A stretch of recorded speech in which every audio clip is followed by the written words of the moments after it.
Chapter 33:01. Senior Xiao. Seeing Xiao Hua enter the room, Fu Jiwen immediately stood up. Previously, he still doubted Xiao Hua's cultivation. Even now, he still couldn't figure out Xiao Hua's cultivation. However, from Ronxin's attitude toward Xiao Hua and old monster Zhifeng's attitude toward Xiao Hua, Fu Jiwen knew that Xiao Hua was definitely not a low-level cultivator with only primeval stones. How could he dare to neglect him? He hurriedly bowed and said, "Junior really had eyes but failed to see young Master Fu? You are treating me as an outsider. Calling me fellow Daoist Xiao, I am very happy." Xiao Hua was obviously a little unhappy and hurriedly pulled Fu Jiwen up. All right. Fu Jiwen was also not a stickler for formalities. Seeing Xiao Hua stop him, he also stood up and said with a smile, "Then I will congratulate fellow Daoist Xiao for obtaining the Pegasus. In the future, no matter how big the hidden immortal continent is, it will all be under your feet." "Same to you. Same to you," Xiao Hua also said happily. "Actually, I also didn't expect to gain so much. This Pegasus is definitely a pleasant surprise." Speaking up to here, Xiao Hua said mysteriously in a low voice, "Young Master Fu, can you guess what I was planning to do when I first came to this auction?" "This?" Fu Jiwen thought for a moment and said with a smile, "Perhaps it was a pill or a cultivation technique. Either way, it should be related to the Dao sect, right?" "Ha ha! Young Master Fu is very wrong." Xiao Hua laughed and said, "I first came to use primeval stones to exchange for some gold and silver and then get a map of the hidden immortal continent." Fu Jiwen was of course also shocked. Soon after, he said with a bitter smile, "Fellow Daoist Zhao's idea is really out of my expectations. Forget it. Let's not talk about anything else." Xiao Hua waved his hand and said, "To be able to meet someone like young Master Fu is much harder than this Pegasus. The so-called 3 lifetimes of luck is exactly like this." "I'm the same." Fu Jiwen looked at Xiao Hua's unusually young face and the sincere gaze in his eyes and said with the same sincerity, "If not, AI, don't say that." Xiao Hua hurriedly waved his hand again and took out a few spirit fruits from the space and said, "Let's use these fruits to stuff your mouth." "Ha ha ha." Fu Jiwen laughed heartily. He hadn't felt this happy for a long time. Xiao Hua stood still in the room and raised his eyes to look out the window. The auction had already ended. Yulin Feng was standing in midair giving a speech, which could be considered as sending off the people who had come to participate in the auction. There was no movement from the other windows on the 3rd floor. They must have already left their rooms. Xiao Yi, who was serving him, had not yet come over. Clearly, Zhaixing Lu had not yet evaluated the spiritual herbs in his storage bag. He still had to wait for a while. What does old monster Zhifeng mean? At this moment, Xiao Hua frowned. He did not understand why old monster Zhifeng blocked him. From the looks of it, he wanted to trade the Pegasus with him. This was obviously impossible. But other than the heavenly horse, Xiao Hua couldn't see anything else about him that could attract old monster Zhifeng's attention. Right at this moment, Xiao Yi's voice resounded from outside. "Senior, a senior has come to visit. May I know if Senior can invite this senior in?" Please come in," Xiao Hua hurriedly replied and walked to the door. Sure enough, with a flash of light, old monster Zhifeng did not hide his figure and walked into the room.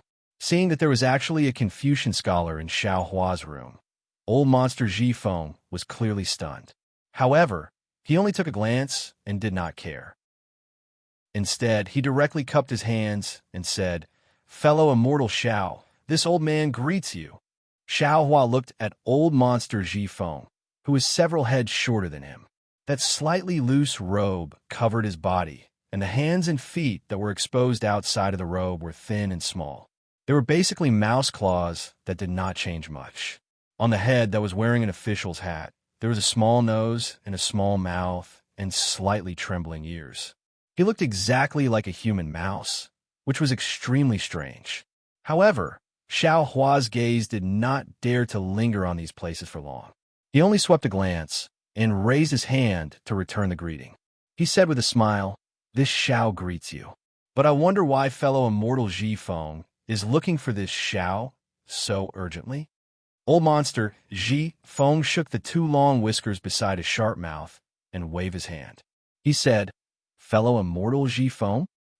Why does it sound so awkward? Fellow immortal Xiao, you should just call this old man old monster Ji Feng. What fellow immortal or fellow immortal, when used on humans like you from the hidden immortal continent, is still pleasant to hear.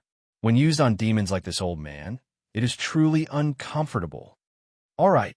Xiao Hua did not understand what was different. Moreover, since old monster Ji Feng had already called him fellow immortal, then wasn't that putting him in the position of fellow immortal? However, he still nodded and said, "Since it's like this, you could just call this Xiao Hua Xiao." Old monster Ji Feng nodded and said, "Xiao Hua, this old man does not like the hypocrisy of you humans. You clearly have something to say, yet you still ask about my well-being for a long time. This old man likes to get straight to the point.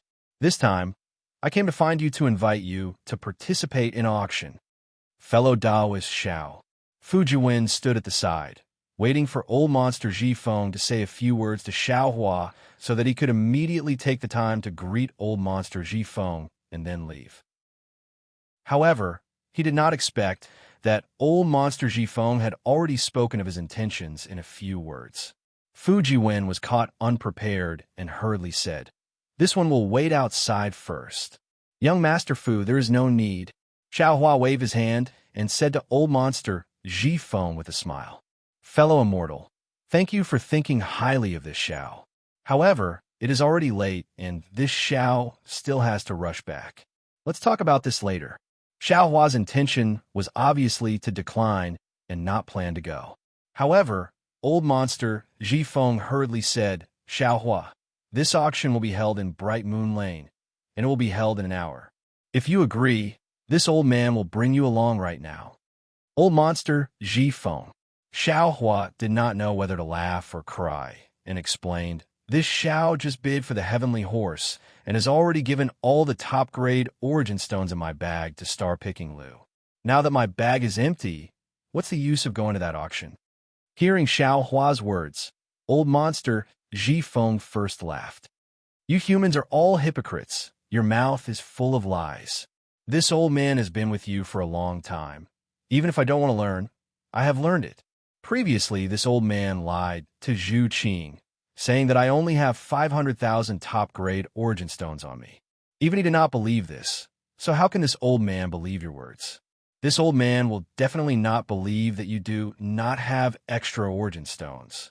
Xiao Hua rubbed his nose, looked at old monster Ji Feng, and said indifferently, "You are right, this Xiao does have origin stones in this small Chinquan bag. However, this Xiao does not want to participate in any auction anymore. Tonight, this Xiao's harvest has already satisfied this Xiao. This is nothing." Old monster Ji Feng waved his hand and said, "If this old man remembers correctly, you still have a so-called golden core cultivation method that you have not bid for. Of course, looking at your appearance, it is not because you do not have enough origin stones, but because that golden core cultivation method is not in your eyes, right? This is bad." Xiao Hua saw that even old monster Ji Feng saw something fishy, and he unconsciously became vigilant. Just from this, they should be able to know this Zhao's cultivation level, right? Without waiting for Xiao Hua to say anything, old monster Ji Feng advised again. "In the auction at Zhaixing Lu, due to the rules of the hidden immortal continent, your Dao sect's cultivation methods and secret techniques, as well as some of the more secretive things of the Buddhist sect, do not dare to bid. However, in the auction that this old man is going to, there's no such misgivings. Presumably, the cultivation methods that you want can all be obtained. Even if the auction does not have the things that you want, you can also ask others to provide you with useful information. In short, this old man can pat his chest and guarantee that if you do not go, you will definitely regret it." Xiao Hua thought for a moment, and could only say directly, "Old monster Ji Feng, this Xiao just bid for the heavenly horse is something that you must obtain.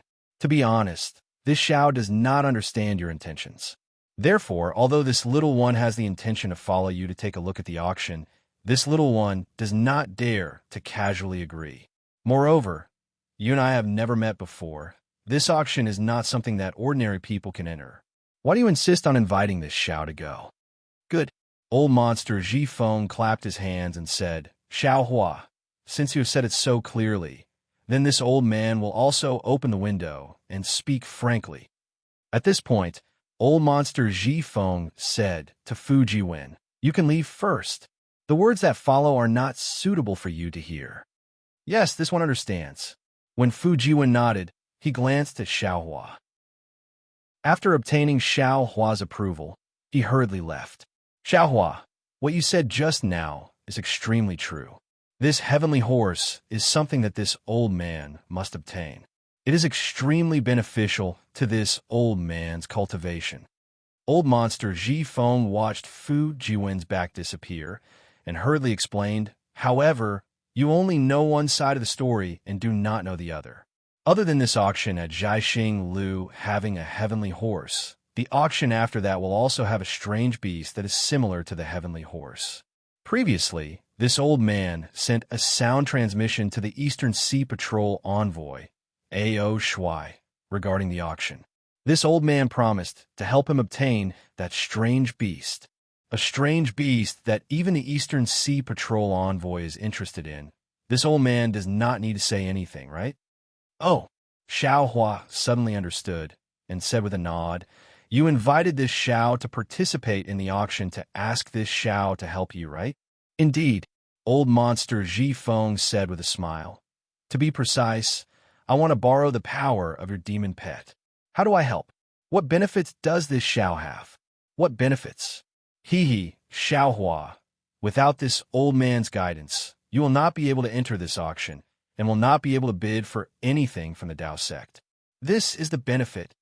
Old monster Ji Feng said with a cold smile. As for how to help, this old man has not thought of it yet. Actually, this old man and A.O. Shuai have already reached an agreement. With the strength of our two sects, we will definitely be able to obtain that strange beast. This old man is only bringing you along as a hidden chess piece. If it can be used, that would be the best. If it can't be used, it is also fine. This is also the reason why this old man cannot give you any other benefits. Allow this Xiao to think about it. Xiao Hua said with a frown. All right. Old monster Ji Feng nodded. However, you do not have much time. This old man will wait here. If you agree. Chapter 33:02. Without waiting for old monster Ji Feng to finish speaking, light flashed at the door of the room, and Zhu Qing's voice came from outside. Fellow immortal Xiao, may I enter?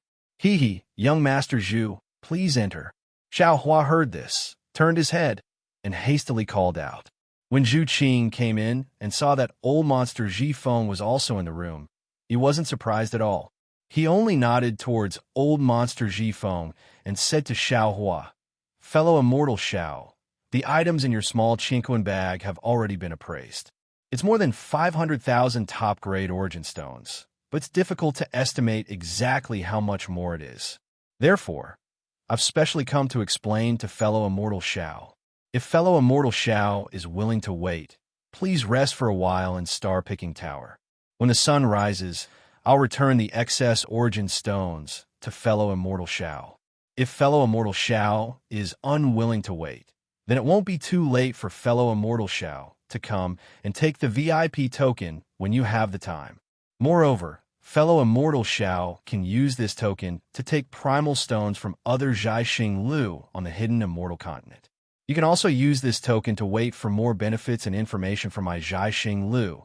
As he spoke, Zhu Qing took out a golden star tablet from his bosom. 6 stars were engraved on it, and countless star patterns were overflowing on the 6 stars.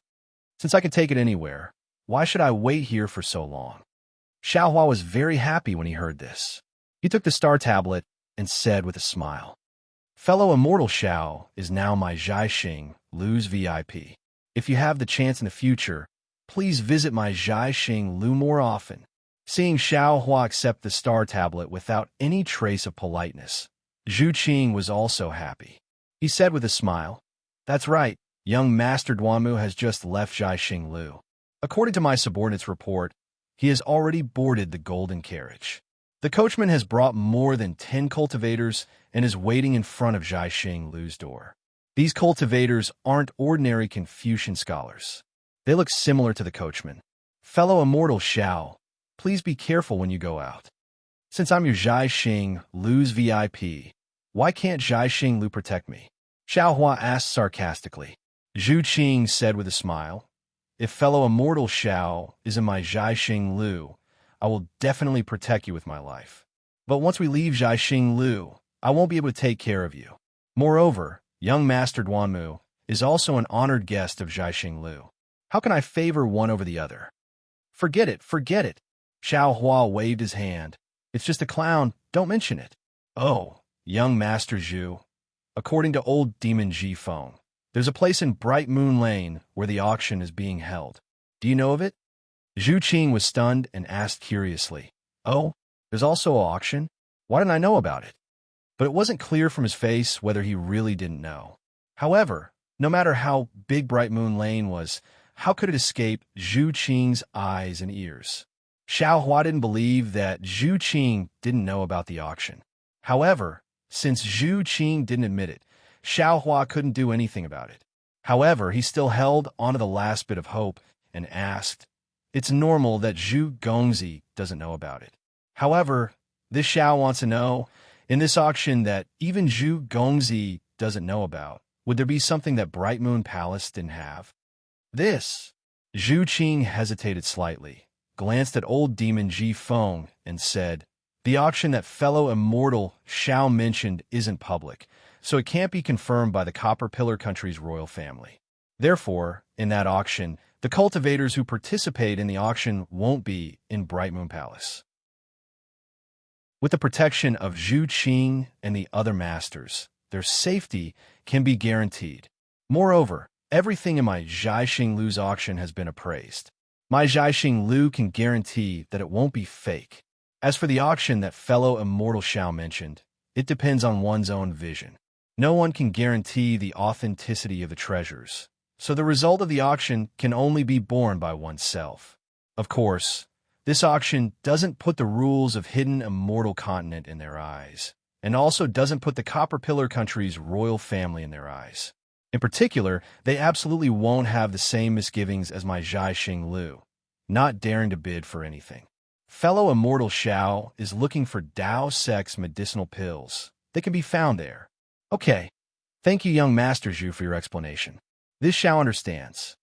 Xiao Hua nodded and made his decision. He turned to the silent old demon Ji Feng and said, this Xiao has decided to participate in that auction. However, since this Xiao didn't get any promises from you, then this Xiao can't promise you anything. Good. Old demon Ji Feng clapped his hands and said, it's as you said. We will head there now. Actually, this old man wants to borrow your matter. When you see it, you will definitely take the initiative to join hands with this old man. You don't have to worry at all. Zhu Qing saw that Xiao Hua still decided to head there, even though he had made his words so clear. He couldn't help but feel a little anxious. He had been in Zhaixing Lu for so many years and finally found a cultivator who could head a Star Moon Palace. How could he bear to give up? After thinking for a while, Zhu Qing still reminded, fellow immortal Xiao, there's an old saying in hidden immortal continent. A greedy snake tries to swallow an elephant. Fellow immortal Xiao has already bid for many rare treasures in my Zhaixing Lu today. This Zhu feels that. Fellow immortal Xiao should stop before going too far. Of course, this is this Zhu's own opinion. If fellow immortal Xiao feels that it is very safe to head there with fellow immortal Ji Feng, then just pretend that this Zhu never said this. After speaking, Zhu Qing didn't look at Xiao Hua's and old demon Ji Feng's expressions. He cupped his hands and said, once again, I thank both fellow immortal for coming to my Zhaixing Lu. I hope that I can still see both fellow immortals at the next auction. Although Zhu Qing emphasized the two words still can, she didn't stay any longer. She turned around and left. Old demon Ji Feng's expression didn't change. Seeing Zhu Qing leave, he also smiled and said, what little friend Zhu said is indeed reasonable. This old man, can't guarantee your safety. You have to consider it carefully. It's fine, it's fine. Xiao Hua waved his hand and said, This Xiao isn't a 3-year-old boy. How can I not understand these interests? Since this Xiao has decided to head there, then let's go. Please. A strange look flashed across old demon Ji Feng's eyes. However, this strange look was so obscure that Xiao Hua couldn't see it. Soon after, old demon Ji Feng raised his hand to signal. Xiao Hua opened the door and followed old demon Ji Feng to the door. At this moment, other than the 2 women and Fu Jiwen, there was no one else at the door. One of the unfamiliar women saw old demon Ji Feng come out and hastily walked to the side and respectfully saluted. Xiao Yi, who was in Xiao Hua's room, also respectfully stepped forward and saluted. Xiao Yi respectfully sends Senior off. Have the other VIPs in the other rooms left? Xiao Hua nodded and asked tentatively. Xiao Yi smiled and said, Senior knows. Xiao Yi doesn't know if the other VIPs have left or not. However, if there is nothing else, they have already left Zhai Xing Lu. All right, lead the way. Xiao Hua glanced at old demon Ji Feng and instructed Xiao Yi. Senior, this way please. Xiao Yi responded and led Xiao Hua and the others out of the Bright Moon Palace. After a few steps, they arrived under the straight osmanthus tree. Xiao Hua paused slightly and sized up this osmanthus tree. He then turned his head to look at the huge Vermilion Palace. He couldn't help but think of the girl in Longevity Town who liked little white rabbits. I wonder how her injuries are. Her relationship with her father. Has it already been mended? Xiao Hua was just thinking about it. He then followed Xiao Yi out of the moon door because he knew that the lifespan of people in the secular world was extremely short. Although Hao family's eldest miss was still young, once he left Longevity Town, who knew when he would be able to return? He was afraid that this girl would never see him again in her lifetime. The moon door was still as bright as the moon. However, when Xiao Hua walked past the moon door, a cool breeze blew past, and the mask on his face suddenly disappeared. What appeared in front of him was a short flight of stairs. Looking to the side, other than himself, there was no one else. Xiao Yi was also gone. Sigh, I still wanted to give this girl a piece of primeval stone. Although Xiao Hua knew that this was Zhai Xing Lu's arrangement, he still felt somewhat regretful. He then stepped down the stairs. After only a dozen steps, there was another moon door at the bottom of the stairs. After passing through the moon door, he saw the empty Zhai Xing Lu. At this time, there was nothing but bright lights in Zhai Xing Lu. Even the green-robed youth from before was nowhere to be seen. Come, Xiao Hua thought for a moment, then raised his voice. Senior, what instructions do you have? As soon as Xiao Hua's voice fell, a green-robed youth answered and bowed respectfully. I have something to ask of number 307. How can I summon him? Xiao Hua looked at the green-robed youth's unfamiliar face and said, Number 307? Oh, Senior is looking for number 307 in the Star Palace. Senior, please wait a moment. The green-robed youth was stunned at first, but immediately understood. He hurriedly answered and turned to leave. At this time, Xiao Hua seemed to have thought of something and ordered again. That's right. Does your Star Palace sell the 100 Classics of Thought? The 100 Classics of Thought? The green-robed youth was even more stunned. He smiled and said, If Senior wants Confucian cultivation methods, my Zhai Xing Lu naturally has them. But when it comes to the 100 Classics of Thought, they are all ordinary things in the Confucian Academy. This junior really does not know. You go find number 307 and tell him what I said. Xiao Hua nodded and said, Tell him to come as soon as possible. The green-robed youth did not dare to be negligent. After cupping his hands, he hurriedly turned around a corner and disappeared. Xiao Hua looked around the silent Zhai Xing Lu and saw the open door. He knew that this was not the only door at this time. There must be one in front of old monster Ji Feng and Fu Jiwen. Fine, let me see what the Duanmu family is planning. Xiao Hua's eyes narrowed. He reached out and took out the wishful staff, then slowly walked out of Zhai Xing Lu. Xiao Hua stepped out of the door and saw a light flash in front of him. He was standing in front of Zhai Xing Lu in the night. At this time, it was probably past midnight. In the deep night sky, The bright moon was abnormally bright, covering the nearby stars. Xiao Hua was used to seeing the starry sky of the Bright Moon Palace. He could not tell which was the real starry sky and whether he had walked out of the Bright Moon Palace. Chapter 3303. Senior, you are out.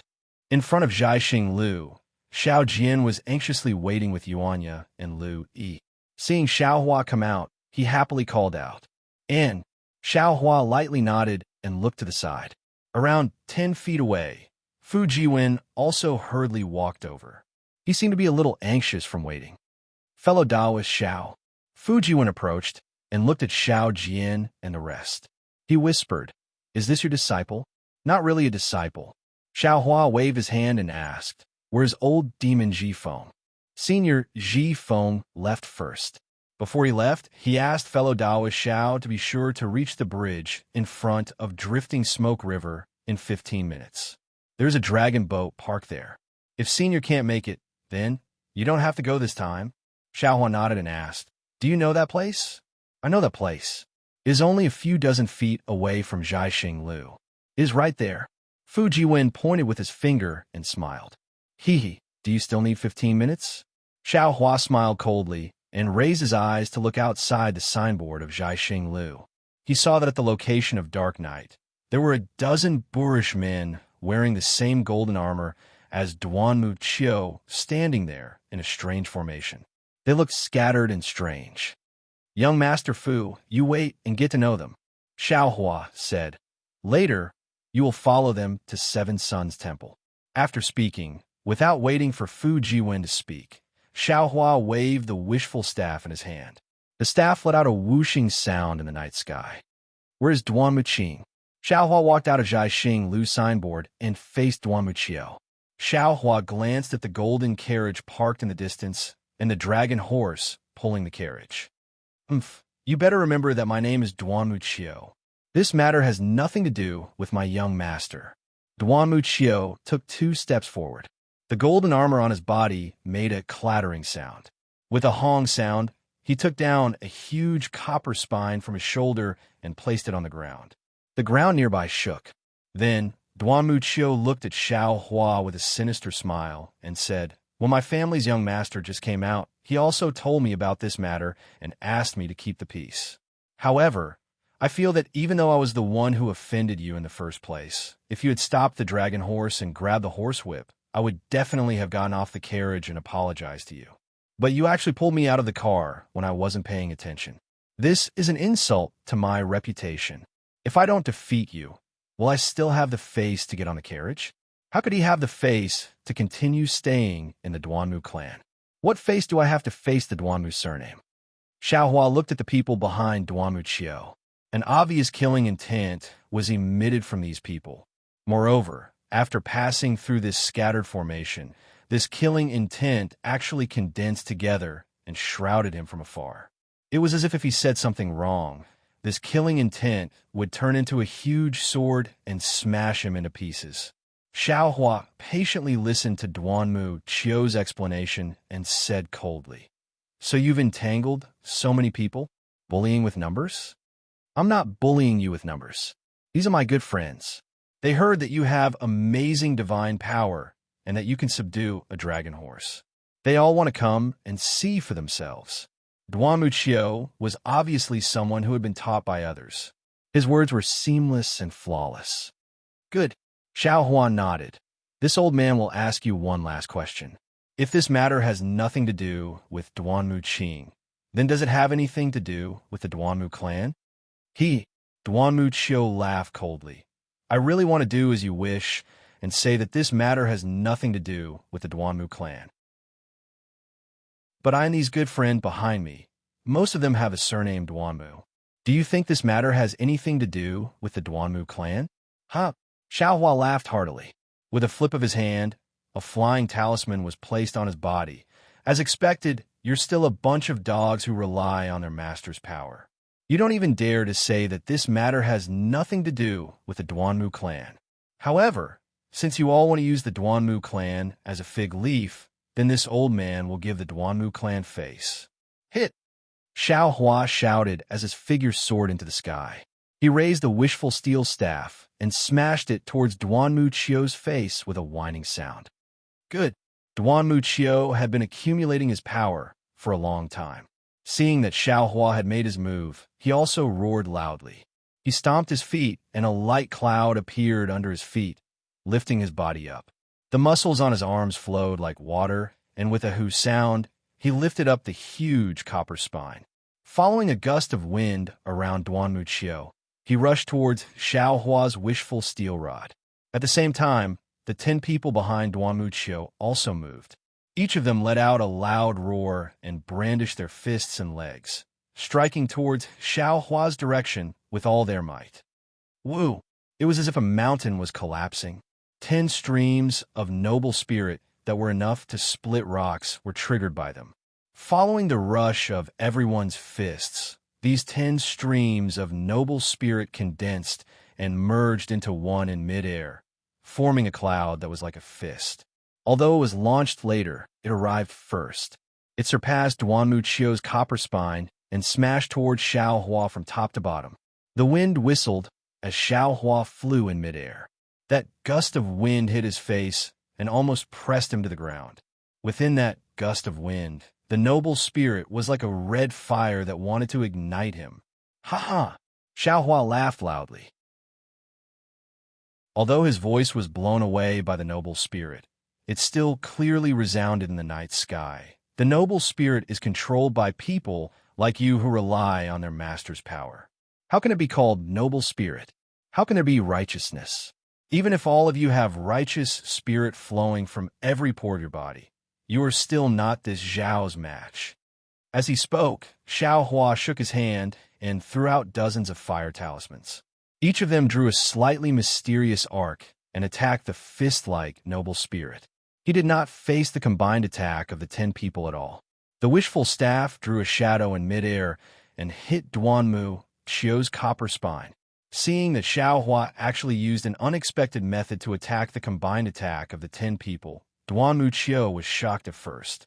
However, seeing the wishful staff that was as thick as a goose egg was about to hit him, he also sneered, "I'll let you have a taste of my copper spine."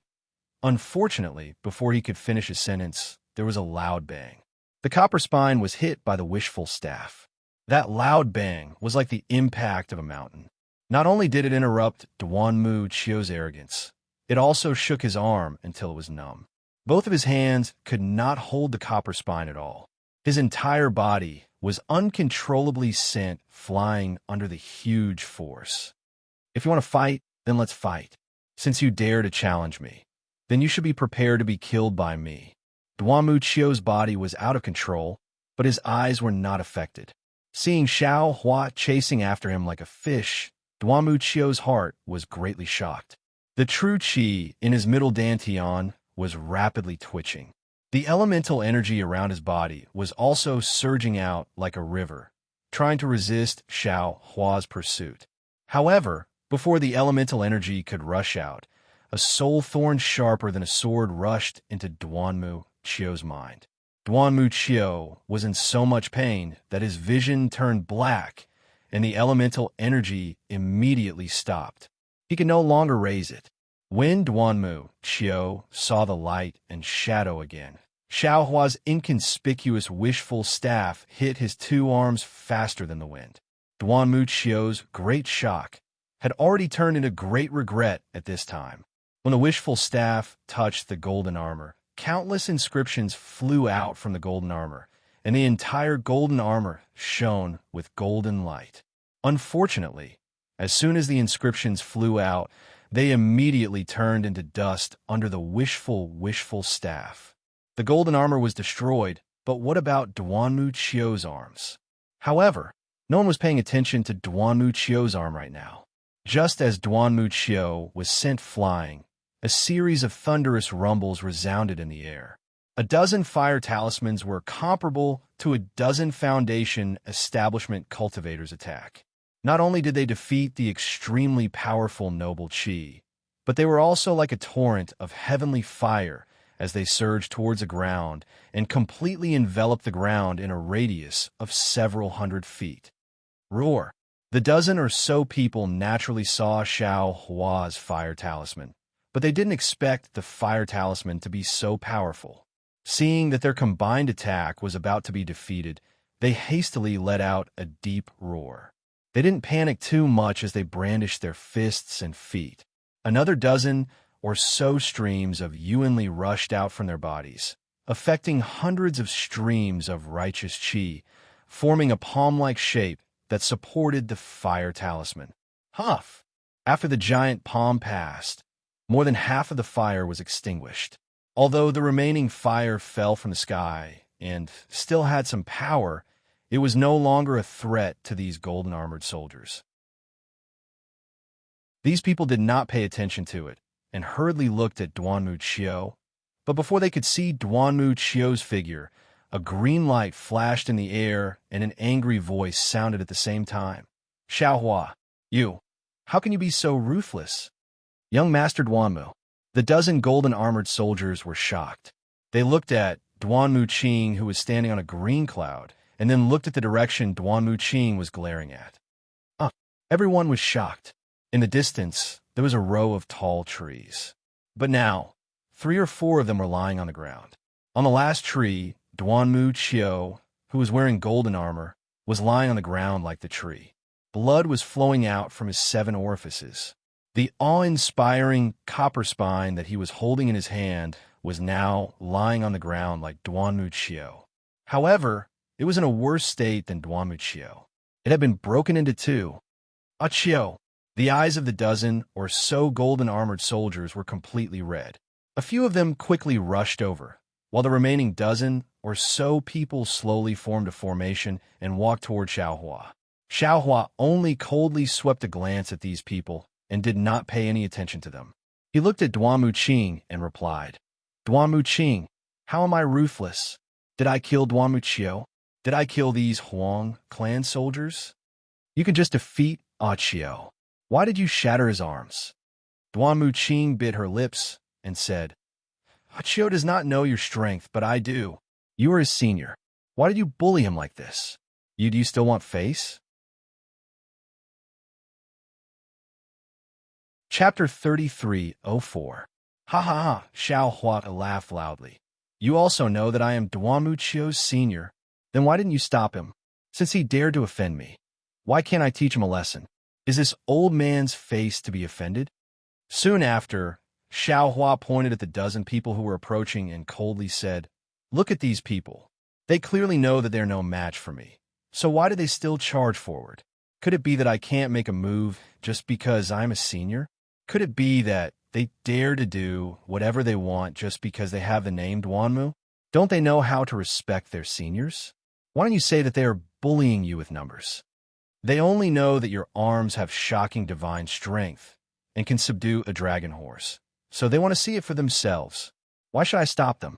Duanmu Qing looked at Xiaohua without backing down and said, But I didn't expect you to be so vicious and merciless. You haven't seen true vicious and merciless yet. Seeing that the dozen people were already below him, Xiaohua indifferently said, Or these golden-armored soldiers are willing, I will let you see what is vicious and merciless. Xiaohua, are you challenging my Duanmu family? Duanmu Qing's eyes flashed with a strange light as she said loudly, Duanmu Qing, are you challenging me? Xiaohua also coldly snorted. His voice was not inferior to Duanmu Qing's. Duanmu Qing naturally hoped that Xiaohua would answer, but Xiaohua did not answer directly and instead threatened Duanmu Qing. If Duanmu Qing wanted an answer, it seemed that she would have to answer Xiaohua first. But if Duanmu Qing answered, Xiaohua would immediately make a move and kill Duanmu Qing before challenging the Duanmu family. Duanmu Qing's eyes were bright as she stared at Xiaohua. She was quickly considering whether she should make a move. Unfortunately, when she thought of Xiaohua's divine strength, Huafu, Little Black, Pegasus, and even Xiaohua's strength of first-grade essence force, Duanmu Qing did not have any confidence. Forget it. Duanmu Qing waved her hand. Qiu is the driver of my Duanmu clan's golden chariot. You injuring Qiu is not something that I can do anything about. In the future, there will naturally be people who will question you. Xiaohua, let me give you a piece of advice. Don't think that you can be arrogant just because you have some cultivation. There's always someone better than you.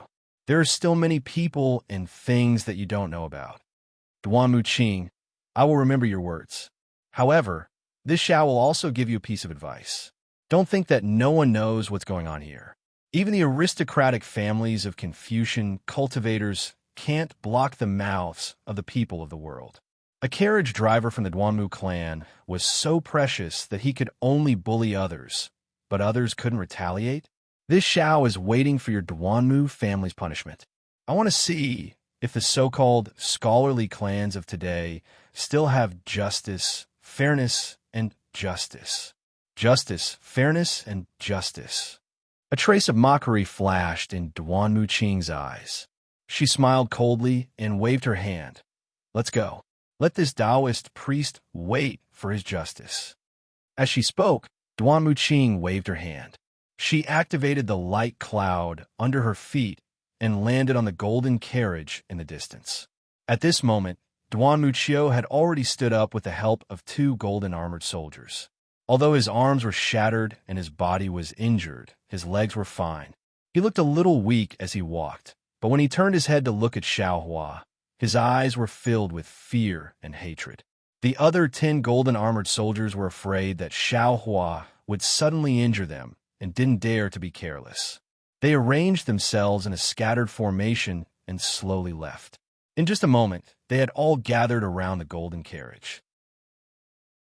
As for Xiaohua, he didn't even place these golden armored soldiers in his eyes.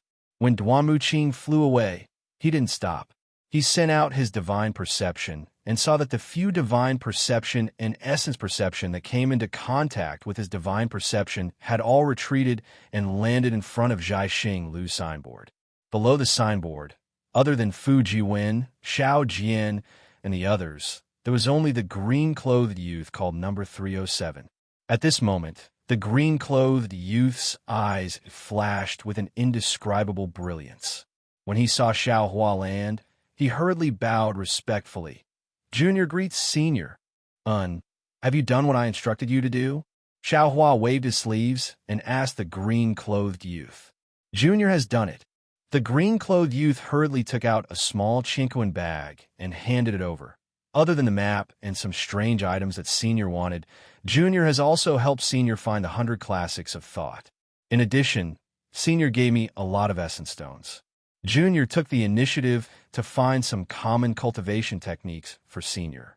Xiaohua took the small Chinquan bag and kept it without even looking.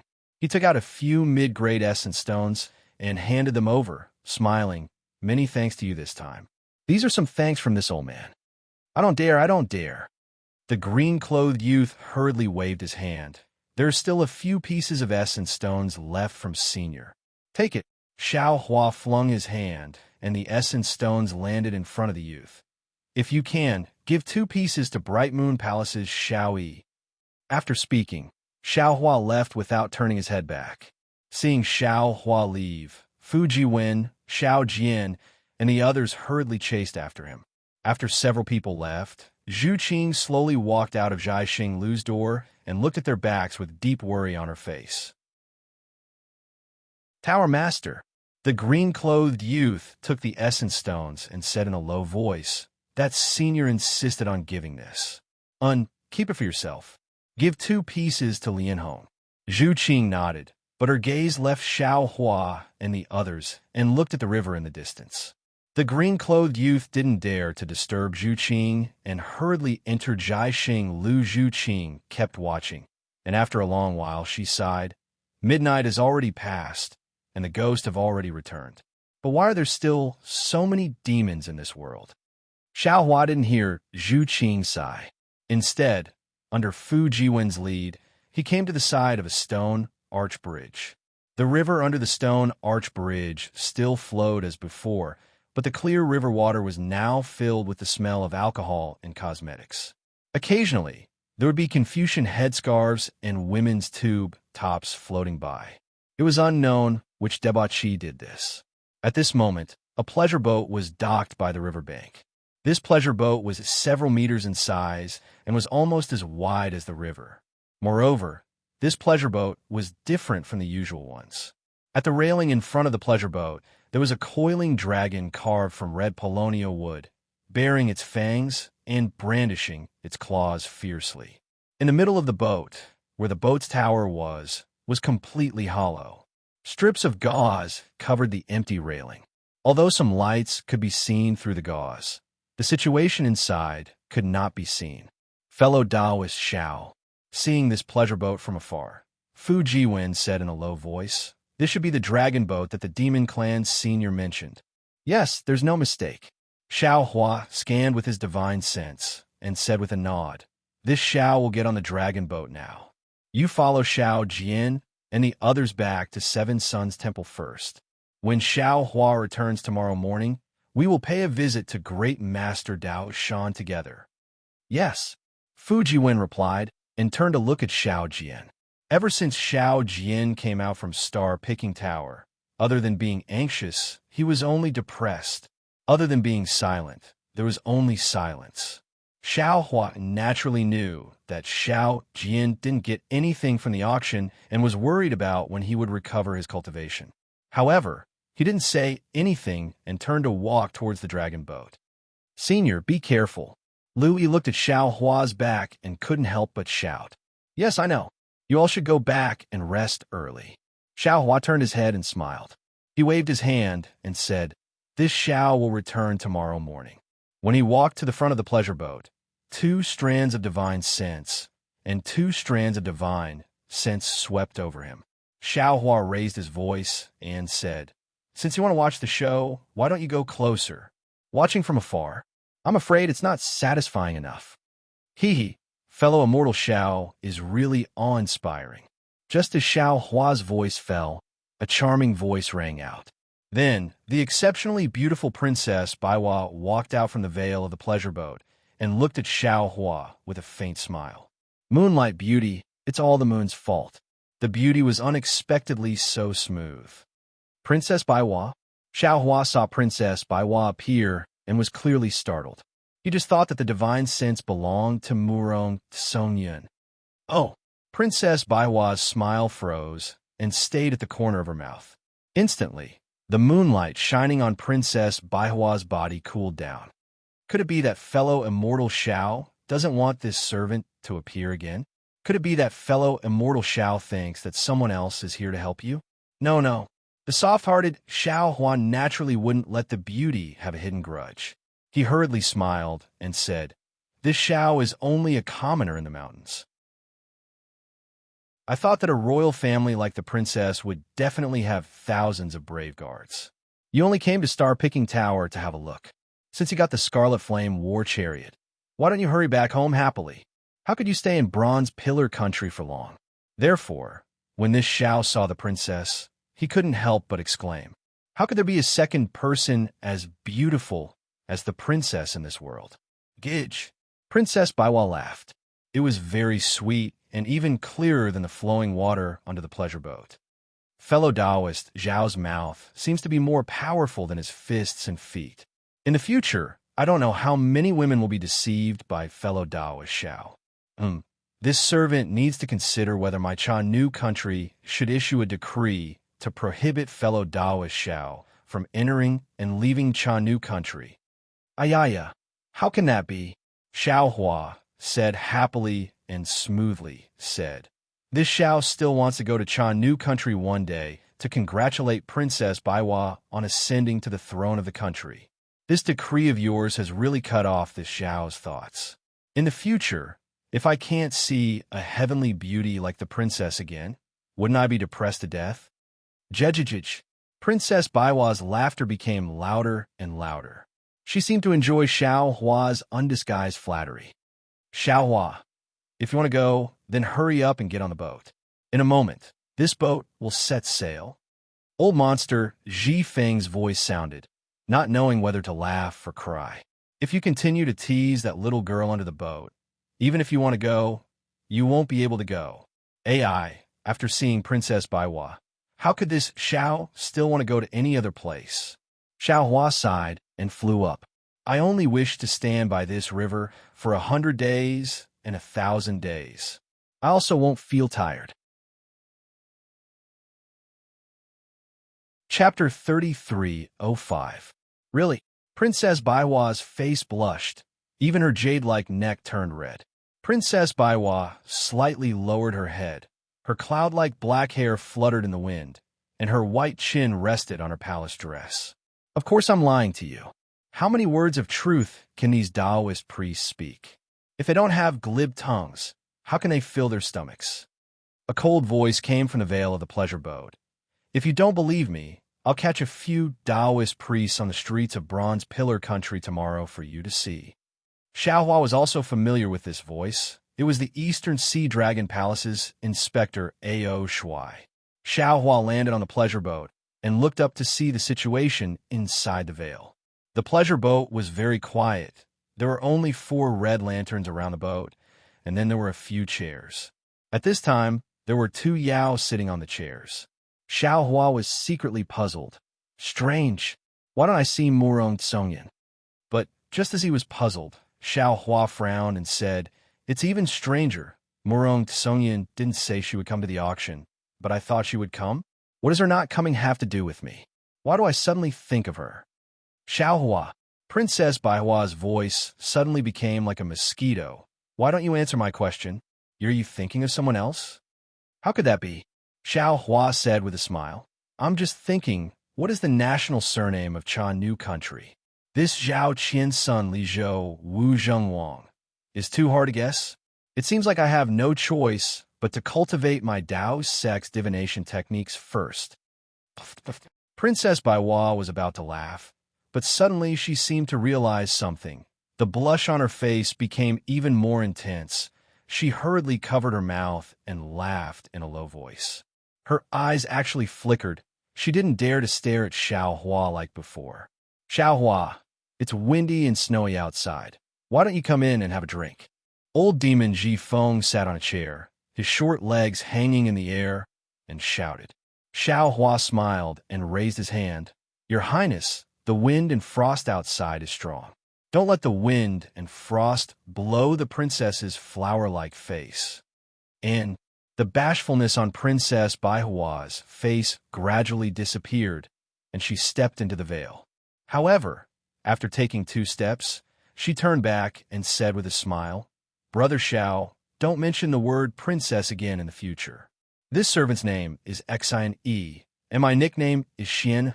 After saying that, she giggled again and quickly stepped into the light muslin room. Brother Xiao? Xiao didn't know whether to laugh or cry as he rubbed his nose and mocked himself. "Am I really that young?" Oomph. Not waiting for Xiaohua to walk into the veil, A.O. Shuai's cold snort once again sounded out. In this world, the 3 things that you can't trust the most are the promises of a cultivator, the feelings of a cultivator, and the reasons of a cultivator.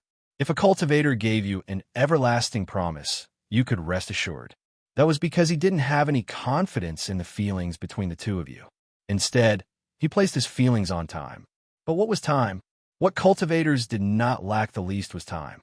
If a cultivator deeply revealed his sweet words to you as soon as he met you, you could rest assured that he had definitely said these words to others before. Otherwise, how could he so skillfully dissect the feelings in his heart, let you see the freshness within? As for the reasons of cultivators, TSK, they're even lighter than the dewdrops in the grass. They appear every day, but every time, when the sun rises, these dewdrops disappear. The reasons of cultivators are all kinds of excuses, appearing and disappearing at any time. Xiao didn't know whether to laugh or cry. To tell the truth, Princess Baihua was indeed very beautiful. She was just like her name. She had the beauty of 100 flowers, but also the bashfulness of 100 flowers. However, how could he be like A.O. Shuai and spread his peacock tail as soon as he met her and let her admire him? Man, after seeing a beautiful woman casually saying a few words, wasn't that normal? Besides, such a night, such a moon, even if it was somewhat ambiguous, it was still the moon that caused the disaster, right? There was no need to beat all the cultivators in the world to death all at once. Lord Inspector, you seem to also be a cultivator, right? Could it be that this is your experience when you were young? Xiaohua walked into the light muslin, glanced at the arrogant Ao Shuai who was sitting on the chair, and said indifferently, who knew that Ao Shuai only glanced at him and choked Xiaohua with a sentence. This old man is a demon, and even more so, a dragon. This is an innate divine ability, the darling of heaven and earth. How could you cultivators compare to me? Don't use the word cultivators in this world have already become unbearably dirty on this envoy's head.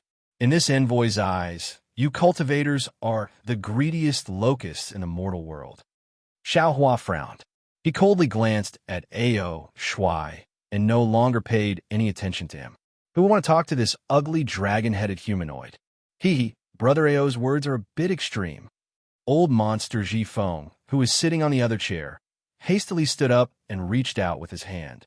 He took out a dark green copper pot and a wine cup from his bosom, walked in front of Xiaohua, smiled, and handed it over to Xiaohua, then said to Ao Shuai, "How many billions of cultivators are there in the world? So many cultivators. How can you generalize them?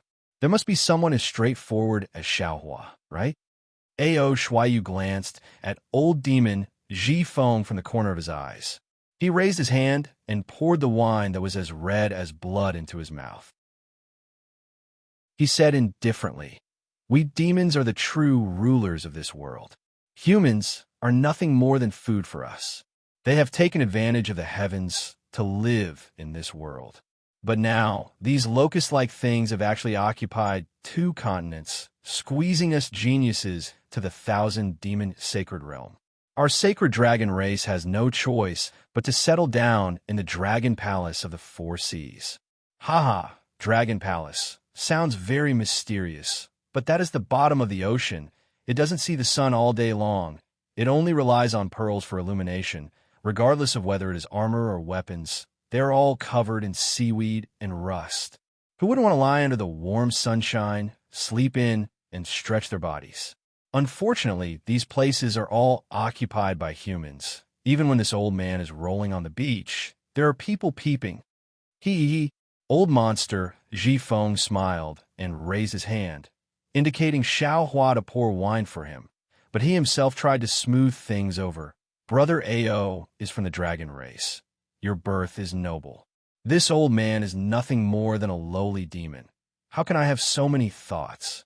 To be able to cultivate for one more day, to live for one more day, is this old man's pursuit. As for whether it is a human, demon, Confucian, Buddhist, or even Taoist, this old man doesn't care. As he spoke, he pointed at the wine in front of Ao Shuai and said with a smile, "Besides, isn't Brother Ao's wine the 100 flowers little girls toast? Your dragon palace's wine is indeed good, but there is only one taste. Drinking it every day is already boring, right? How can it compare to hidden immortal continent's endless wine? Also, the cultivators that Brother Ao mentioned just now. Don't tell me that Brother Ao didn't transform into a human to train in the mortal world." Xiaohua at the side snorted coldly. "My human race is the spirit of all living things, where the heaven and earth are. No matter if it is intelligence or cultivation, we are the best. When cultivating, we can advance 1,000 miles in a day. How can demons compare? The best medium for cultivation in the world was none other than human beings. Everything in the world would eventually transform into the Tao of human form. That was why there were so many flowers, birds, fishes, and insects in the world who tried their best and went through all kinds of trials and tribulations to finally attain the Tao and cultivate into a human form. However, there's so many twists and turns. Only when they reach the basic human form can they obtain the simplest conditions for cultivation. You are the Eastern Sea Patrol. Didn't you also go to the mortal world of my human race to train? Taste all the flavors of my human race? Sharpen my intellect?" Hearing Xiaohua's words, Ao Shuai laughed until he swayed back and forth, those sharp dragon claws scratching in the air as if he heard the funniest thing in the world. Seeing Ao Shuai laughing at him like this, Xiaohua didn't say much. He raised the wine pot and sniffed it, then placed it on the table in front of him. Although the spiritual wine was good, Xiao Hua didn't like it. Now, in front of Ao Shuai and old demon Jifeng, he couldn't drink too much. While Ao Shuai was laughing, the dragon-shaped pleasure boat began to move. The sound of a flute resounded from the bow of the boat. It was Princess Bai Hua, who had entered the vale a step earlier. She didn't linger around old monster Jifeng and Ao Shuai for long. She walked to the bow of the boat and actually began to play the flute. The clear water is long. The flute sounds are faint. The moonlight entices. The thoughts are sorrowful. The boat swims. The pleasure boat passed through the arch bridge, turned a corner, and entered another river. This river was clearly much wider than before, and there were fewer pleasure boats. Ao Shuai's laughter gradually died down amidst the flute sounds. His mocking gaze looked at Princess Hunterflower's back, then landed on the messy water. After a while, he drank a cup of wine and said, "Sigh, I have to say, although humans are cunning and selfish, they are also smart. Not to mention cultivation, even the Tao of zither, go, calligraphy, and painting is not something we demons can compare to. It's definitely not a coincidence that this world is filled with humans." That's right. Old demon Jifeng took the opportunity to laugh. Our 1,000-demon sacred realm's Archean Enrich is filled with the sound of wind all day long. It's either lion's roar or wolf's howl. How can there be such beautiful music? If we don't enter the hidden immortal continent and don't take human form, how can we know? What a pity. How can an ignorant person like you know what we are thinking? They actually think that they are the spirits of all living things, and that everything in this world has to follow them. Not to mention that flowers, birds, insects, and fish can't be lumped together. Even if they are considered the same species, they can't be considered demons. Taking a step back, even if they can take human form and look like humans, how can they cultivate like humans? Taking human form is just for a better survival. If this world is filled with cockroaches, they will definitely turn into cockroaches. Ao Shuai sighed and said without looking at Xiao Hua, "Humans being the spirits of all living things is just laughable arrogance. Humans being the leader of all living things is even more lamentable self-deception." Hee. Xiao Hua laughed and looked up. "Ao Shuai, let me ask you, why did you take human form? Why did you come to the hidden immortal continent to train?" Chapter 3306. Xiao Hua, didn't this old man say it just now? The reason why I transformed into human form is not because you humans are the leader of all living things, but because you humans are too good at reproducing. This hidden immortal continent and the Pure Land world are all humans. If I don't transform into human form, how can I succeed in gaining experience? Also, because there are too many humans in this world, we have no choice but to adapt to this change. We have no choice but to go to your human race to gain experience and know what you think and do. Otherwise, unless our demon race exterminates your human race, we won't have to do this. It is precisely because our human race is the spirit of all living things that our human race can reproduce like this, obtain the destiny of heaven and earth, and control the two continents. Xiao Hua himself is a human, so he naturally has to speak for the human race. Since he has nothing to do now, he might as well debate with Ao Shuai. Otherwise, our human race would have been exterminated long ago. Hee. Xiao Hua, weren't you talking about the theory of transformation just now? What kind of flowers, birds, insects, and fish need to transform to cultivate? Now that you know the fundamental reason why our demon race transforms, why don't you mention it? Ao Shuai sneered and retorted. That's true. Xiao Hua frowned slightly. He used to think that this was correct, but after listening to Ao Shuai's words, his intuition told him that Ao Shuai's words were not wrong. Now that he thought about it again, Xiao Hua used to think that flowers, birds, insects, and fish transforms into human form by using the human body's meridians to cultivate. But now, the hidden immortal continent and the Pure Land world's Confucian cultivators and Buddhist sects don't use meridians, so the flowers, birds, insects, and fish transforms into human form without using meridians. Since they don't use the human body to cultivate, then the human being is the spirit of all living things is somewhat unreliable. Just as A.O. Shuai said, this sentence is a gimmick used by the human race to show off. Let this old man teach you a little more. Seeing that Xiao Hua was somewhat silent, A.O. Shuai proudly said, the so-called flowers, birds, insects, and fish should be divided into two categories. Flowers and plants belong to the lowest category. Although they are considered to have vitality, they don't have life. They are lower than humans. Perhaps they take human form to get closer to the human race. Birds, insects, and fish can only be regarded as demon beasts. They have obtained the spiritual energy of heaven and earth and can cultivate, so they can be regarded as demons. Only those like us who are born with the legacy of the demon clan, born with the strongest demon body in the world, are true demons, right? Speaking of which, since you humans are the wisest of all living things, why have I never heard that you humans have inherited memories and cultivation methods? Xiaohua was somewhat at a loss for words. At this time, Princess Baiwa walked over. Although her voice was somewhat timid, her tone was clear and bright. Senior, although our human race doesn't have the ability to pass down inheritances, we still have the ability to pass down inheritances. But we humans have the ability to learn and create. Through learning, the human race can learn the abilities of the demon race.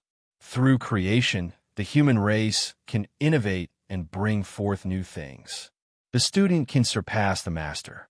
Each generation will be stronger than the previous one. On the other hand, the demon race only knows how to pass down their legacies. They are stuck to the rules, and each generation is worse than the last. This is why we humans have the upper hand in the 3 continents. That's right, that's exactly the case. Xiao Hua clapped his hands and laughed. Even a little girl from 100 Flowers, isn't convinced. A.O. Shuai seemed to admire Princess Baiwa very much. He chuckled and said, when it comes to learning, do you think we demons don't know? Wasn't transforming and going to the hidden immortal continent just to learn? Creation? Haha, what kind of forgery is that? Does it count as creation? Those cultivation methods of your human race, not to mention Confucian cultivators, Buddhist sects, or Taoist sects, aren't they all plagiarized from our demon race's inheritance? Aren't they all just drawing on gourds? If this kind of plagiarism is creation, then the word creation in this world has been blasphemed by you humans. The word creation was originally created by our human race. How we blaspheme it is our own business. Princess Baiwa and Xiao Hua had a common enemy and also refuted A.O. Shuai without the slightest hesitation. A.O. Shuai listened to Princess Baihua's roguish argument and faintly smiled. Since creation is a characteristic of your human race, then why don't you create something that doesn't exist in this world?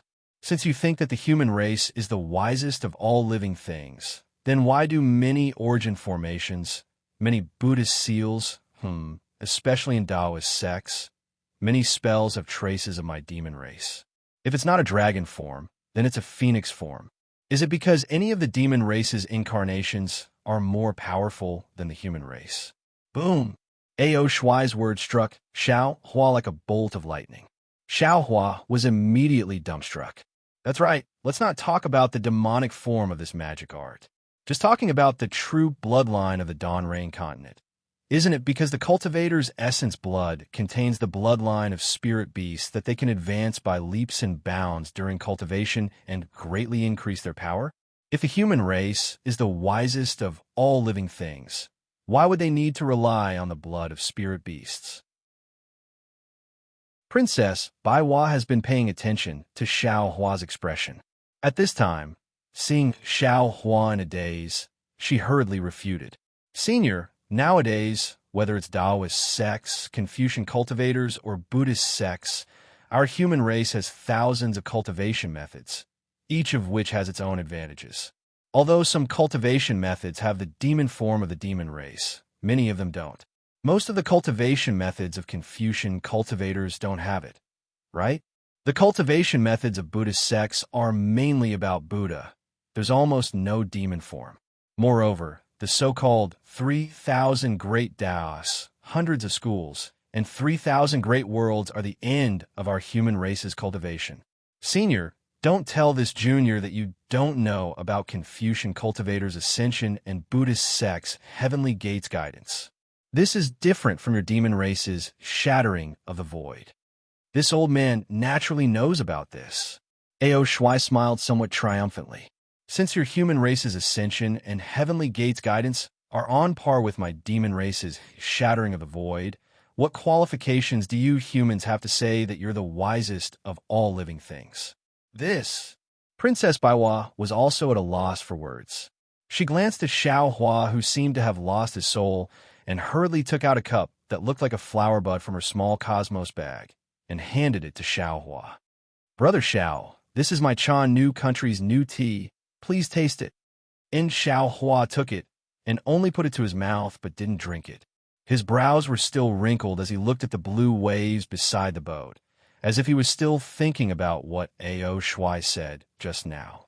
Princess Baiwa waved her hand, and a dark green flute appeared in her hand.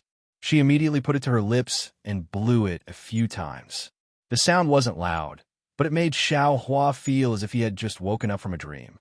Seeing that Xiao Hua was somewhat sober, Princess Baiwa hurriedly said, Brother Xiao, whether humans are the wisest of all living things or whether demons are the wisest of all living things, they all have their own reasons. If you want to search for the origin, I'm afraid you have to go straight to the ancient times, or even back to the ancient times. Although we are human cultivators, if you want to search for the answer in the human world, it's impossible. The saying people in this mountain, deep in the clouds, not knowing where to go is exactly like this. Brother Xiao, you don't have to think too much at this time. If you want to know the details, first cultivate your Taoist cultivation method to the extreme. It won't be too late to search for it after you ascend. That's right. Xiao Hua was really enlightened. This matter was related to the ancient times. What was the use of thinking too much about it? Xiao Hua smiled at Princess Baiwa, then glared at Ao Shuai. He knew that this guy had bad intentions and wanted to destroy his Tao heart. Fortunately, his Tao heart wasn't damaged at all under Princess Baihua's protection. Ao Shuai saw that Xiao Hua had woken up and sighed in his heart. He raised the wine cup in his hand and drank it in one gulp. Xiao Hua wanted to say something, but old eccentric Ji Feng, who had been silent all this time, reminded him, Everyone, be careful. We're about to enter the auction. Oh? Xiao Hua frowned and looked out of the boat in confusion. They were just about to enter the auction. What was there to be careful about? Could it be that there was something strange about the auction? As for Ao Shuai's words, they were like a small thorn that deeply pierced into Xiao Hua's heart. Princess Baihua's words might be reasonable and represent the thoughts of all humans, but they were, after all, true humans. They could only think from the perspective of humans. However, Xiao Hua was now somewhat different from a pure human. Whether it was the Taoist, Confucian, and Buddhist cultivation methods, the tempering of dragon veins, phoenix body, and divine bones, or even the cultivation of demon blood, they all gave him more opportunities to come into contact with things that humans didn't know about. They gave him the fate to come into contact with things that ordinary people couldn't understand. Although Ao Shuai's words were a bit extreme, if one really thought about it, they were somewhat reasonable. Under the gaze of Xiao Hua and the others, the pleasure boat quietly floated forward, as if it was being supported by a hand. And in front of the pleasure boat, there was an arch bridge. This arch bridge was very desolate. There were no lights, and there were no signs of infatuated men and women being together forever. Just as the dragon heads in front of the boat touched the arch bridge, an indescribable fluctuation was emitted from the balls in the mouths of the two dragon heads. Wung wung. It seemed like dozens of wasps were flapping their wings at the same time. A slight buzzing sound was actually emitted from under the bridge. Then, in the bridge, the pitch-black space warped like ripples. This warping seemed to be able to spread, and in a moment, the entire bridge was filled with this kind of warping. Following this kind of warping, the boat began to shake violently, and the deck of the boat made popping sounds, as if the entire boat was about to be torn apart. However, the light gauze that was fluttering in the wind just now emitted a faint brilliance, and in this shaking, it didn't move in the slightest. Xiaohua and the others naturally didn't care about this kind of shaking, but when Xiaohua's divine sense swept over this distortion, a trace of astonishment flashed across his face. But it was very simple. The fluctuation emitted by this kind of distortion was the fluctuation of an ordinary transmission array, just that it was somewhat different from the transmission array of Xiaoyu continent.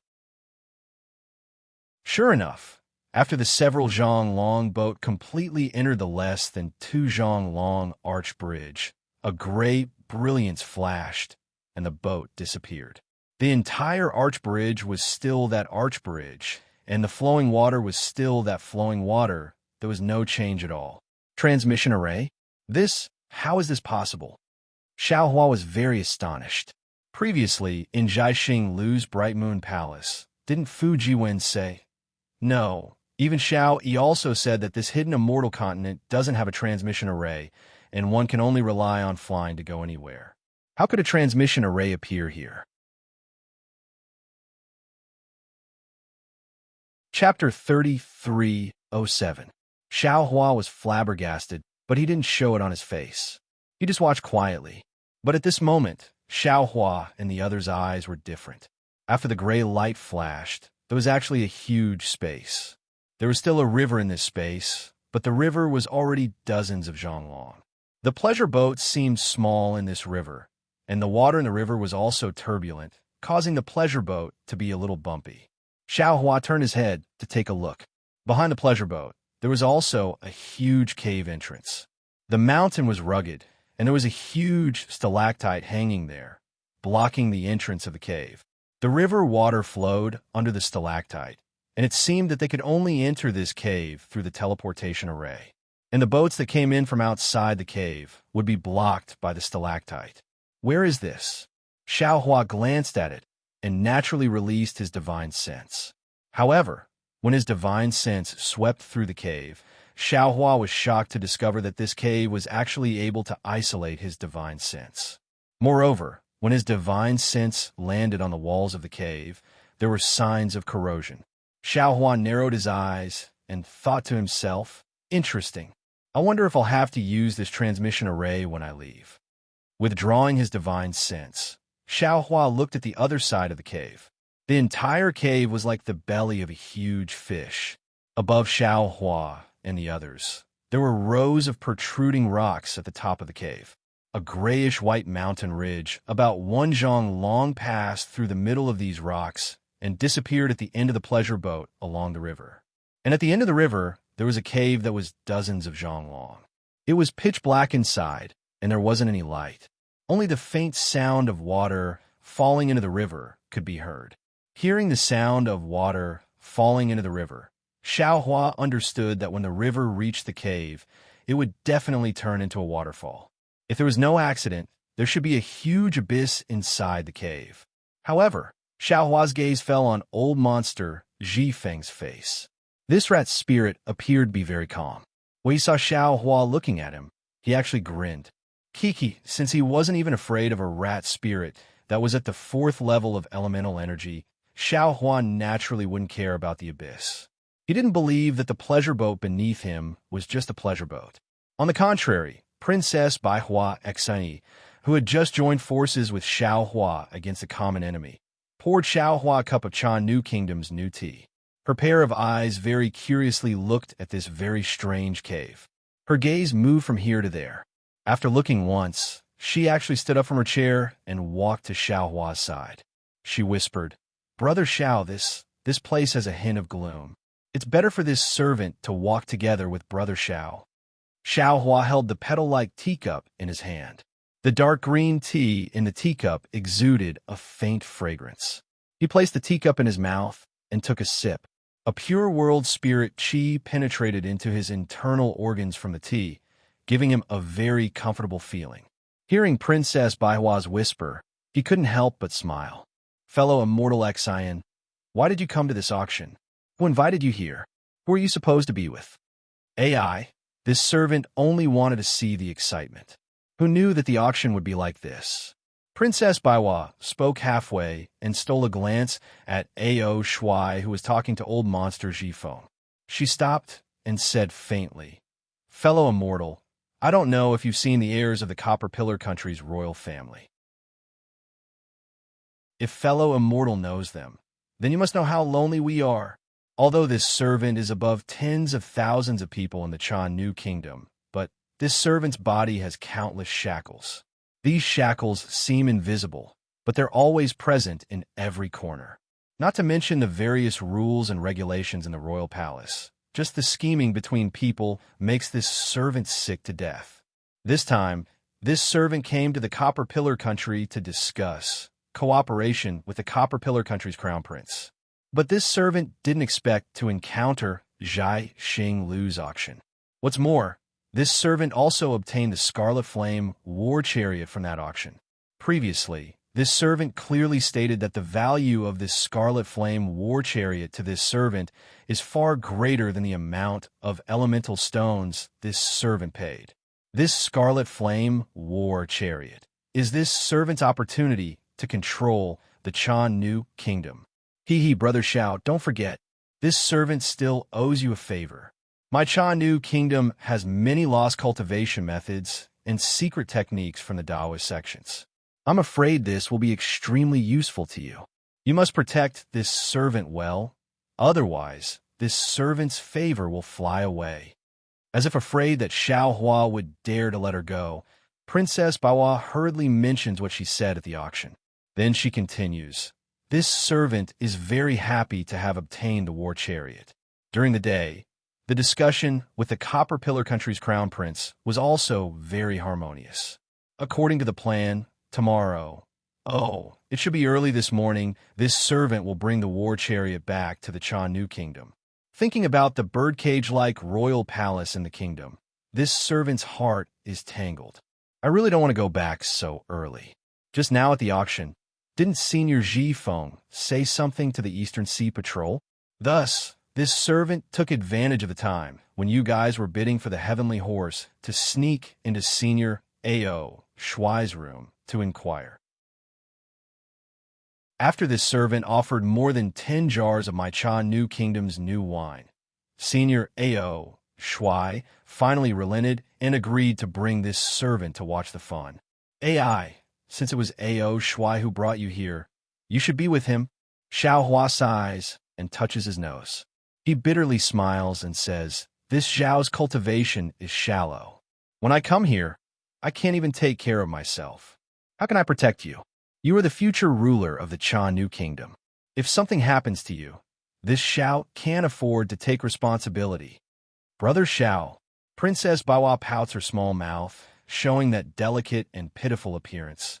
"Just now, we fought together with Senior Ao. You see, don't forget that we are all humans. He and Senior Jifeng are both demons. If this servant doesn't follow you, who else can I follow? But it doesn't matter, Brother Xiao. You can rest assured. With this servant here, I will definitely protect you and won't let you lose a single hair. Who told us to be humans? Don't you think so?" Looking at Princess Baihua's somewhat sly eyes, Xiao Hua is speechless. Just now, he said that he couldn't protect her, but she actually turned around to protect him. What could Xiao Hua say? "Brother Xiao," Princess Baiwa drags her voice again. "It's just an auction. What danger can there be? This servant only feels that this place is gloomy.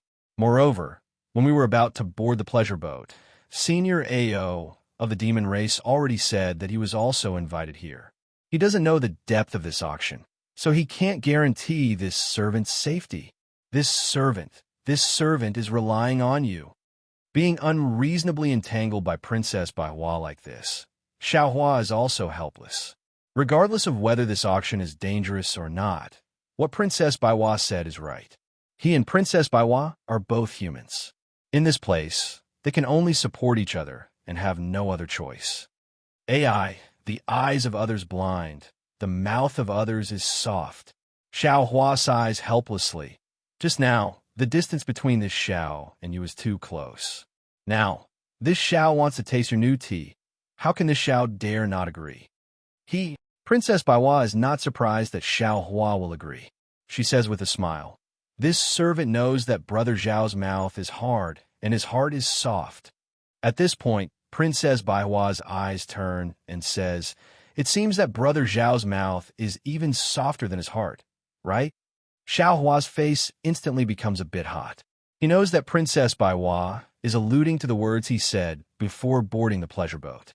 However, before Xiao Hua can think of a way to answer, the entire pleasure boat makes a strange sound like a horse stepping on a blue stone.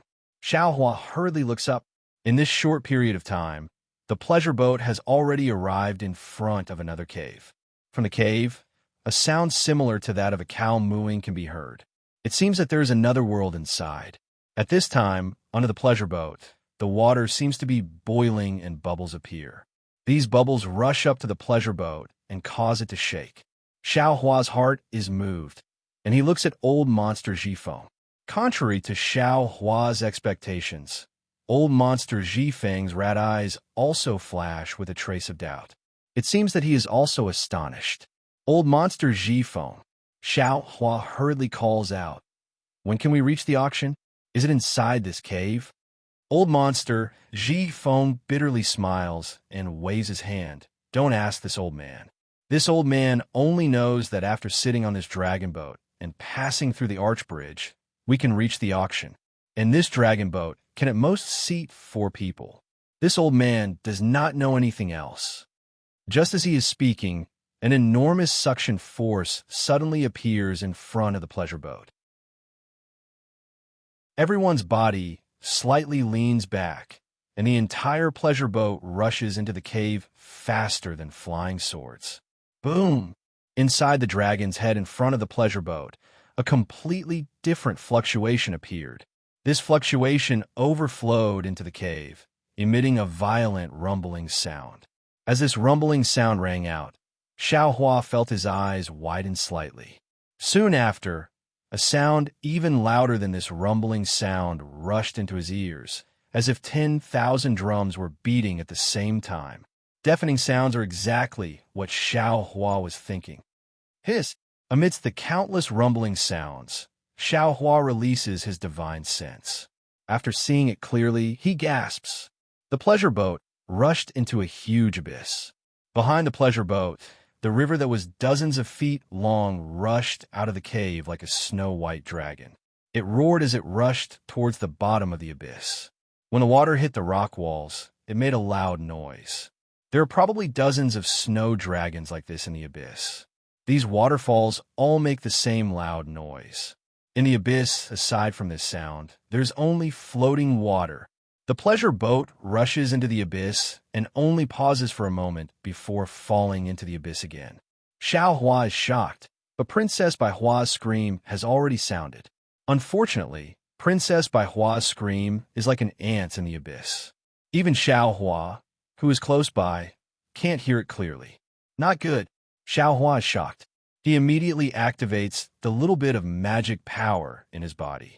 Before he can use the flying talisman, the veils around the pleasure boat suddenly rise like wings. Waves of graceful music actually comes from these veils.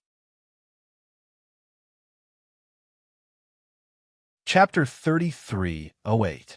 Roar, roar. With 2 clear roars, the 2 dragon figures in front of the pleasure boat rushed out along with the music.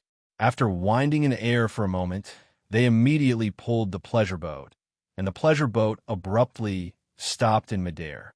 Then, the 2 dragon figures flashed with a green brilliance. As the brilliance became more and more intense, the dragon figures roared again and rushed toward the stone wall. Woo-woo! With 2 collision sounds, the dragon figures rushed into the stone wall, and immediately, thousands of light shadows sprayed out from the stone wall. As soon as the light shadows fell on the dragon figures immediately turned into green stalks like a horned dragon. Moreover, these light shadows followed the green stalks to cover the pleasure boat, and in a moment, the entire pleasure boat was wrapped up. The moment the light shadows were sealed, the thunderous sounds in the entire abyss immediately disappeared. Moreover, through the light shadows, the entire abyss also changed. At this time, the pleasure boat of Xiao Hua and the others had already transformed into a small pavilion. On the pavilion, the number 9 flashed with a faint brilliance. The pavilion was surrounded by vines, and the mist that filled the sky was like a hand brushing these slender vines. In the entire abyss, in addition to Xiao Hua's pavilion, there were 8 other pavilions of different styles. These pavilions emitted different brilliances, and Xiao Hua and the others couldn't see the situation inside clearly. However, outside the pavilions, the numbers 1 to were indeed very clear. Looking at the center of the 9 pavilions, which was the center of the abyss, there was a hill-like drum. On this drum, 2 old men were casually sitting. One of them was holding a fist-sized wine jug, and between the 2 of them was a floating chessboard. The 2 of them were drinking wine while playing chess, as if they didn't see the surrounding pavilions. Just as Xiao Hua and the others' pavilions appeared, 9 different brilliances of different colors flew out from the 2 old men's bodies, respectively landing on the 9 pavilions. Then, these 9 brilliances slowly expanded until they covered the entire abyss. This brilliance just happened to be like the ground, isolating the entire space from the abyss. Pa! With a crisp sound, a white chess piece that was as translucent as jade landed on the chessboard. The old man who was holding the white chess piece stood up and laughed heartily. "Old Ghost Qingyu, you've lost this game. If you want to make a comeback, you'll have to wait until next time." At this moment, Xiao Hua suddenly discovered that he could see the chessboard very clearly, as well as the black and white flags on the chessboard. "Motherfucker, is there a mistake? Since when did you have chess pieces here? Why didn't I see him just now?" Before the white-haired old man could completely stand up, the old man holding the black piece shouted angrily. His finger was pointing at a white piece on the chessboard. "Haha, if you lose, then you lose. You even learned how to renege. Your chess style is becoming more and more like your character." The white-haired old man waved his hand, and the chessboard turned into fragments and disappeared. "I don't have any moral character to begin with." The old man named Qing muttered a few words, raised his eyes to look around, and then somewhat unhappily called out, "Old Devil Qing, why did only 9 families come this time? Your auction is getting more and more desolate." The old man with the surname Qing rubbed his hands in embarrassment. "Today is the Hungry Ghost Festival. Many cultivators don't have time to spare. Moreover, there's an auction at Star Plucking Tower today. That's why there aren't many people here. Forget it. There's not much time left. Let's hurry up and get started. I'm waiting to go back." The old man named Qing waved his hand and urged, "All right, I'll call the boy over right now." The old man with the surname Qing extended his hand and took out a copper bell the size of a fist from his wide sleeve. As it shook slightly, a handsome young man walked out from the stone wall and bowed in front of the old man. "This humble one is Yin Sheng. Greetings, esteemed master." The old man with the surname Qing put the copper bell into his sleeve and raised his head. His slightly blurry eyes swept across the 9 pavilions. Xiao Huan naturally saw the old man's gaze as well. Although they were separated by a great distance, Xiao Hua felt that the old man's gaze could penetrate his body and see through him.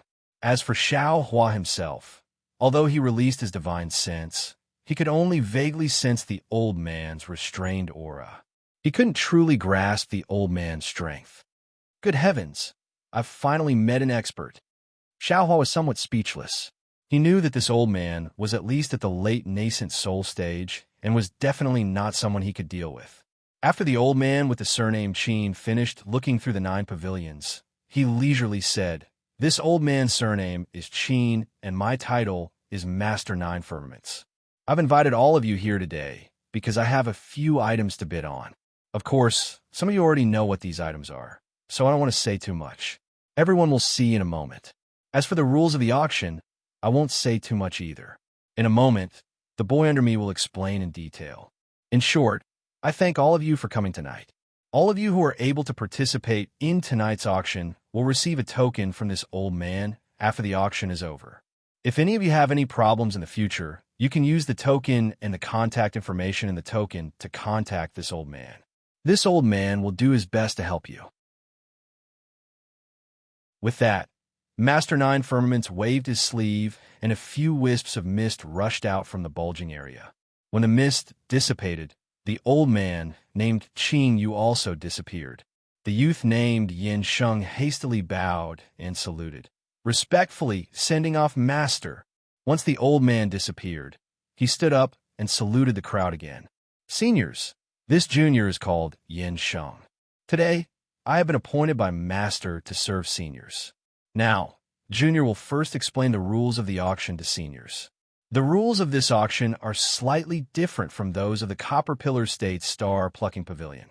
Aside from the 3 precious items that Master has already informed us of, if there are any other items that seniors wish to bid on, you can name them. If Master has them, he will definitely bid on them. Furthermore, if Master doesn't have them, other seniors can also take them out to bid. However, Junior can also bid on the items that seniors have taken out. Of course, if seniors have items that others won't bid on, you can take them out. Junior will definitely give seniors a satisfactory price." It was unknown whether it was because everyone was reserved or because they were afraid of Master Nine Firmaments, but no one spoke from the 9 pavilions. Xiaohua listened to these rules thoughtfully and narrowed his eyes as he looked at old monster Jifeng. Ever since he entered this space, he had been communicating with Ao Shuai. It was unknown what they were discussing. However, seeing that the two were somewhat absent-minded and looking outside the pavilion, Xiaohua didn't feel that they were scheming against him. "Brother Xiao, have you heard of this Master Nine Firmaments?" Princess Baihua was currently sitting on a stone bench next to Xiaohua. She propped her arm on the stone table and propped up her cheek. She curiously looked at the 2 old men who had disappeared and whispered. Their cultivations seemed to be very powerful. "Fellow Taoist, Exen," Xiaohua said unhappily, "you are the princess of a country. If even you don't know about it, how could this Xiao know?" Princess Baihua stuck out her tongue and said mischievously, "This servant only concentrates on cultivation. These things are usually reported by the servants. Let's hear what the 3 treasures Master Nine Firmaments prepared." Xiaohua nodded. "If they are suitable, you can also bid for some." "Don't." Princess Baihua hurriedly waved her hand. "This servant has already spent all my primeval stones when bidding for the Scarlet Flame War Chariot. Coming to this auction is really to broaden my horizons." Xiaohua didn't believe that a princess of a country didn't have any primeval stones. He only smiled and didn't say anything else. Yin Sheng stood in the center of the 9 pavilions and waved his hand. The stone wall he came from flashed with a green light, and a stone table flew out. At this time, a tray was placed on top of the table. On the tray were several jade eyes. "Seniors, these are jade eyes." Although Yin Sheng was very calm, his words still revealed a trace of awkwardness. Fortunately, this auction was different from the auction at Star Plucking Tower. No one mocked him and no one disturbed him, allowing him to continue speaking. What is recorded inside is the method to make the Thunderbolt battleship, and, unfortunately, although everyone tried their best to maintain their calm, Yin Sheng's words were too shocking. Some people who didn't hear the information cried out, including Princess Baihua. What? These jade eyes contain a method to make the Thunderbolt battleship?" Princess Baihua almost jumped up from the stone stool. Her previous reserved demeanor was nowhere to be seen. Along with Princess Baihua, the other cultivators in the pavilions were also surprised. They all began to ask Yin Sheng at once. At this time, old monster Ji Feng's rat eyes revealed a trace of pride. He smiled and said, "Little girl, this old man was right? You asked Inspector Ao to bring you here. You are really lucky. I just don't know if you have enough primeval stones in your Chinquan bag." Princess Baihua didn't seem to hear old monster Ji Feng's voice. She only looked at the jade eyes on the tray in the distance. Her eyes were filled with eagerness. The 2 hands she spoke of had already reached out and snatched the jade eyes. Moreover, she was still muttering, "How is this possible?" The Thunderbolt battleship is the national weapon of the previous Cheng Kingdom. Ever since the Da Cheng Kingdom was destroyed, the Thunderbolt battleship became extinct. It can't be found in the entire hidden immortal continent. How could it appear here? Thunderbolt battleship? Xiao Hua raised his eyebrows. Although he had never heard of the Thunderbolt battleship before, it seemed to be somewhat similar to his Thunder battleship. Thinking for a moment, Xiao Hua smiled and said, "Immortal friend Xian, is this Thunderbolt battleship so famous?" "Brother Xiao, you don't know." Princess Baihua reluctantly withdrew her gaze from the jade eyes and sat down. She smiled and said, "This Thunderbolt battleship is more than just famous. It is extremely famous. It is the greatest weapon in the hidden immortal continent. Every country wants to have it,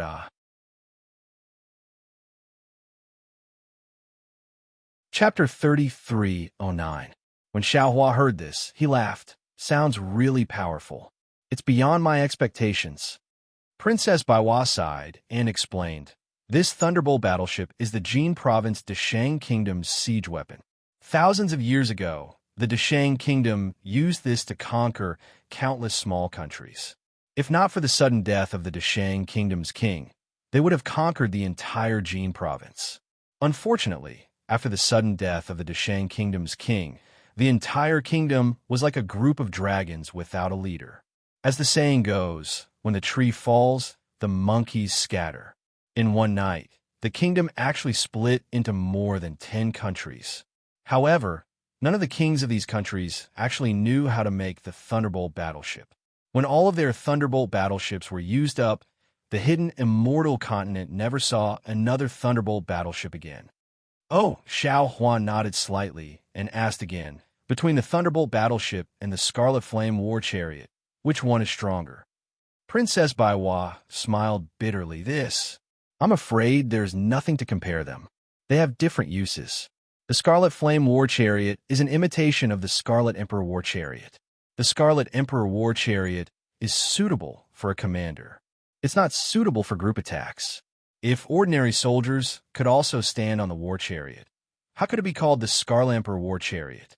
The Thunderbolt battleship is used by ordinary soldiers. It can carry thousands of people.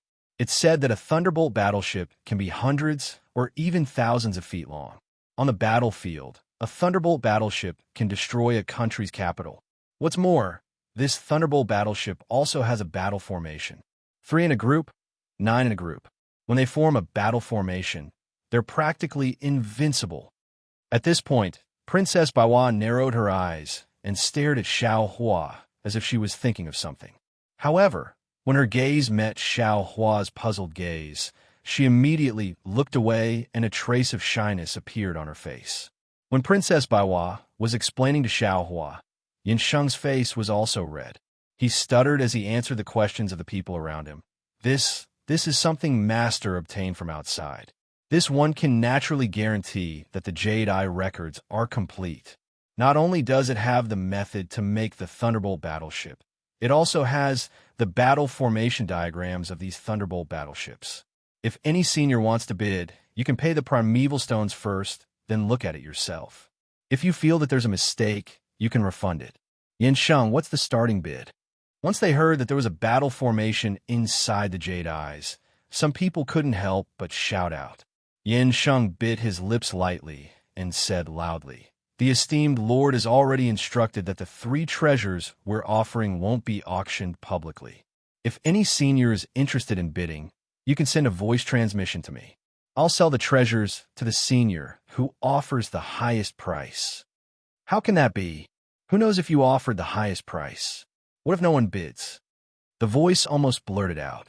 Unfortunately, after this voice, no one spoke in agreement. Even Yin Sheng's face turned slightly red, and he did not reply. Xiao Hua watched from afar. Although he couldn't see clearly who was talking in the pavilion, Xiao Hua still felt like he was looking at a fool.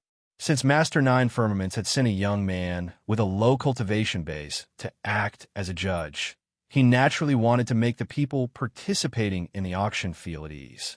Besides, why would Master Nine Firmaments need to do such a thing? Especially since he didn't need to open his mouth to bid.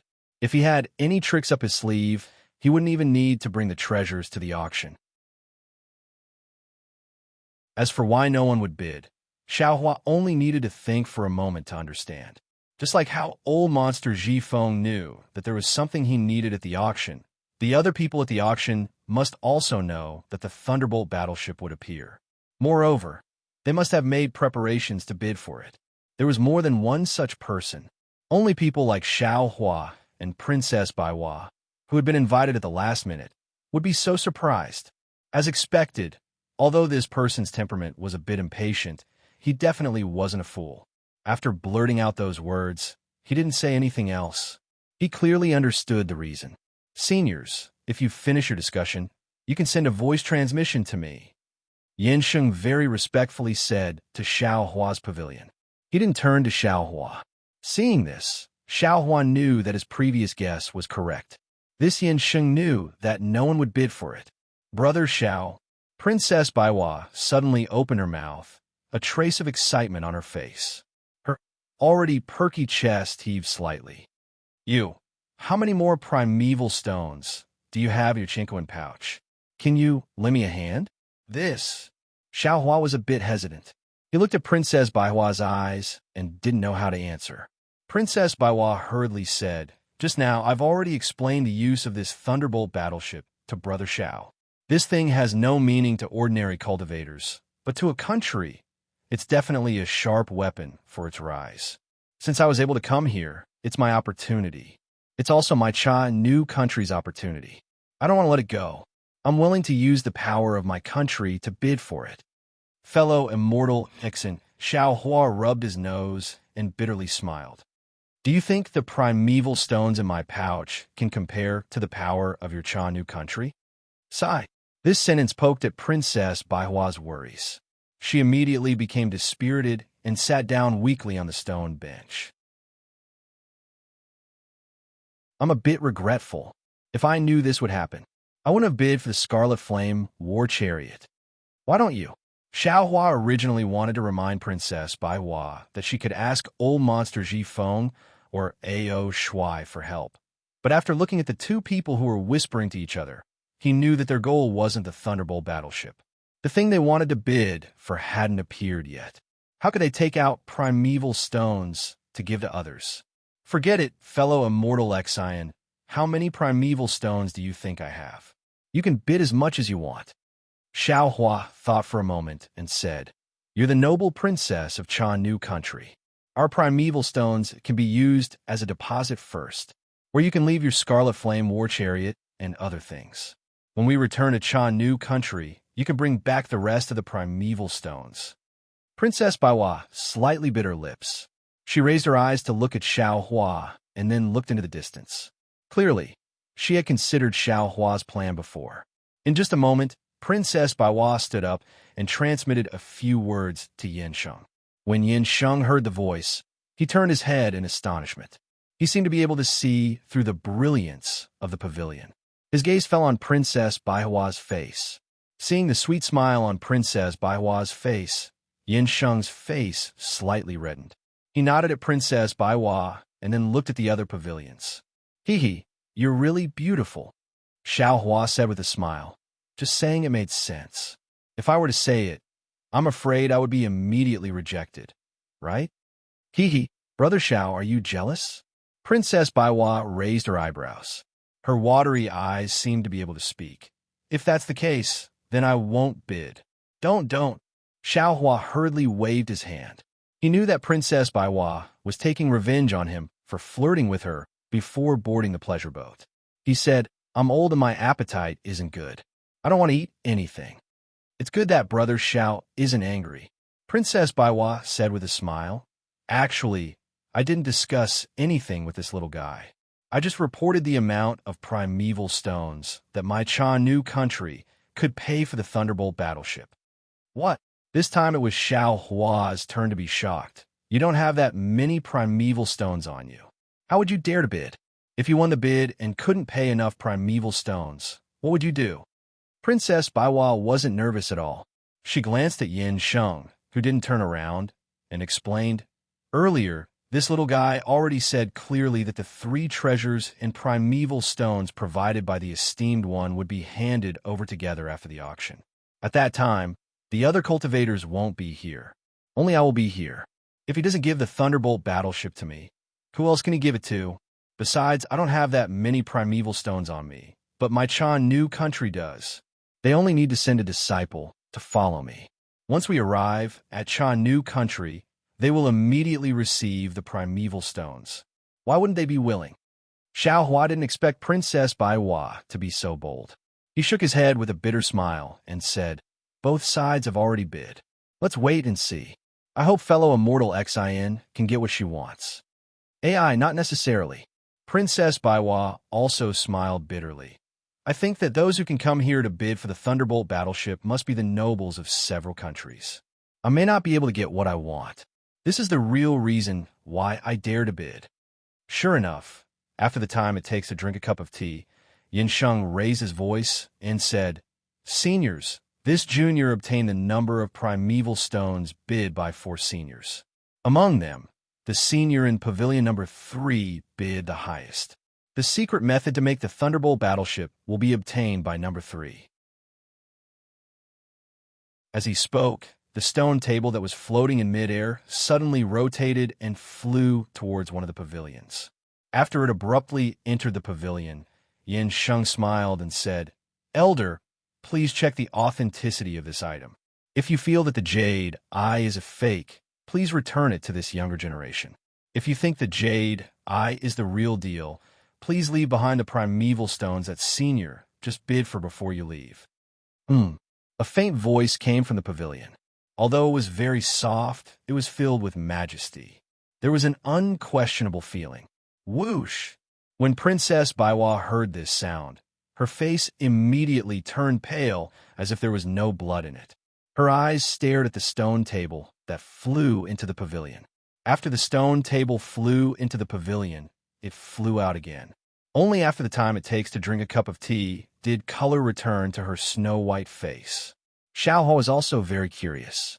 He didn't know who bid more than Princess Baiwa, so he also looked at the pavilion and didn't notice Princess Baihua's abnormality. "All right, seniors, the Thunderbolt battleship has been bid."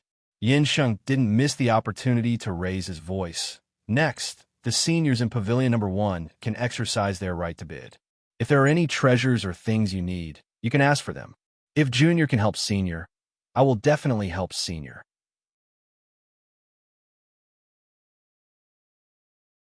Chapter 33:10. Okay, not waiting for Yin Sheng's voice to land, a voice from the number 1 pavilion facing Xiao Hua shouted, "This old man has a set of wooden ox horse refining techniques. Whoever is interested can bid." "Wooden ox horse?"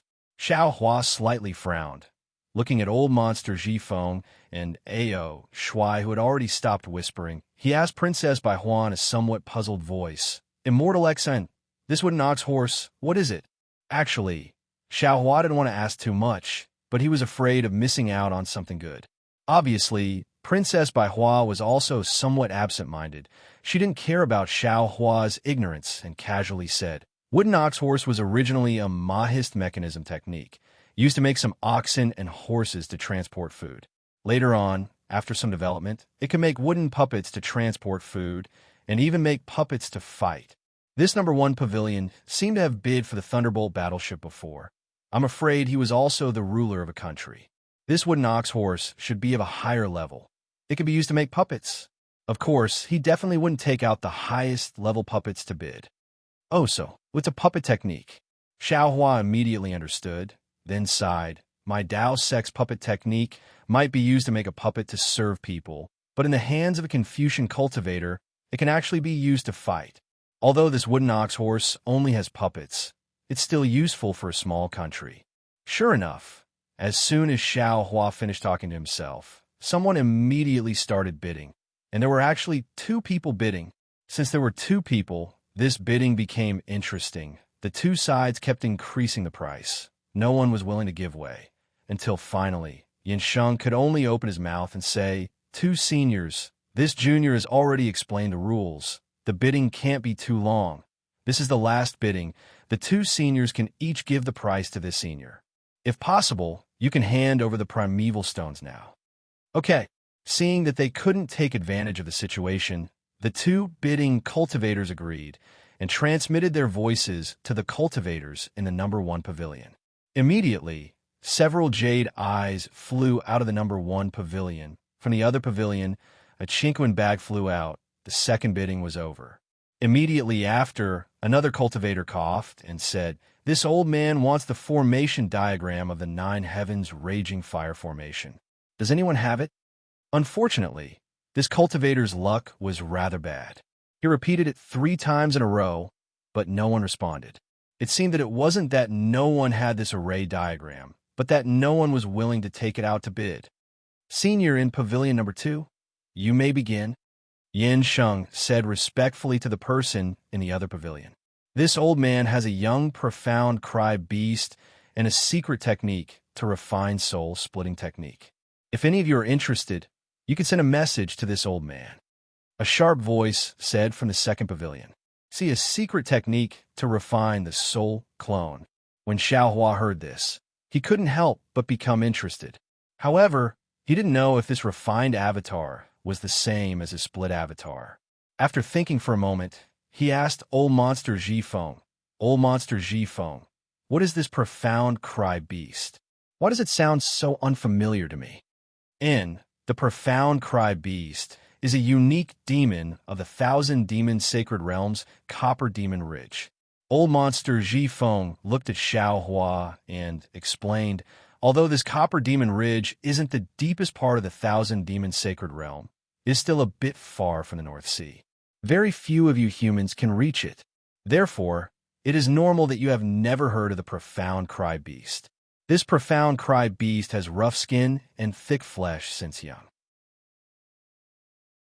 An adult profound cry beast is not afraid of ordinary imperial flying swords. If it is refined a little, it is even more powerful than a high-level defensive imperial flying sword. As for this cultivator's profound cry beast cub, I'm afraid its intelligence has already been controlled by the cultivator. Using the secret technique to refine the soul clone to control the profound cry beast, one can have a helper that won't betray him, and 2 can leave a seed after his main body dies.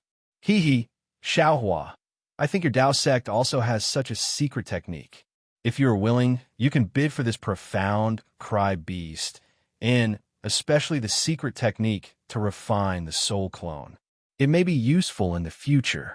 Hee. Since you know that my Dao sect has such a secret technique, then why do I still need to spend primeval stones to bid?" Xiaohua listened to Old Monster Zhifeng's explanation and knew that this so-called primeval spirit refining technique was close to the Dao sect's insidious method of possession. He had long lost interest in it and only retorted with a smile. Old Monster Zhifeng glanced at Ao Shuai, who was looking outside the pavilion and ignoring Xiaohua, and said with a smile, "I just feel that it is not easy for you to come here. Moreover, I can't give you any benefits, so I reminded you." "Thank you very much, Elder," Xiaohua said with a smile. "Actually, since we are already here, if you have any information about this auction, why don't you tell me in advance? This is much more useful than the reminder just now." Hee. Since you're already here, do you know what is the point of bidding? It is better to watch others arrange it like this. At this time, Old Monster Zhifeng still didn't tell Xiaohua what he wanted to bid for. This was really somewhat thought-provoking. Xiaohua looked at Old Monster Zhifeng's still warm smile and the unchanging craftiness in his eyes, then looked at Ao Shuai's arrogance and shook his head slightly. He was not afraid of Old Monster Zhifeng, but he was somewhat afraid of Ao Shuai. But now it seemed that the possibility of the 2 of them working together to deal with him was not high. Moreover, he was still in this auction. Even if the 2 of them worked together to deal with him, they would still have to take Master 9 Firmament's face into consideration. In particular, Xiaohua believed that Old Monster Zhifeng did not have too many reasons to deal with him. The only possibility was the Heavenly Horse. If he could bid for something that he liked in the auction, Xiaohua was still willing to take this risk. The Xianming beast was a bit unfamiliar to Xiaohua, but to the other cultivators of the hidden immortal continent, it seemed to only be a relatively rare monster beast. After this cultivator spoke, no one responded. At this time, Yinxing suddenly raised his head, and a respectful expression appeared on his face. He nodded slightly and said, "Senior, My master is more interested in your soul refining method. If you're willing, you can tell me the amount of origin stones you want to bid. If it is suitable, my master will take it. He won't let senior return empty-handed. Thank you very much, master. That person chuckled. He knew that Master Nine Firmaments didn't want to have a situation where someone had just bid for it. After thanking him, he said a few words to Yin Sheng, and then the jade. I flew out of the pavilion and landed on the stone table. May I know if the other seniors in Pavilion number 2 have anything that I can help you with? After Pavilion number 1 had handed over the goods, Yin Sheng respectfully asked Pavilion number 2, "Cough, cough, I need a Buddhist sect's third transformation soul-nourishing pill. I wonder if Master has it." A hoarse voice sounded slightly weak. Third transformation? Ao Shui hadn't said anything, as if he disdained to be with Xiao Hua. When he heard the old woman's request, he couldn't help but be slightly stunned. He opened his wide dragon mouth and sneered. How can the hidden immortal continent have such a Buddha pill, even in the Pure Land world? I'm afraid it's not easy to get it. This person is a bit delusional. What the patrol envoy said is very true. Old monster Ji Feng also echoed. This third transformation, soul-nourishing pill, requires the Saraira of a Buddhist sect senior monk who has reincarnated for 3 lifetimes. This kind of rare pill is controlled by the Great Lightning Toon Temple. If it isn't someone who has made a great contribution to the Buddhist sect, it's impossible to get a reward. Although Master Nine Firmaments has great power, I'm afraid it's hard to satisfy, right? Sure enough, a difficult voice sounded out. Fellow immortal, I have to disappoint you. This old man really doesn't have a third transformation soul-nourishing pill. However, if your soul is damaged, this old man does have a few Dao Sec soul-replenishing pills. Do you need them? Forget it, the old woman was very disappointed. She coughed twice and said, although the Dao Sec's pills have spiritual effects, they are useless to this old man. Many thanks for Master's good intentions. It seems like the other fellow immortals also don't have this item. I have to disappoint, fellow immortal. No matter. This old woman has been disappointed more than once or twice. Maybe it's because I don't have enough luck. After the old woman finished speaking, she didn't say anything else. Yin Sheng waited for a moment and then said respectfully to the third pavilion, "May I ask the senior of the third pavilion, how may I be of service?" This servant wants to ask Master to help this servant kill someone. A clear voice said. Damn it. Xiao Hua was stunned when he heard this. Looking at the similarly stunned princess by Hua, he blurted out, Is this still an auction? How can it take the life of the buyer? Unfortunately, Xiao Hua still underestimated the moral integrity of many people. Yin Sheng didn't even need Master Nine Firmaments to open his mouth and said very familiarly, "Who is the enemy that Senior wants to kill?" Senior needs to clearly explain this person's origin so that Junior can quote a price based on this information. This person's information is here. Saying this, a Jedi flew out from the pavilion and landed on the stone table. Senior, please wait a moment. After Junior finishes looking at it, there will naturally be someone who will trade with Senior. Yin Sheng said respectfully after seeing the stone table once again disappear into the stone wall. Seeing this scene, Xiao Hua's heart suddenly turned cold. The little bit of hope that he had placed on Master Nine Firmaments immediately disappeared. Following that, he became vigilant towards old monster Jifeng. This place was indeed as dangerous as Zhu Qing said. Since lives could be traded here, how could Master Nine Firmaments protect his own safety? Of course, Xiao Hua also believed that Master Nine Firmaments would maintain the reputation of this auction.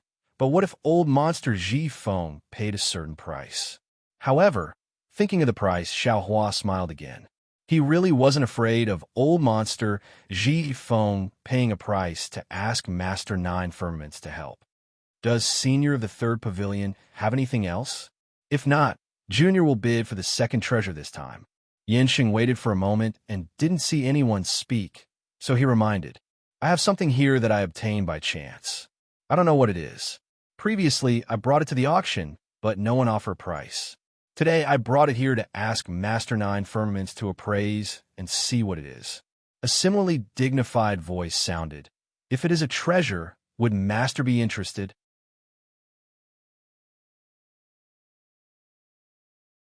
Chapter 33:11. Senior, please take that item out. Yin Sheng's tone was still respectful. That person was a little troubled. This item is rather special. It's so slippery that it can't be sensed. It's not easy for me to control it. Little friend, please come to the pavilion and take it.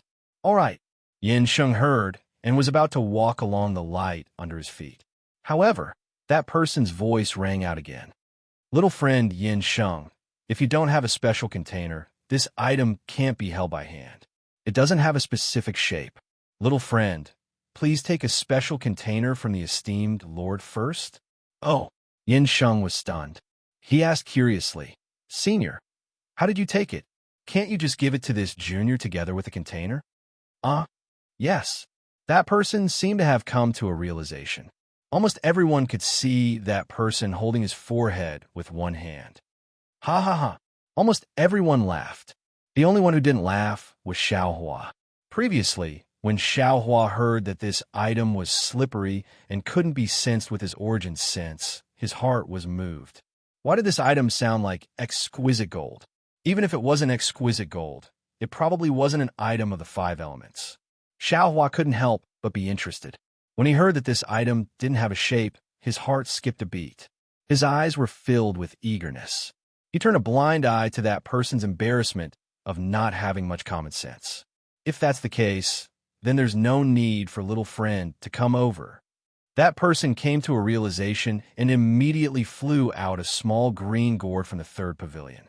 Like before, it landed on the stone table and disappeared into the stone wall along with the stone table. It was only for a moment. However, in this moment, Xiaohua was like an ant on a hot pan. He was anxious and uncertain.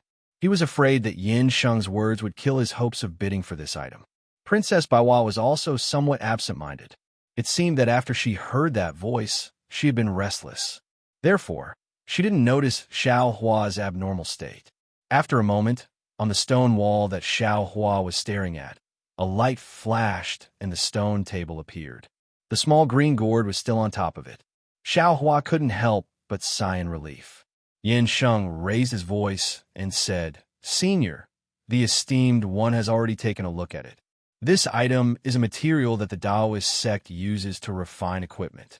As for what it is, even the esteemed one isn't sure. However, he was certain that this item was not within the 5 elements, so it would not be easy to refine this so-called magic tool. However, if he could successfully refine it, then it would definitely be an extremely amazing magic tool. I'm very sorry, but this item is of no use to Venerable Master.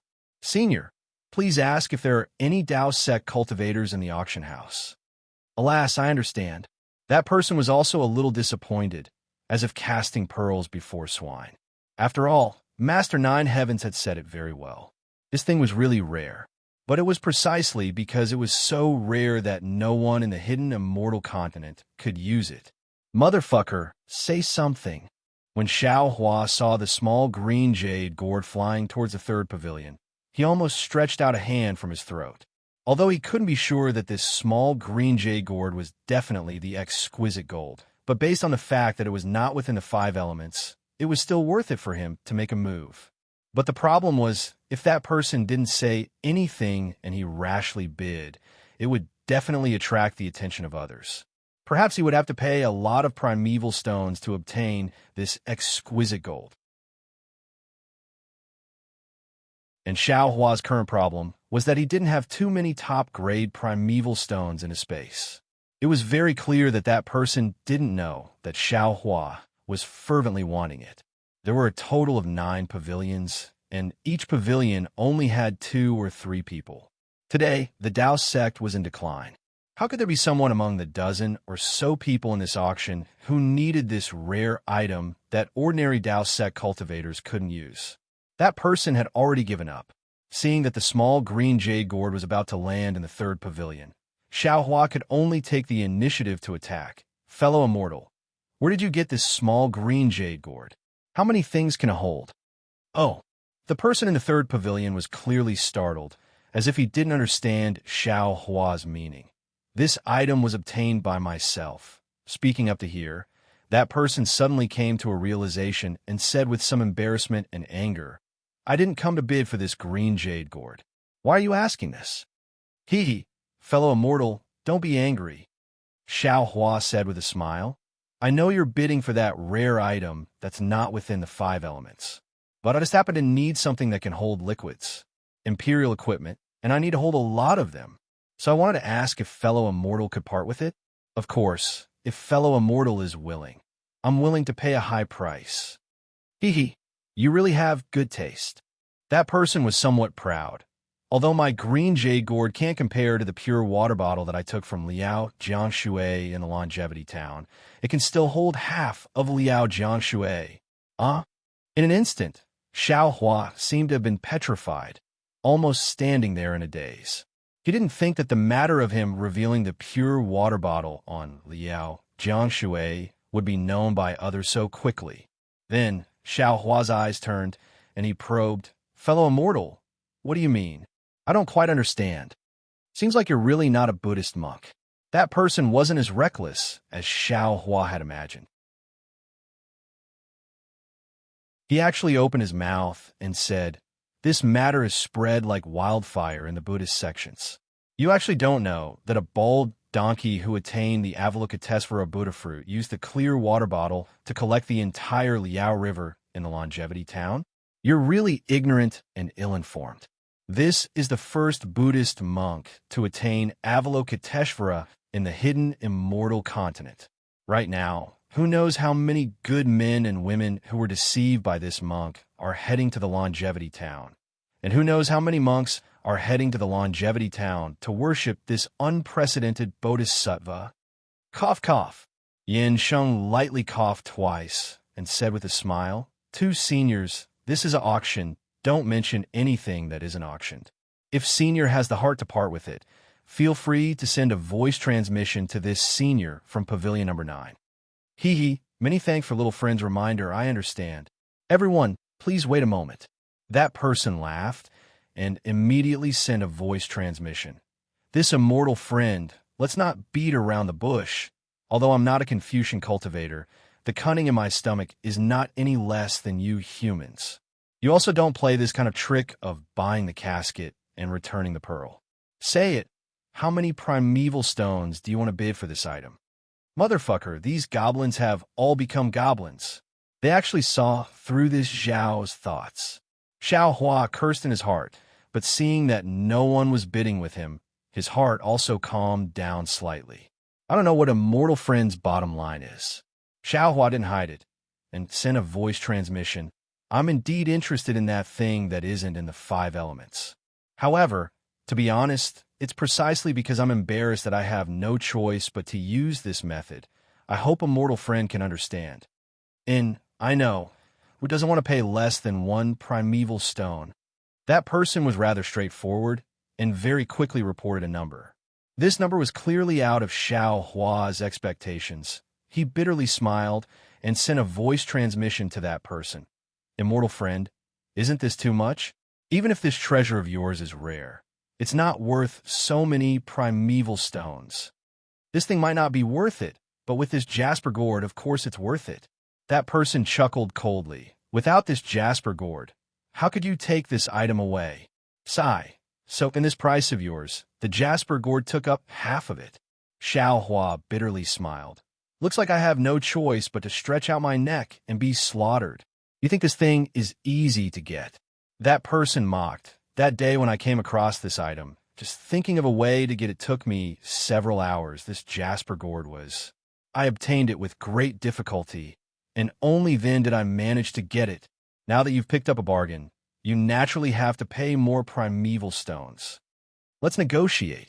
Xiao Hua obviously couldn't take out that many primeval stones, and probed, I don't have that many primeval stones. What else do you need? Are you crazy? That person became angry as soon as he heard. What are you bidding for if you don't have primeval stones? You're wasting my time for no reason. Don't be anxious. Xiao Hua was amused. I have a lot of spiritual herbs here, enough to make up for the primeval stones. Spiritual herbs? What kind of spiritual herbs do you have? Upon hearing spiritual herbs, that person's tone changed slightly. Hearing that, Xiao Huan knew that he had made the right bet again. This person should also be a demon from the Thousand Demons Sacred Realm. Demons didn't know how to grow spiritual herbs and could only harvest them in the Thousand Demons Sacred Realm. With so many demons and spiritual herbs were naturally popular in the eyes of demons. What do you want? This time, it was Xiao Hua's turn to take the initiative. Let's not waste time after you say it. Let's quickly settle the deal. Don't make Master Nine Heavens unhappy. All right, hearing Master Nine Heavens' name, that person's heart tightened, and he hurriedly told him the spiritual herbs he wanted and the amount. Xiao Hua calculated in his heart.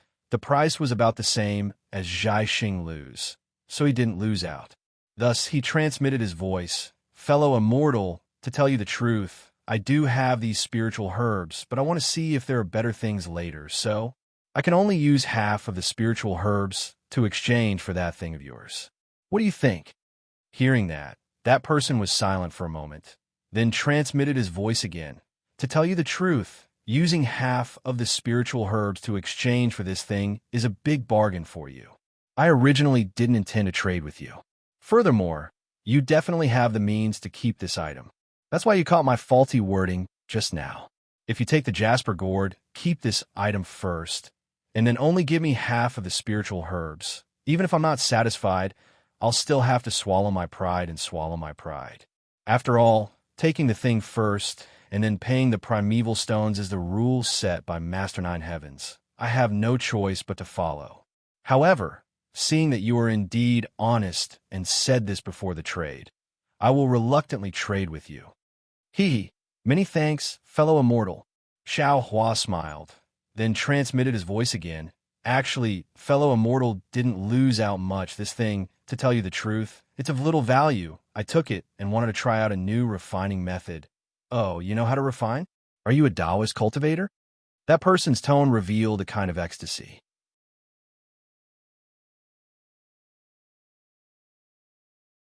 Chapter 33:12. This is bad. Xiao Hua bitterly laughs in his heart. The more you speak, the more likely you will make mistakes. This is truly an unbreakable truth. This one only has a rough understanding and cannot be considered an expert. Xiao Hua hurriedly says, if a mortal friend has any requests, this one is afraid that I cannot fulfill them.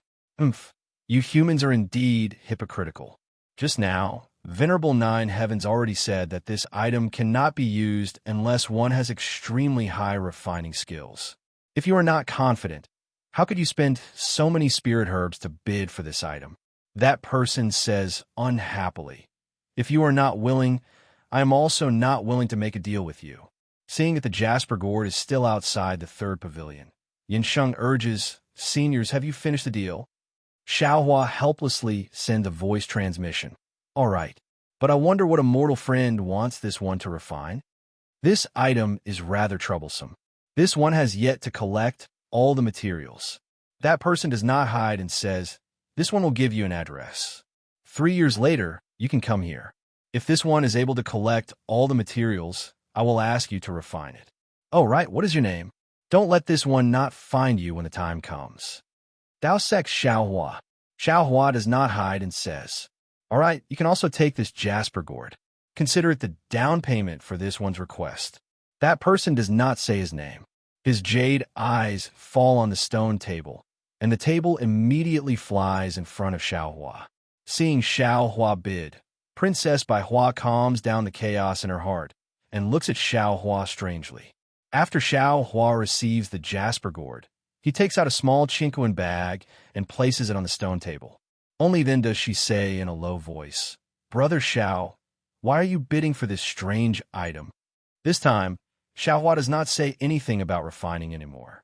He says with a smile, there are not many things from the Tao sect in this auction. It is not easy to meet one. How can I not bid? Princess Bai Hua only glances at Xiao Hua and does not ask anymore. It seems like she does not believe what Xiao Hua said too much. All right, seniors, let's start bidding for the second treasure of this auction. When Yin Sheng saw the stone table fly into the third pavilion, he immediately said, "This item is one of the 10 great imperial equipment. I won't introduce it any further. Seniors, please bid for it." Although Yin Sheng didn't mention the name of the 10 great imperial artifacts, Xiaohua already realized that venerable Nine Heavens had arranged 9 pavilions. The first 3 pavilions were for the first treasure, the middle 3 pavilions were for the second treasure, and the last 3 pavilions were for the third treasure. Old monster Zhifeng, an old monster of the Thousand Devil Sacred Realm, would definitely not be interested in the 10 great imperial artifacts, and the 3 pavilions that were interested in the 10 great imperial artifacts already knew the name of the imperial artifact. Xiaohua also didn't care about the imperial equipment. He just sat there quietly as his mind entered the space. Inside the space, Xiaohua waved his hand, and the jade gourd appeared in his hand. Then he flicked his hand, and sure enough, another exquisite gold flew out from the jade gourd, like a cloud floating in front of Xiaohua. Good, Xiaohua was overjoyed. Although the current wishful steel staff could only be considered a heaven-leveling staff, it could only extend about 10 feet. If he could add another piece of exquisite gold and extend it another 10 feet, it could barely be considered a wishful steel staff. "Fellow Taoist, please show yourself." Xiaohua smiled and called out to tracing light in the sky. "Io, fellow Taoist, do you want to tire out to death?" However, a ripple flashed in midair, and the green-robed Xiaohua appeared out of thin air. When he saw the exquisite gold in front of him, he understood. He smiled bitterly and said, "You want me to refine this, so you want me to comprehend it. Do you think this poor Taoist is you? Just now, I saw a pile of broken artifacts being sent in, and before I could figure out what was going on, fellow Taoist brought this thing in again. Fellow Taoist, capable people do more work." Xiaohua smiled and said, "The other fellow Taoists don't know how to refine artifacts. If I don't look for you, who else can I look for? Besides, don't you want to see what the real wishful steel staff looks like? Good boy with a swing of 20 feet in the wind. It's awe-inspiring just thinking about it." Enough, enough. The green-robed Xiaohua's face was actually expressionless, but his tone was rich. "Fellow Taoist, please fool I. Even if it's awe-inspiring, it's your awe-inspiring. It has nothing to do with I. I's awe-inspiring. Isn't that fellow Taoist's awe-inspiring?" Xiaohua said as if he was coaxing a child. "If there is no fellow Taoist's hard work, how can I have everyone's awe-inspiring awe-inspiring? Hee, forget it, forget it. For fellow Taoist sincerity, I will accept it." The green-robed Xiaohua said with a smile. Thank you, fellow Taoist." Xiaohua said, "Oh, this jasper gourd is good, but unfortunately it's still not enough. I will also refine it." It seemed that the green-robed Xiaohua was in a good mood. He actually took the initiative to grab the jasper gourd and the exquisite gold in his hand, and then he disappeared in a flash. Jade Archive, Xiaohua smiled and looked into the distance again. There was a patch of green, spiritual grass where the Pegasus was leisurely eating grass. Although its expression was still a little dispirited, its relaxed pace showed that it was very comfortable. The location of the Pegasus was naturally imprisoned by Xiaohua. The Pegasus could only see darkness, and it should be no different from when it was in the small Chincoan bag. He was not worried that the Pegasus would reveal the secret of the space. Very good, Xiaohua was happy in his heart, and the sunlight in the whole space became more and more brilliant. When Xiaohua was about to leave, his eyes fell on the Iceworm King's egg and other things. Whether it was the Iceworm King's egg, the Water Pattern Butterfly's egg, or even the Dream Mirage Butterfly's egg and those spirit-swallowing bugs, they had been in Xiaohua's space for hundreds of years, and even went through the separation of yin and yang. If they were ordinary eggs, they would have hatched long ago and even grown into spiritual beasts. But these eggs not only did not hatch, but also became more silent, especially those spirit-swallowing bugs, and with swallowing bugs, they closed their eyes and slept. If not for Xiaohua being able to sense the vitality in their bodies, and the faint golden runes around the eggs and spiritual beasts, Xiao Hua would really think that these things had died when the yin and yang separated. Forget it. Let's see what happens to them. Although Xiao Hua could control the whole space, he did not understand the growth of these spiritual beasts. It seemed that there were still many things that he needed to understand and practice. When Xiao Hua withdrew his eyes from these spiritual beasts, he looked at the little lightning beast floating under the nameless item in the sky with its eyes closed. Then he flashed into the yin side of the space. Compared to the vitality of the yang side of the space, the yin side of the space was equally dense with the aura of death. Wisps of the essence of the blood sea entered Xue Xue's helpless soul through the nether lotus and nether bamboo, and the purple mist lingered around them all the time. The stone statue of Zhang Xiaohua that accompanied Xue Xue's soul was also flashing with blood-red light and black mist. The originally ordinary appearance of Zhang Xiaohua had now become somewhat majestic. Countless blood-red lights penetrated into the stone statue from the nether lotus like gossamer, and countless black threads flashed out from the banner of Qiyu, fusing with the blood-red lights. Even the wisps of purple mist that only Xiao Hua could see were entering the stone statue's body through the blood-red lights. Looking at all these unchanging, Xiao Hua sighed and disappeared from the inside of the space again. When Xiao Hua's mind left the space, there was not much change in the auction hall.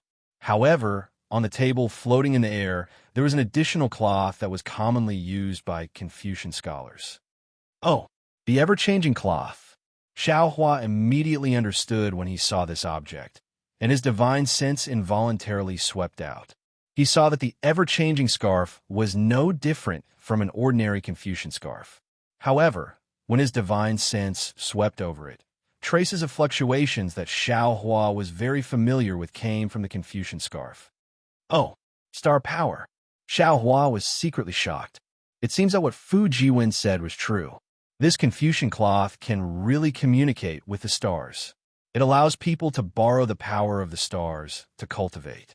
The ever-changing cloth's so-called ever-changing cloth must be achieved through the use of the star power. In this world, the star power is everywhere stronger than the spiritual energy of heaven and earth. In addition, it has the effect of destroying evil and is used for ouch. Thinking of this, Xiao Hua was suddenly shocked. The star power, what is the connection between it and the noble spirit? The scrolls commonly used by Confucian cultivators are all drawn with the noble spirit. This ever-changing scarf allows Confucian cultivators to draw upon the power of the stars to draw scrolls. Therefore, the power of the stars must be related to the noble spirit. What is the connection? In an instant, Xiao Hua immediately made up his mind. Without hesitation, he was about to send a message. Unfortunately, he had just said a few words when Yin Sheng smiled at Xiao Hua and said, "Senior, you are too late. Just now, the senior in the 5th pavilion has already bid for this ever-changing cloth. If senior is interested in this imperial equipment, you should negotiate with that senior in private." As Yin Sheng's voice fell, the stone table flew towards the 5th pavilion and disappeared in a moment. When it flew out, the stone table was already empty. What a pity, Xiao Hua inwardly regretted. He heard Yin Sheng ask the 4th pavilion if they had any requests. Clearly, just as Xiao Hua had guessed, number 4, number 5, and number 6 were Confucian cultivators who had been invited by Venerable Master Nine Heavens to bid for the Myriad Transformations handkerchief. Afterward, number 4 and number 5 made requests and took out treasures that Confucian cultivators could use. Not only had Xiao Hua never heard of them, but he also didn't have any use for them. Therefore, he only listened and didn't have any intention of bidding. On the contrary, Princess Baiwa was very interested in the flying phoenix hairpin taken out by the 4th Confucian cultivator. The Confucian cultivator claimed that this so-called flying phoenix hairpin was an imitation of the imperial equipment of the Immortal Palace's imperial empress. This gimmick immediately attracted the bidding of 3 female cultivators. Princess Baiwa had already bid for the Scarlet Flame War Chariot. She also saw Xiao Hua bid for the exquisite gold just now, so she was embarrassed and couldn't raise the price. In the end, She returned empty-handed. Looking at the sixth pavilion, Yin Sheng once again invited, "Senior in the sixth pavilion, you can state your request now."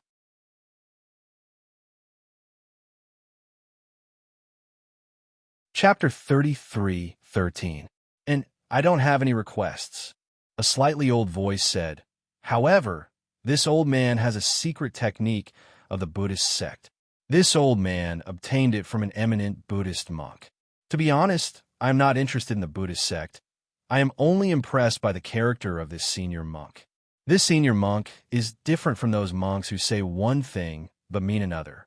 Not only is he compassionate, he also teaches others to be kind. I have known him for more than 10 years, and I have never seen him do anything that makes me uncomfortable. Of course, this old monk has tried to persuade me to enter the Buddhist sect more than once. This is the only thing that makes me unhappy. As the saying goes, those who walk different paths cannot make plans together. Because of this, I have deliberately kept a certain distance from him. Who would have thought? Last year, this old monk came to visit me again. He only said a few words, and he revealed his intention to entrust me to find a successor in the hidden immortal continent. How could I agree to such a thing that goes against the righteousness of my Confucian cultivation? I immediately refused and even showed my determination to sever our relationship. Only then did he give up on his original intention. But what makes things difficult for me is that this old monk actually passed away in my house. He even gave me this Buddhist secret technique before he passed away and told me to find a fated person. How do you want me to deal with this? This old man seems to be telling a story. Even Yin Sheng listens with great interest. But thinking about it, this is this old monk's last wish. I have no choice but to agree. Even before the people from the Buddhist sect came, I did not mention this matter. The old man finally says, "Previously, I really did not think of this matter. Now that we are in the auction, I will find a fated person for this old monk. This can also be considered as ending this matter. I wonder if Master Nine Firmaments is interested?" It seems like Master Nine Firmaments was also listening attentively. Before the old man could finish speaking, Master Nine Firmaments laughed and said, "This old man has Buddhist relics, Buddhist artifacts, and Buddhist secret techniques. I don't lack anything from Buddhist sections. That old monk's obsession does not seem to be pure. I have a source for all my Buddhist items. There is no need for me to be a fated person. Fellow immortal should find someone else. All right then, since Master Nine Firmaments doesn't want it, let's look at the others." The old man said helplessly, "Oh, that's right. Esteemed Lord, this old man has a presumptuous request. Please forgive me. Fellow immortal, please speak." Venerable Nine Firmaments said, "This old man doesn't wish to bid for this Buddhist sect's secret technique via voice transmission. It's better for everyone to bid. Today is the Hungry Ghost Festival. If this old monk's soul is nearby, he will be able to hear me. This old man has a clear conscience. Haha, it's already past midnight.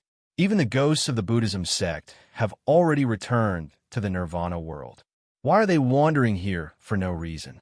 Master Nine Firmament smiled and said, "But since fellow immortal doesn't think it's fun, you can bid for this Buddhist secret law. Many thanks, Venerable." The old man thanked Venerable Nine Firmaments and said, "Which immortal friend wants to bid? I would like to ask, what is this secret technique?" A woman's voice sounded. "I don't know." The old man immediately replied, "As the saying goes, don't look at indecent things. This old man doesn't like the Buddhism sect and is afraid that this secret technique will dirty my eyes. That's why I have never opened it." The woman heard this and immediately said, "Okay, I bid 10,000 top-grade primordial stones." As soon as the woman finished speaking, a person from the third pavilion immediately shouted, I bid 50,000 top-grade primordial stones." "I bid 60,000. Princess Baiwa saw this and snorted with disdain. "Humph, another Buddhist sect king. Why do you care?" Xiao Hua smiled. Maybe this king is the fated person that the old monk was talking about. Princess Baiwa very fiercely asked, "Why is it that the king is and you and I aren't?" Xiao Hua shrugged and said to this somewhat unreasonable, beautiful woman, "Fate is fate. Fate is fate. Fate is fate. Fate is fate is fate. If fate is fate, then fate is also fate. If fate is fate, then fate is also fate." Huh. Princess Baiwa smiled like 100 flowers blooming. If Brother Xiao shaved his head just by this sentence, you can pretend to be a Buddhist sect high monk. Ha ha, I'm a Buddhist sect high monk. Xiao Hua laughed, his eyes flashing with a strange light. Princess Baiwa pouted. Her dark red lips seemed to be able to tie a little white rabbit. Only a ghost would believe you. As the two were talking, the person who seemed to be the king had already increased the bid to 200,000 top-grade primordial stones, seemingly determined to win. And the woman was obviously not a match for him. She already began to hesitate. "I'd bid 210,000. At this moment, a voice suddenly sounded from the 9th pavilion where Xiao Hua was. Suddenly, everyone's eyes fell on him, although they couldn't see the situation inside. "Oh, Inspector." Old monster Ji Feng was shocked. "Why are you bidding for this Buddhism sect secret technique?" No problem." A.O. Shuai's face was full of confidence. "I have a lot of primordial stones and treasures. I won't delay the bidding. 250,000. At the end, A.O. Shuai didn't forget to increase the bid. It was as if he was determined to win. "But Brother A.O." Hearing this, old monster Ji Feng smiled bitterly. "This is a Buddhism sect secret technique. What does it have to do with your dragon palace? Why are you bidding for it?" Hee. Didn't you hear what the Confucian said? This was left behind by a Buddhist sect high monk before he passed away. There must be something fishy about it. "Don't worry, my intuition won't be wrong," A.O. Shuai said proudly. "Otherwise, it wouldn't attract two people to bid at once.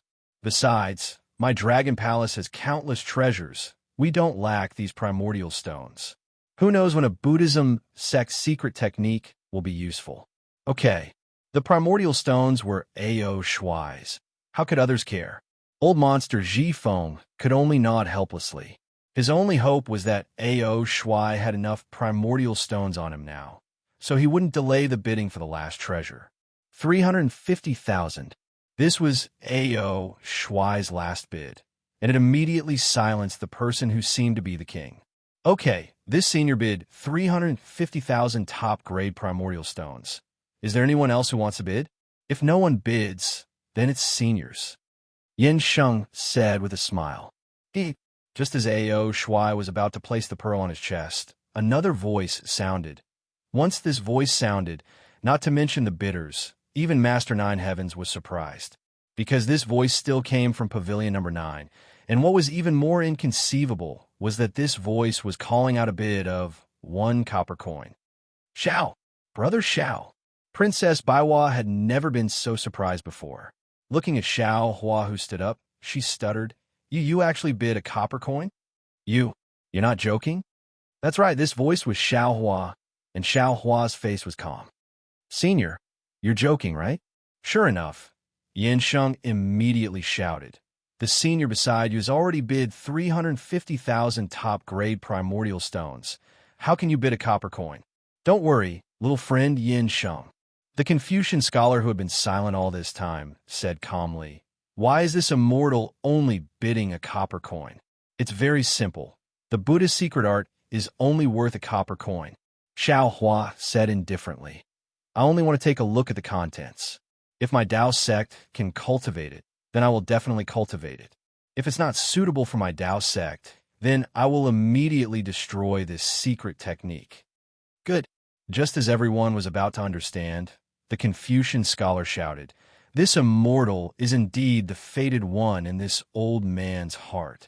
This Buddhist secret technique belongs to you, fellow immortal." "Wait a moment," A.O. Shuai sneered. "This old man bids so high. Why don't you bid for the Buddhist secret art?" Immortal friend, the Confucian scholar also sneered. "Who said you can only bid higher in a bid? This old man's secret art is for the lowest bidder. And to tell you the truth, when the Buddhist sect came to collect the old monk's Sarira, this old man didn't return it to them because I didn't want them to obtain it. If this old man wants to be loyal to someone, then I must find the fated one. As for whether we are fated or not, this old man has the final say. This immortal friend, please give this old man a copper coin. This old man has finally settled this matter. This can also be considered a perfect explanation for the old monk. The Confucian scholar seemed to be even more impatient than Xiaohua. All right, fellow immortal, please take it. Xiaohua stretched out his hand and took out a copper coin from his bosom. If he didn't go to the longevity town, how could he have the lowest bid in this world? With a flick of Xiaohua's finger, the copper coin drew an arc in the air and fell into the sixth pavilion. Immediately after, the stone table also flew in. In a moment, a Buddha certificate was brought in front of Xiaohua by the stone table. Immortal friend, remember your promise. If you can cultivate it, then you must cultivate it.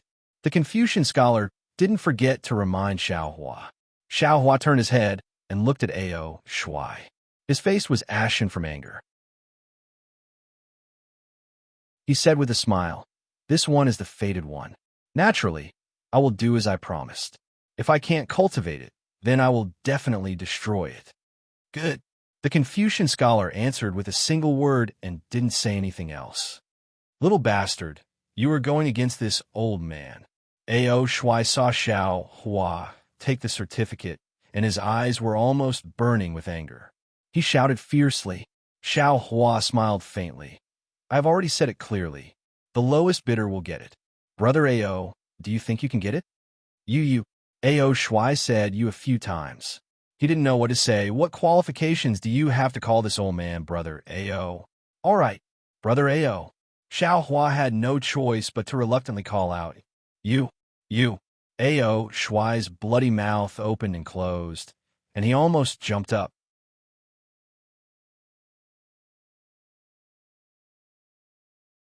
Chapter 33:14. AI, fellow immortal, how do you want me to address you? If you want to say it, then say it clearly. As long as you say it, I will know. If you don't say it, how can I know? Since you don't want to say it, I can only call you that. But now that you're not satisfied, you should tell me what you think. If you say it, I can't not address you the way you want me to address you. Only if you say it will I know what you think. I can address you as if you're satisfied. It's impossible that I won't address you that way if you say it. If you don't say it, I'll address you that way. Let's be reasonable. Now, I will count to 3. You have to say clearly what you want me to call you. Xiaohua was in a good mood. His words made Ao Shuai, Ji Feng, and Princess Baiwa dizzy. Ao Shuai and old monster Ji Feng looked at Xiaohua in disbelief. Then they used their hands to pull their ears, as if they wanted to drag Xiaohua's words out of their ears and listen to it again.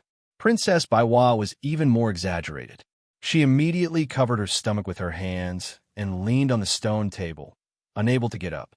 Obviously, she was laughing so hard that her stomach hurt.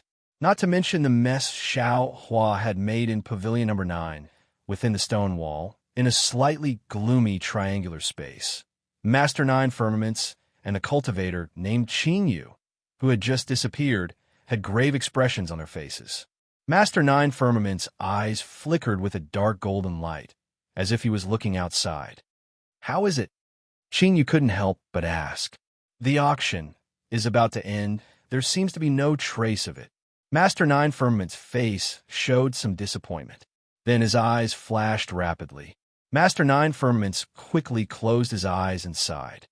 "This time, I'm afraid our efforts will be in vain." Perhaps.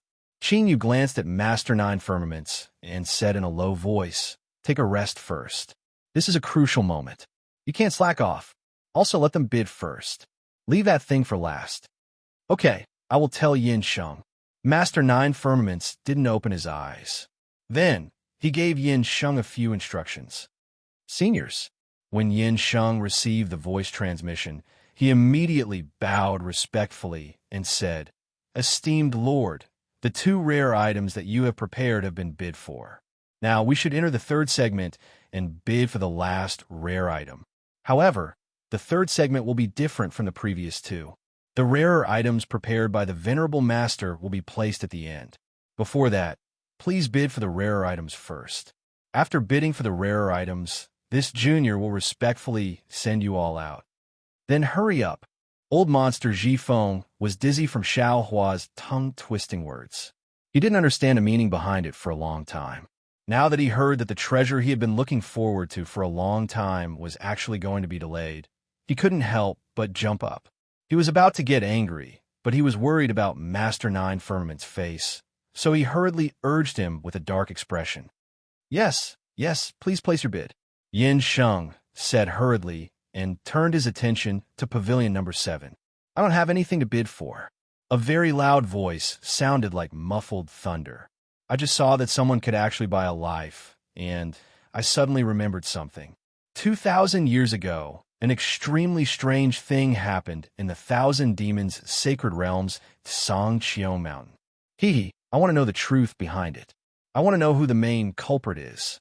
Senior, Yin Sheng was a bit flabbergasted. You should at least tell us what that strange thing is, right? How can this junior and the others find out the truth? If you can't even find out about that strange thing, how can you talk about finding out the truth? That man's voice sounded again, not mentioning anything about what happened in Songqiao Mountain. This immortal friend, just as Yin Sheng was feeling a bit awkward, Master Nine Firmaments opened his mouth. I have heard about what happened in Songqiao Mountain. It's a pity that I and the others only opened to auction to make a small fortune. Things like buying a life can be done with difficulty. What a mortal friend wants, I'm afraid it can't be done without a lot of manpower and material resources. I and the others temporarily don't have this ability. So it's like that. That man didn't seem to have any objections. It looked like it was really a last-minute idea. However, a woman's voice beside him said, Then may I ask, Master, if we want to know the truth, who should we look for? How many primordial stones do we need? This. Master Nine Firmaments hesitated slightly, then smiled and said, Tongzhou country's Zhaixing Lu will do. As for how many primordial stones, that will depend on the other party's price. Zhaixing Lu? That woman was very shocked. Isn't it just an ordinary auction? The things inside are very ordinary. How can they compare to you? Haha. Immortal friend really thinks too highly of this old man. Master Nine Firmaments laughed. We can only wander between light and darkness. How can we compare to Zhaixing Lu? I won't go into the details. Immortal friend, don't worry. As long as they agree, we will definitely find out who the main culprit is. We just need to see what price you can pay. All right, thank you for your reminder. We really underestimated Zhaixing Lu. That woman continued. Our goal today is the last treasure prepared by Master. There is nothing else to bid for.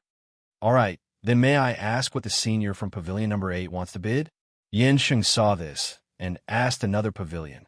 Nine Firmaments. In the small space, Qin Yu smiled bitterly. It seems like this delaying tactic won't work. The last two are here for that thing. They don't dare to spend primordial stones so easily. Let's take a look at Pavilion number 9. There seems to be a patrol envoy of the Eastern Sea inside. He should have some background. Master Nine Firmaments' mind was clearly not on the auction.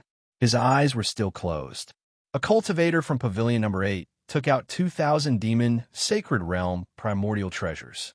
Although they were relatively rare, they were used by demons. Confucian and Taoist cultivators had no use for them. No one responded at all. Then, he took out a Confucian cultivation technique. Fortunately, the Confucian cultivator from Pavilion number 4 was interested in this item. However, it only took a moment for him to bid for it. No third party participated. Just as Xiao Hua was looking forward to it, it was finally their Pavilion number 9's turn. As Yin Sheng looked towards his side, Xiao Hua smiled and said to Old Monster Ji Feng, Old Monster Ji Feng, you are our main character. You should bid first. Let us see what you've got. This old man's goal is also the last treasure.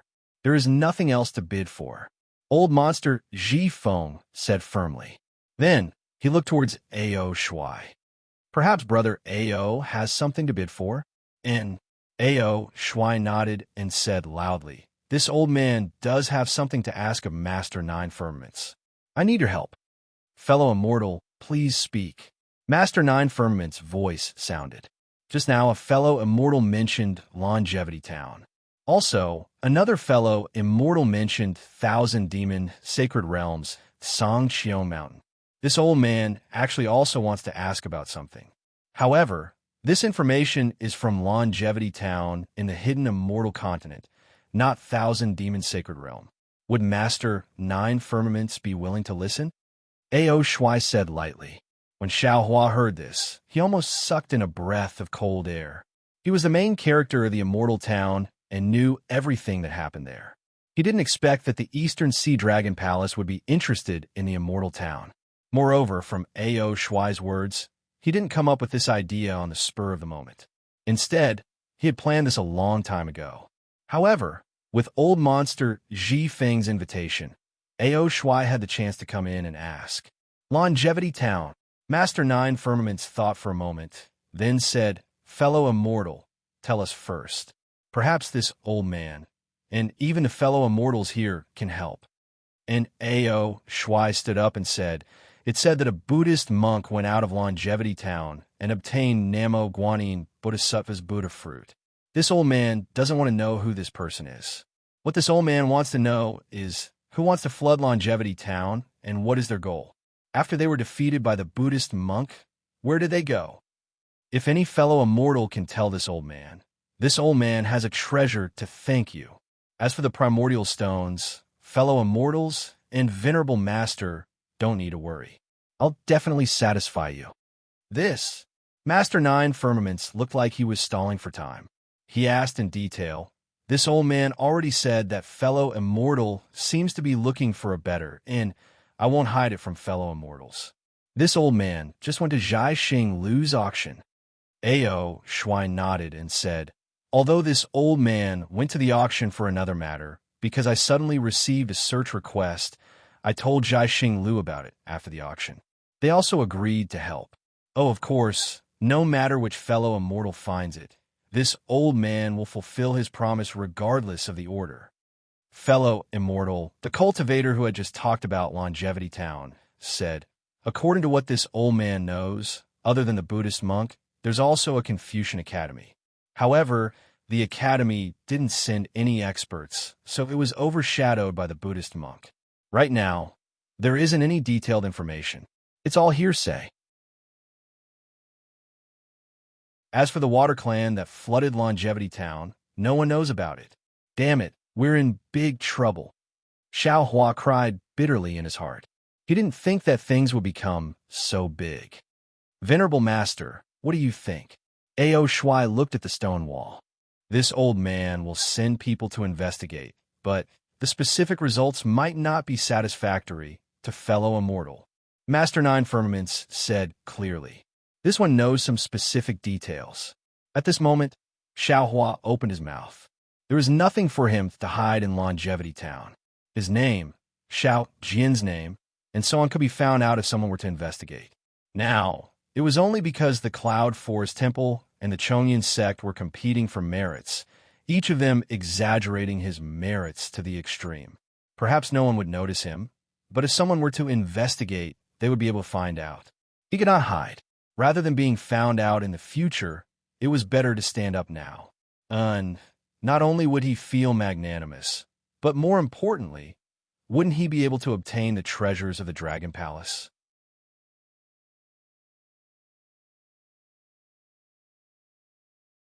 Chapter 33:15. Oh, it's you? Others couldn't see Xiao Hua's appearance, but Ao Shuai's eyes flashed with a strange light. He looked at Xiao Hua strangely, as if he didn't believe him at all. That's right, it's me. Xiao Hua smiled bitterly and said, while rubbing his nose, I came here from Longevity Town's River Tide Temple. When Liao River's water clan flooded Longevity Town, I was already in Longevity Town. Moreover, with the water clan, there were some fights. I also didn't know. Fellow Immortal actually went through so much trouble for this matter. What? Ao Shuai frowned. I only know about Chongyan sect and Yunlin Temple. I didn't hear about, but I know about Shaojin Temple and Longevity Academy. I also know why Liao River's water clan flooded Longevity Town. Xiao Hua said very naturally, Moreover, if I don't say it now, what would fellow immortal think? And Ao Shuai nodded slightly and glanced outside the pavilion. He originally wanted to take out Dragon Palace's origin tool to seal this place, but he had the same idea as Xiaohua. At this moment, he couldn't hide it for long, so he simply smiled and said, "Venerable Nine Firmaments, it seems like I don't need to find Venerable Nine Firmaments for help. However, if Venerable Nine Firmaments is interested, you can listen." No need." Venerable Nine Firmaments smiled. "This is your secret. I'm not interested. You can send me a message as much as you want." "Oh, fellow immortals don't need to be too anxious. Since you're doing business here, you can tell me everything in detail. Don't have any other disputes after leaving this place." "Thank you, Venerable Nine Firmaments." Ao Shuai heard and finally relaxed. He glanced at old monster Ji Feng and Princess Bai Hua and smiled. "Since it's like this, I'll send a message to Xiaohua. Please don't blame me." "It doesn't matter." Old monster Ji Feng rolled his eyes a few times. "This is Brother Ao's private matter. However, Brother Ao should hurry up. Long delays may cause trouble. Don't delay the matter we're discussing." "All right, I understand. I know what to do." When Ao Shuai heard this, he ignored Princess Baiwa and sent a voice transmission. "Xiaohua, tell me the ins and outs of this matter." Xiaohua smiled and also transmitted his voice. "Fellow immortal Ao, you seem to have forgotten your promise. Things like information, as long as it's leaked out, it won't be worth any source stones. This Xiao feels that it's better for us to play the role of a gentleman first. Tell me, how many primeval stones do you want? Or what treasures do you want?" Ao Shuai was not surprised because Xiaohua seemed to be a miser. It would be strange if Xiaohua did not ask for primordial stones. Xiaohua thought for a moment and probed. When it comes to spirit stones, I don't have many, but I don't have many either. Even if fellow Taoist Ao gives me a little more, it would be meaningless. Looks like you want the treasure? It doesn't matter. There are countless treasures in the treasury of the East Sea Dragon Palace. As long as you can tell me the whereabouts of the Water Tribe, you can choose any treasure you want." Ao Shuai said with a smile. Xiaohua's face revealed envy. Soon after, he said regretfully, "What a pity. It is precisely because I don't know where the Liao River's Water Tribe went that I didn't dare to ask fellow immortal Ao for any treasures. And I also know that it is impossible for you to provide the whereabouts of the Water Tribe." Ao Shuai said indifferently. "If you know, my East Sea Dragon Palace will naturally know. Tell me, what do you want?" "East Sea Dragon Palace's high-level water escape technique." Xiaohua said his purpose after a slight hesitation. "That's right. The person in front of him is the East Sea Dragon Palace's inspector. If I don't kill him, who will I kill?" Unfortunately, Ao Shuai naturally shook his head.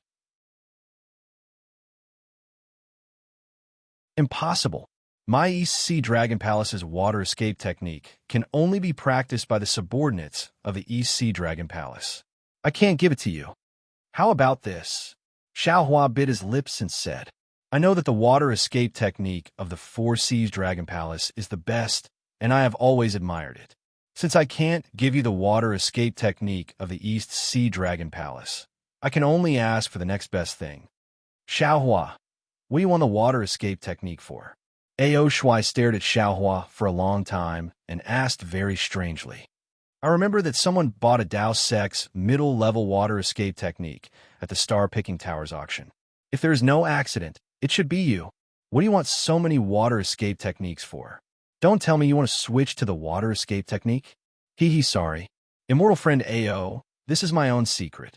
There is no need for immortal friend to worry about it. Tell me, can you give me another high-level water escape technique that is not from the EC Dragon Palace?" Xiaohua laughed mischievously and did not answer. Ao Shuai looked at Xiaohua, trying to see if there was something fishy in his eyes. He really could not understand why Xiaohua insisted on a high-level water escape technique. Either the water escape technique of the Star Picking Tower cannot be practiced, or this guy has some other ulterior motive. Ao Shuai muttered very naturally. This high-level water escape technique definitely cannot be given to him. Otherwise, my dragon palace will be in danger. Xiaohua. Ao Shuai thought for a while, then shook his head and said, if you can tell me the whereabouts of the Liao River's water tribe, I can naturally give you the other high-level water escape techniques of the water tribe. Unfortunately, you can't say it and can only tell me the specific situation. Therefore, I cannot agree to your request. AI, then let's forget about it. Xiaohua also sighed. Immortal friend Ao, you should spend more primeval stones and treasures to find out some plausible truths. I don't want to make a deal with immortal friend. Don't worry, Xiaohua. I cannot give you the high-level water escape technique. I can still give you other techniques. Why don't you tell me first? Seeing Xiaohua retreat in order to advance, Ao Shuai did not panic. He had done this kind of thing many times. How could he not know how to deal with it? I am not too interested in other techniques. Xiaohua saw that Ao Shuai had already fallen into his trap. It was the time for him to loosen the reins in order to grasp them better. Thus, he said regretfully, you also know that I am a Dao sect cultivator. The techniques I use are different from other cultivators. I think we should just forget about it. Could it be that you only want the high-level water escape technique? Ao Shuai frowned. He obviously did not want to let go of this opportunity. He thought for a while and said, other escape techniques are not okay, unless you have a fire escape technique. Xiaohua said with a bitter smile. Nonsense. I do have a fire escape technique, but I can't bring it with me. Ao Shuai finally laid his cards on the table. I happen to have 2 jade slips here. One is a golden core technique, and the other is a very rare mid-level metal escape technique. If you want, you can pick one of them. If you don't like both of them, then I can't do anything. Xiaohua's eyes lit up. He said curiously, immortal friend, Ao actually has my Dao sect jade slips? And you even know that it is a golden core technique? Oomph, Ao Shuai sneered. My East Sea Dragon Palace has countless treasures. What is this jade slips? I might not be able to see what is inside, but there are many capable people in my Dragon Palace. Any cultivator with divine sense can see it. What is so difficult about this? This is troublesome. Xiaohua had a difficult expression. He said with a bitter smile, I have my own golden core technique. As for the metal escape technique, it is really not suitable for me. Can I forget it?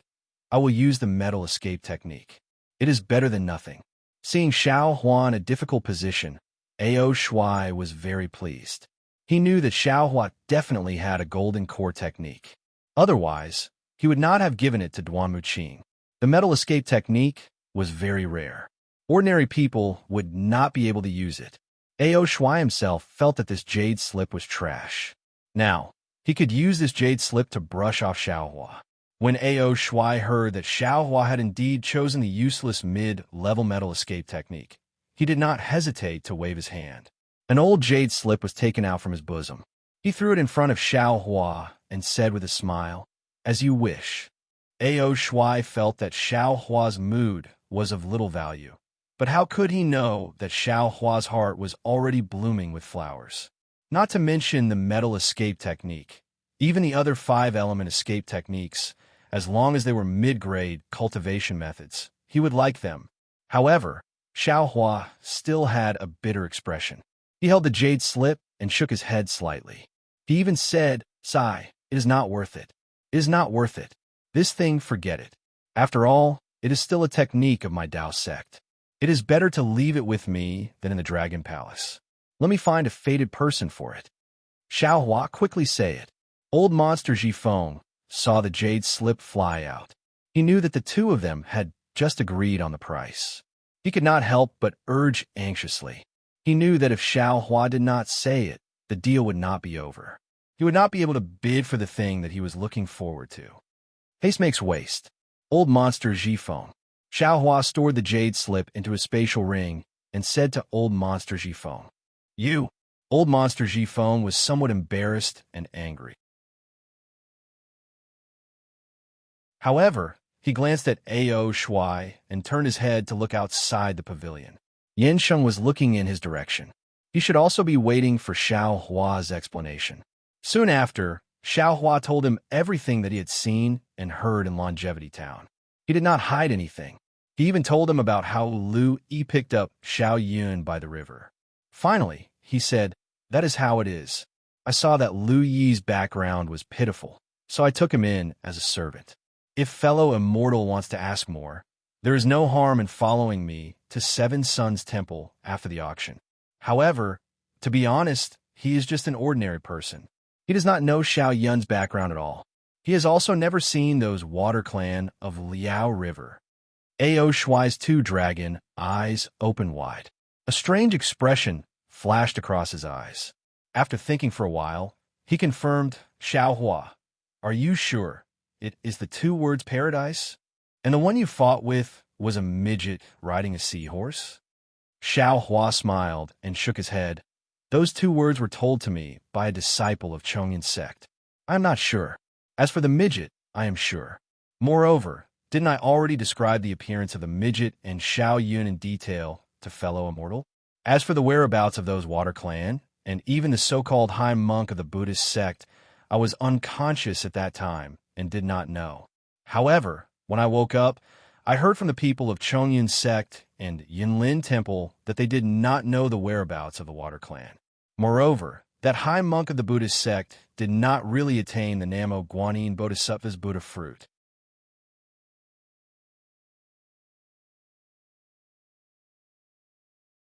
Chapter 33:16.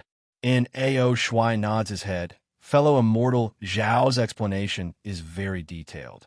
Although you didn't say the whereabouts of those water tribe people, it has already far exceeded my expectations.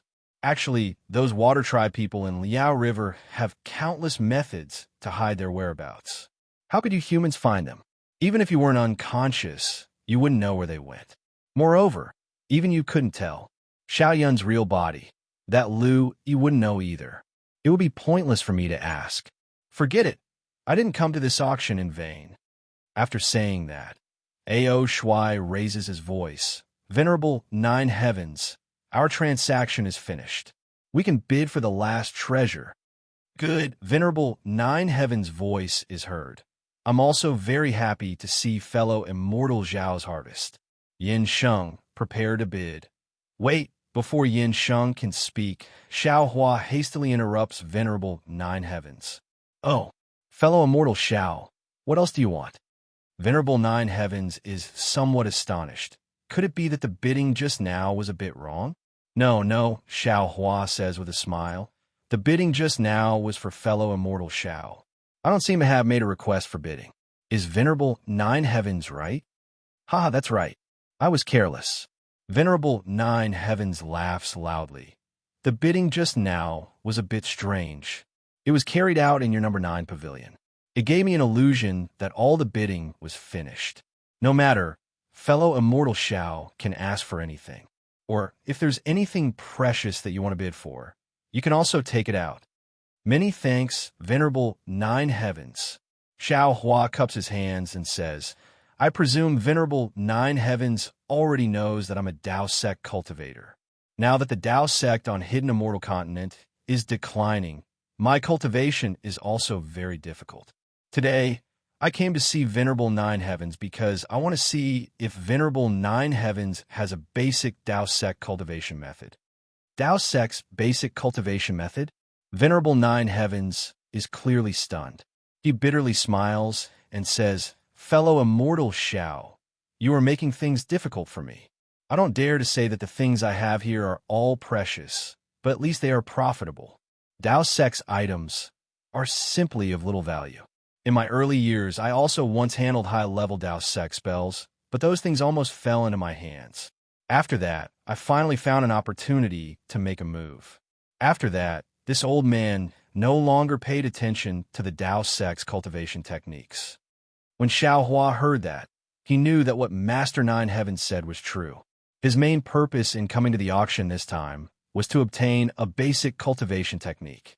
He hadn't expected that he would obtain something else instead of a cultivation technique. Xiao Hua sighed bitterly in his heart. Losing on the swings, gaining on the swings. Master Nine Firmaments asked, Does anyone have a Daoist cultivation technique?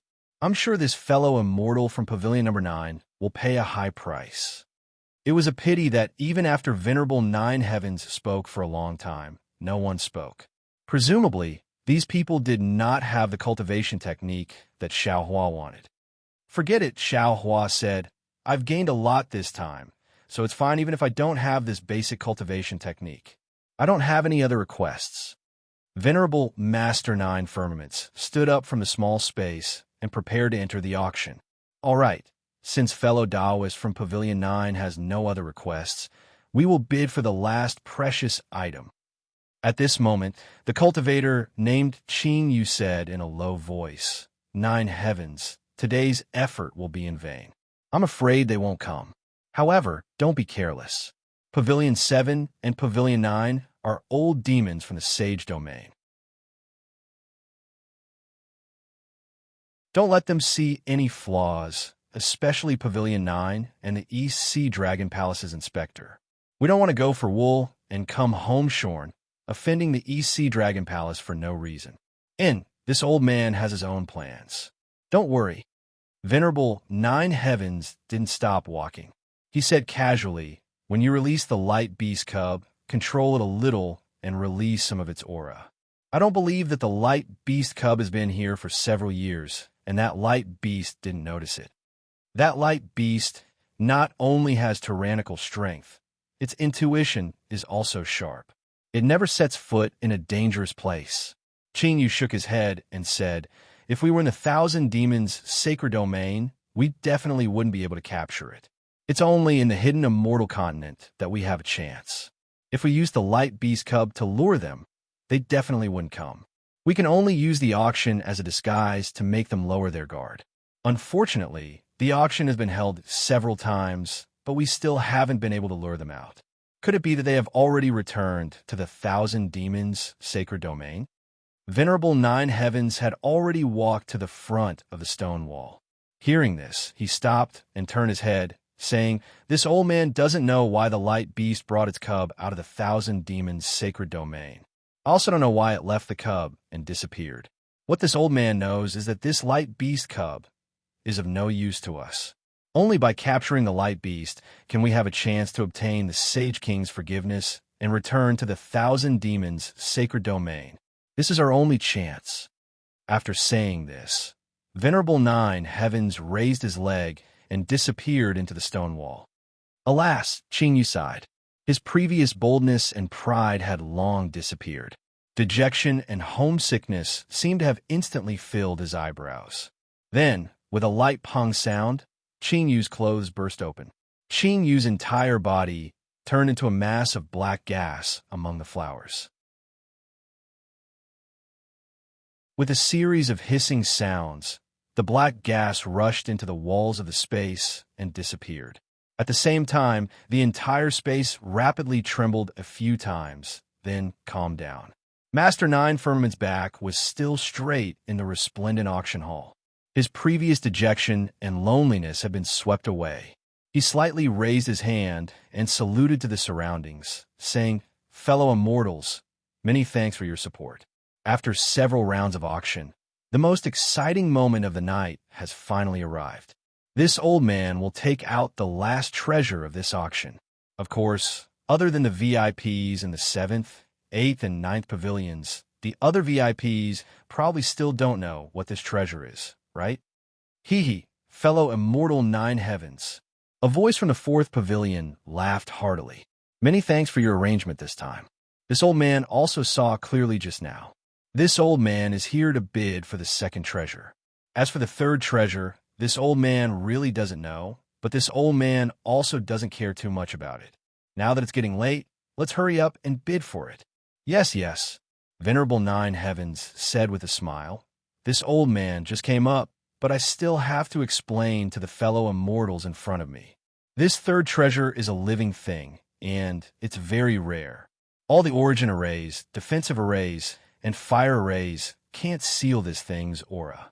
So just now, fellow immortal Qing Yu and I joined hands to set up a defensive origin array to prevent the aura from leaking out. That's why I let Yin Sheng preside over this auction.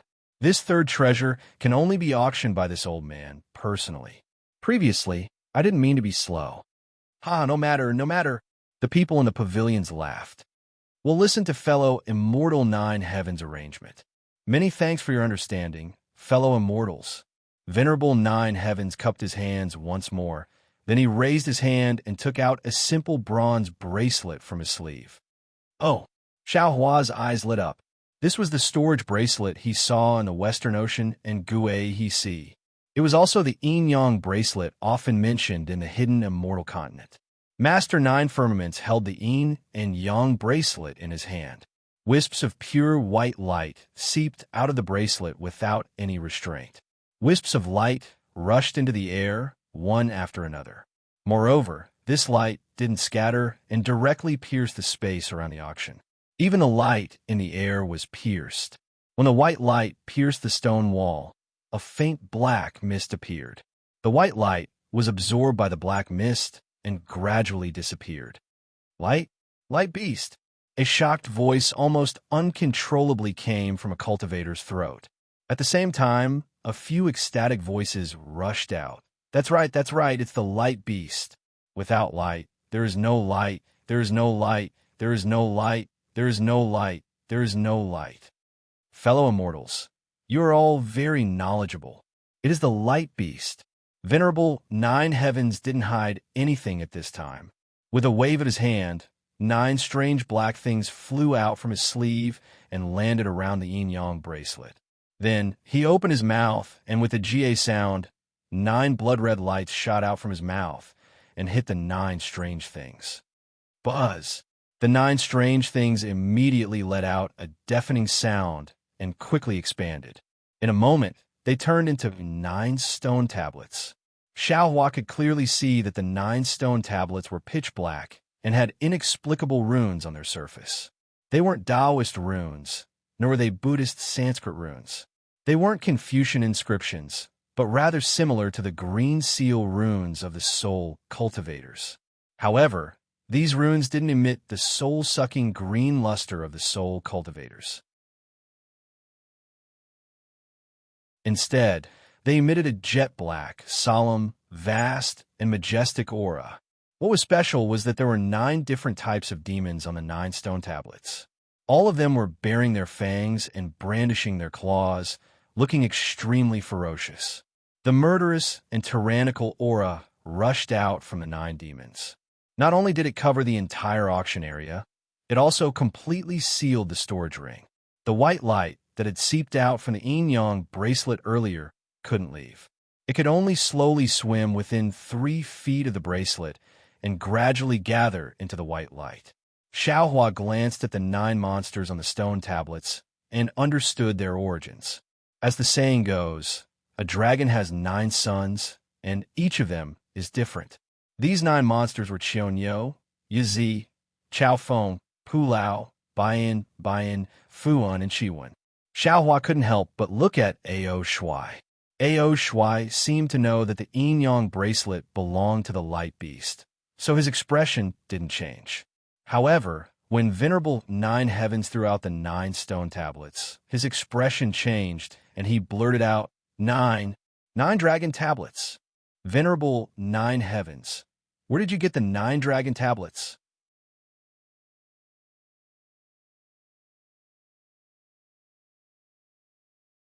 Chapter 33:17. My fellow immortal, don't worry. Master Nine Heavens looked at Ao Shuai and said with a smile, I know that the 9 dragon steels were lost by the Dragon Palace in the early years. However, I have been using it to suppress the aura of the light beast, so I didn't have the time or the opportunity to inform the Dragon Palace. When this is over, I won't use the steels anymore. I will inform the Dragon Palace and ask the Dragon Palace to take it back. If you have a relationship with the Dragon Palace, please tell me. I will be very grateful. Ao Shuai's expression returned to normal. He nodded and said, Then I will thank you on behalf of the Dragon Palace. You're welcome. Master Nine Heavens said with a smile.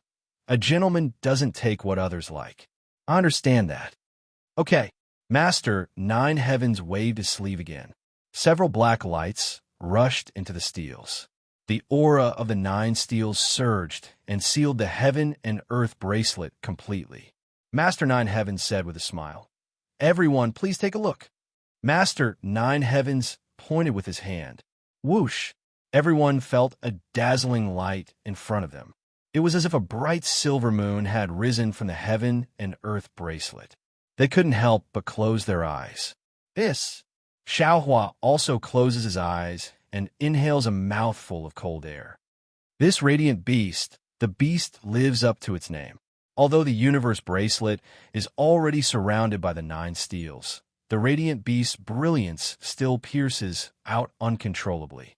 It seems that Master Nine Heaven's solemn attitude was not unreasonable. Seal! Guru Jiu Xiao shouted. 9 dark clouds flew out of the 9 dragon tablets.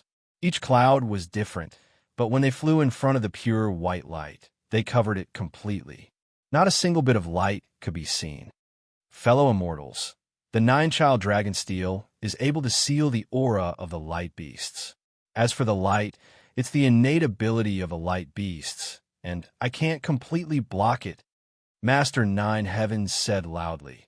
However, you should be able to see it clearly now. This is the 3rd treasure that I bid for today, the baby of the light beast. It's just the baby of the light beast, but it's so powerful. What about adult light beasts? When Xiaohua heard this, before he even opened his eyes, he already felt a wave of shock in his heart. This 1,000 demons sacred realm demon is really too powerful. Old monster Ji Feng is indeed qualified to be arrogant. Sure enough, not only was Xiaohua surprised, there were also people in the other pavilions who cried out. Obviously, they were the same as Xiaohua. They had never seen a light beast before, and they didn't know that a light beast cub was so powerful. However, when Xiaohua clearly saw the appearance of the radiant beast cub within the white, he could no longer pretend to be calm as he sat on the stone bench. He could no longer hide his astonishment in his heart. He cried out in alarm, "Huan Huan!" He immediately stood up from the stone bench and clenched his fists as he looked at the scene. At this moment, that dazzling brilliance had already been covered by the dark clouds. Xiaohua could already clearly see the light beast cub within the brilliance. What he saw made him cry out in alarm. He saw that this cub's head was a dragon's head, its body was a cheelant's body, its tail was a lion's tail, and its 4 hooves were cow's hooves. Moreover, under the cub's hooves, there were 4 different clouds floating in the air. They were respectively a golden scepter, a silver scepter, a dragon pearl, and a gold ingot. In fact, although it was called a cub, it was already the size of an ordinary pony. It didn't have the appearance of the lightning beast cub that Xiaohua had seen before. This cub was rather irritable within the brilliance. It rushed left and right as if it wanted to fly out of the light. Unfortunately, the dark clouds surrounding the light were still like an iron wall that firmly blocked it. This cub could only move within a space of about 10 feet. It couldn't even move half an inch if it wanted to. That's not right. When Xiaohua squinted his eyes and saw clearly, he frowned again. This isn't Huan Huan. It's completely different from Huan Huan. Although this light beast is also an odd beast, it's different from the dragon, cheelan, lion, and cow. Huan Huan's head and face are like a horse's, its horns are like a deer's, its neck is like a camel's, and its tail is like a donkey's. Huan Huan looks very docile, but this light beast looks wild and unruly. It's not easy to get along with it. The stimulation of the light beast appearance made Xiaohua think of many things about Huan Huan. It made Xiaohua feel a surge of warmth in his heart. Fellow immortals, Master Nine Firmaments waved his hand and said with a smile, "This is the light beast that we often talk about. Master Nine Firmaments." A voice from the 7th pavilion was calm and filled with pleasant surprise. If this old man didn't see it with his own eyes, I really wouldn't dare to believe it. What method did you use to capture this light beast? This old man also doesn't dare to believe it. Master Nine Firmaments said with a smile. This light beast cub was picked up by this old man. How is that possible? That person said anxiously. Who doesn't know how powerful the light beast is? Even if it's a cub, Master Nine Firmaments, it's not that this old man underestimated you, but it shouldn't be that easy for you to subdue it, right? If this old man hadn't met this light beast cub, I would have chosen to believe it too. Master Nine Firmaments said proudly. But when this old man easily captured this light beast cub, I realized that we were all wrong. Perhaps the demons in the 1,000-demon sacred realm who have never seen a light beast cub were all wrong. At this point, Master Nine Firmaments didn't hide his identity as a demon anymore. Master, quickly tell us what's going on. That person was very curious. Not to mention the others. Even Xiao Hua stood there curiously. He pricked up his ears and quietly listened to Master Nine Firmaments' explanation. Master Nine Firmaments pointed at the light beast cub and said with a smile, "This thing looks very arrogant. Even the Nine Suns dragon steel couldn't subdue it. But in reality, it doesn't have any power. It's almost all instincts. In particular, this old man will tell you the secret of this light beast. This cub's body is completely filled with the crystallization of the world's origin energy. After this old man captured it, I've already examined it. Inside this cub's body, every strand of muscle is solidified with many crystals, and these crystals contain extremely terrifying amounts of the world's origin energy. Perhaps these essence energy crystals were naturally formed by this light beast cub and have yet to be absorbed by this light beast cub. Once the light beast cub absorbs them, it will grow up and we will no longer be its match." Hearing this, Xiao Hua's eyes lit up. Wasn't this light beast cub situation exactly the same as his? The earth crystal Yao milk inside his body had blocked his meridians and body and limited his power. Didn't this mean that he was in the same situation as this baby light beast? So that's how it is. Hearing this, the person in the pavilion also came to a realization. He clapped his hands and shouted, "In that case, Master Nine Firmaments, why don't you hurry up and bid? After this old man bids for this light beast cub, I'll refine its soul and bloodline. This body, it'll be of great use." Hearing this, Xiao Hua was shocked. He raised his eyes to look at old monster Ji Feng and Ao Shui. The two of them also stood up and looked at the light beast cub. The greed in their eyes was naked. "Old monster Ji Feng," Xiao Hua said, "you don't want this light beast cub to be your mount." "Ha ha ha." Old monster Ji Feng laughed loudly and said with great interest, "We're all monsters. We travel with the clouds and ride with the wind. Why would we need a mount? Do you think that we monsters are the same as you humans?" "Then you," Xiao Hua said with a smile, "bid for the heavenly horse and the light beast cub to refine their bloodline and soul." "Of course." Old monster Ji Feng nodded. He glanced at Ao Shui cautiously and said, "Don't you humans often have a saying, kings, nobles, generals, and ministers all have guts?" This old man was born with a low-level monster body, different from a mortal Ao. If I want to cultivate further, I must borrow the bloodline of high-level monsters. We're all monsters. Why does the light beast have such terrifying power when it's born? And this old man has to suffer a lot of humiliation? Now there's such a good opportunity. This light beast is still a cub, and its bloodline is still very fresh. It hasn't obtained my inheritance yet and is suitable for refining. How can this old man give it up? As for its soul, if it's possible, this old man is naturally willing to refine it. Unfortunately, although the light beast soul is only a cub, it's not something this old man's monster body can contain. This old man only hopes to obtain the light beast's bloodline. When he spoke up to hear, the old demon Ji Feng seemed to be lost in thought as he stared at Xiao Hua, and he probed. "Xiao Hua, I won't conceal it from you. I invited you over because I wanted to rely on the strength of your demon pet to subdue the infant of the Radiance Beast, bloodline, and soul. I've already discussed it with fellow Taoist Ao, and the final shell of the Radiance Beast is exactly suitable for you. According to this old man's knowledge, your Tao sect seems to have a secret technique for possession. When your body is injured, you can possess the light beast's body. Similarly, you can also have your heavenly horse possess the light beast body. No matter what, it will only be beneficial to you. Previously, this old man didn't tell you clearly because I really wasn't sure. Without seeing the light beast, this old man didn't dare to be sure. But now, it seems that there are at least 3 families bidding for the light beast cub. If the 3 of us join hands, there's a possibility of winning. Of course, Xiaohua, you can rest assured. You don't have to pay any more origin stones.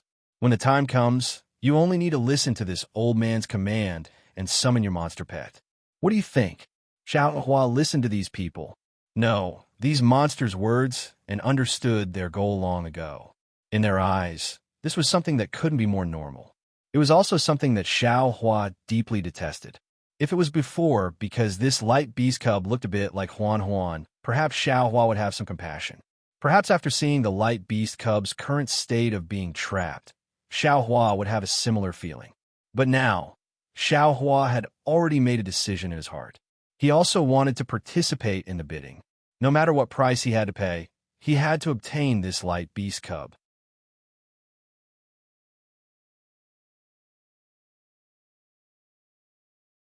Chapter 33:18. I don't think so. Xiaohua indifferently replies, I am a human. I have humanity in my heart and act in accordance with human ethics. I can't do things like taking someone's body and soul. Hee, you refuse a toast only to be forced to drink a forfeit. Don't think that you can show off in front of me just because you have a demon pet. Don't know what your surname is? What kind of humanity do you have with this old man? Old monster Ji Feng sneers and glances at Ao Shui, who is also disdainful.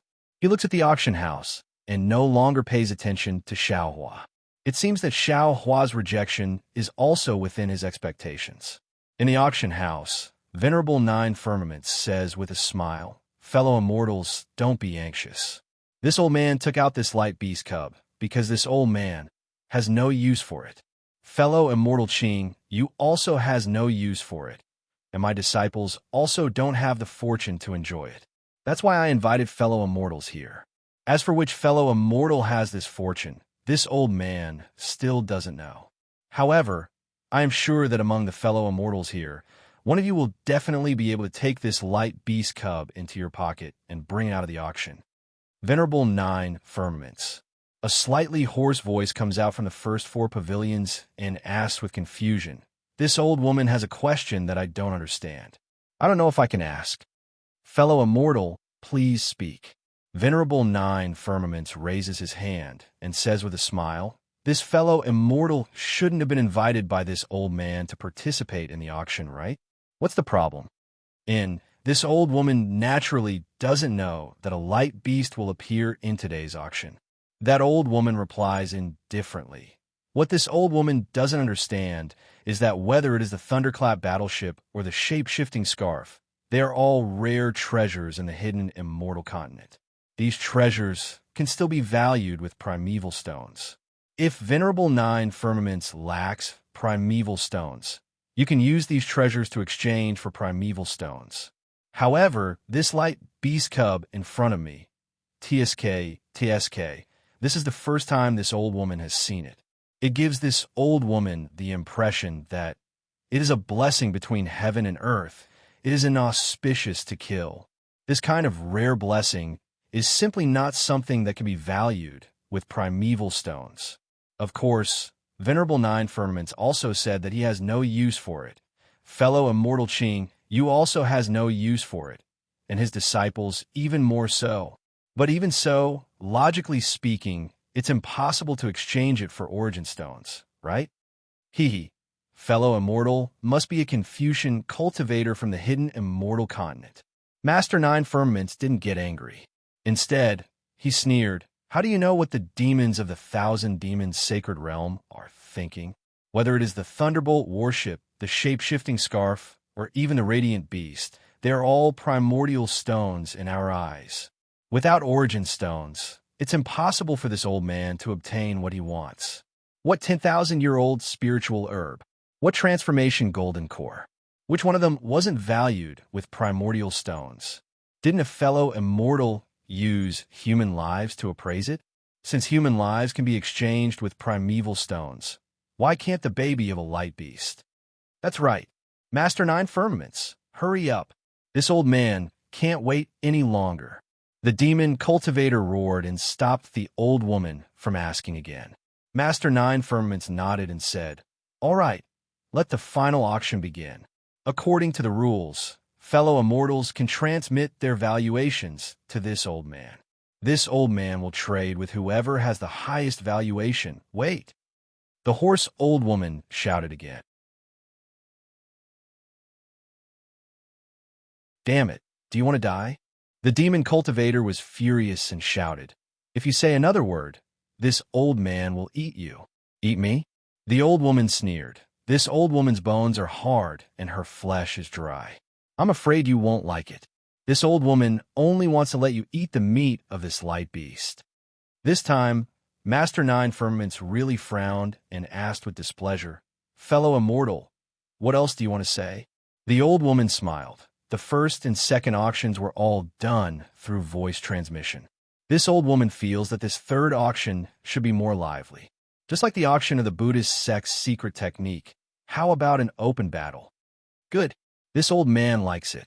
The demon cultivator clapped and said, This old man doesn't know how much primordial stones are suitable just by voice transmission. Also, this old man doesn't know who bought it. This is so frustrating. Old Monster Jifeng looked at Ao, Shuai, and hurriedly shouted, That's right, we also feel that it's better to bid. Oomph. Master Nine Firmament's face turned cold, and he said indifferently, This is the rule this old man set. This old woman knows that this is the rule set by Master Nine Firmaments. This old woman also believes in Master Nine Firmaments and Master Clear Rain's reputation. The old woman laughed shrilly like an owl and suddenly rushed out of the pavilion. She stood not far from Master Nine Firmaments, but this old woman personally experienced a strange thing. I want to ask Master Nine Firmaments to explain it. What are you doing? Master Nine Firmaments was furious. How can you rush out of the pavilion? This old man is going to kick you out. Xiao Hua coldly looked at the auction house. The old woman held a dragon-headed walking stick in her hand and wore a black robe. Her sharp mouth, monkey cheeks, and bitter chrysanthemum-like face didn't have any muscles. Even her eyebrows were so light that they were almost indiscernible. Nine Firmaments, look at who this old woman is. The old woman saw that Master Nine Firmaments was angry, but she didn't seem to be afraid. She opened her mouth. Woo!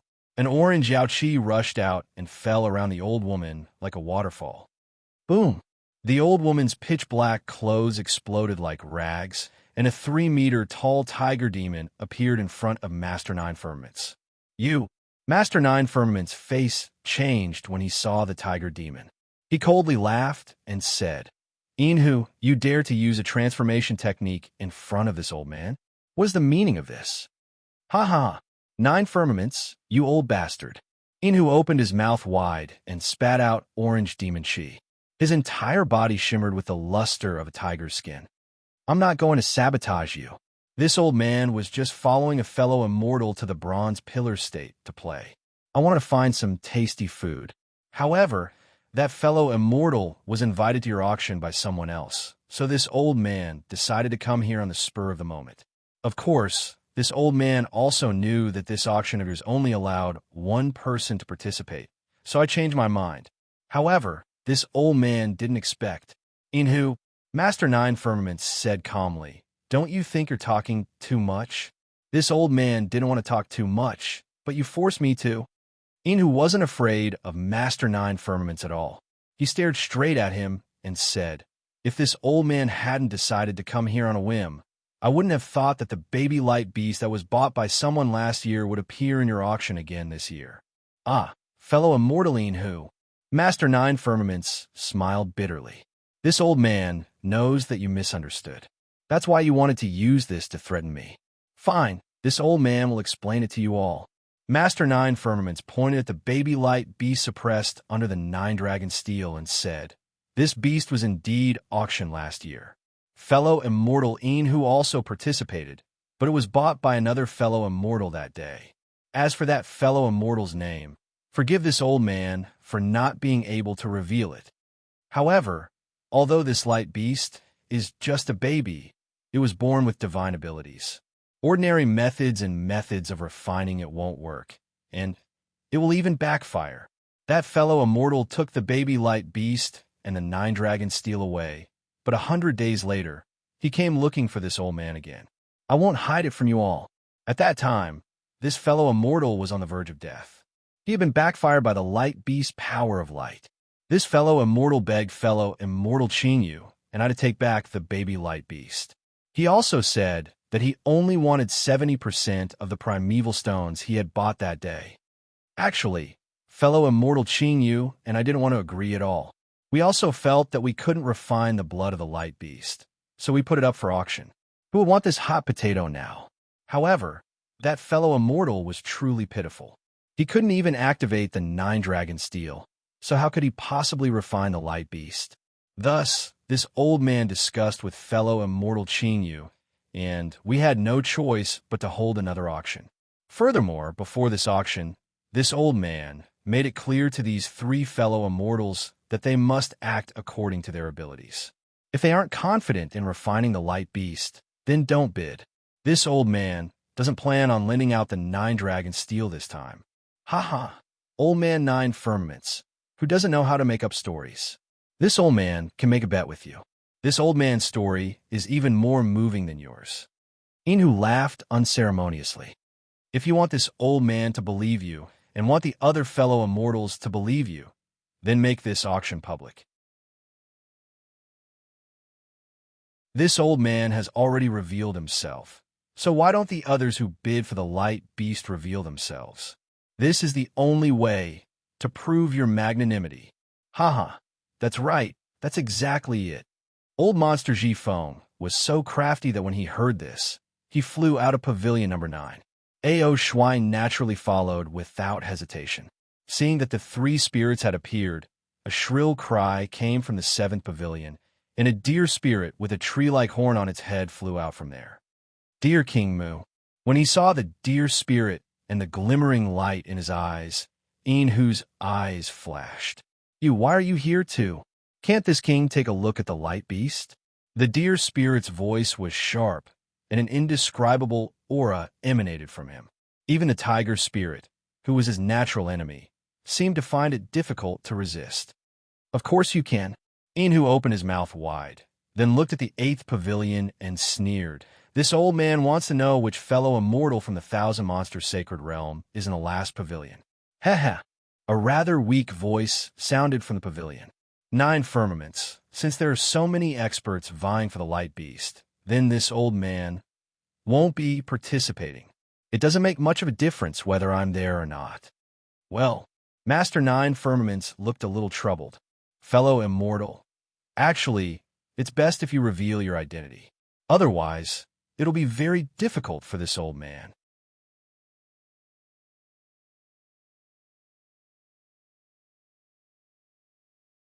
Chapter 33:19. Even Enhu is here. How do you expect me to reveal myself? The voice sounded a little anxious. Are you trying to force my hand? You are. Enhu was taken aback when he heard that. He looked at pavilion number 8 with uncertainty. He couldn't figure out which of his enemies was inside. Fellow immortal Enhu, Ao Shuai said without waiting for Master Nina Firmaments to speak. Today's auction is over. Don't mention anything unrelated. At that moment, a faint hiss came from within the ball of light. Although the light beast cub had been trying to break through the ceiling dark clouds, it still looked serene, as if the dark clouds were nothing but a game to it. But now the light beast cub was a little anxious. It used all its strength to bang its head against the dark clouds. The dragon horns on its head emitted a brilliant white light that fell on the dark clouds. Master Nina Firmaments raised an eyebrow when he saw this. His ears, hidden in his hair, trembled slightly. Unfortunately, it stopped after a moment. Master Nina Firmaments looked at the light beast cub in bewilderment. He didn't know why it was so mad.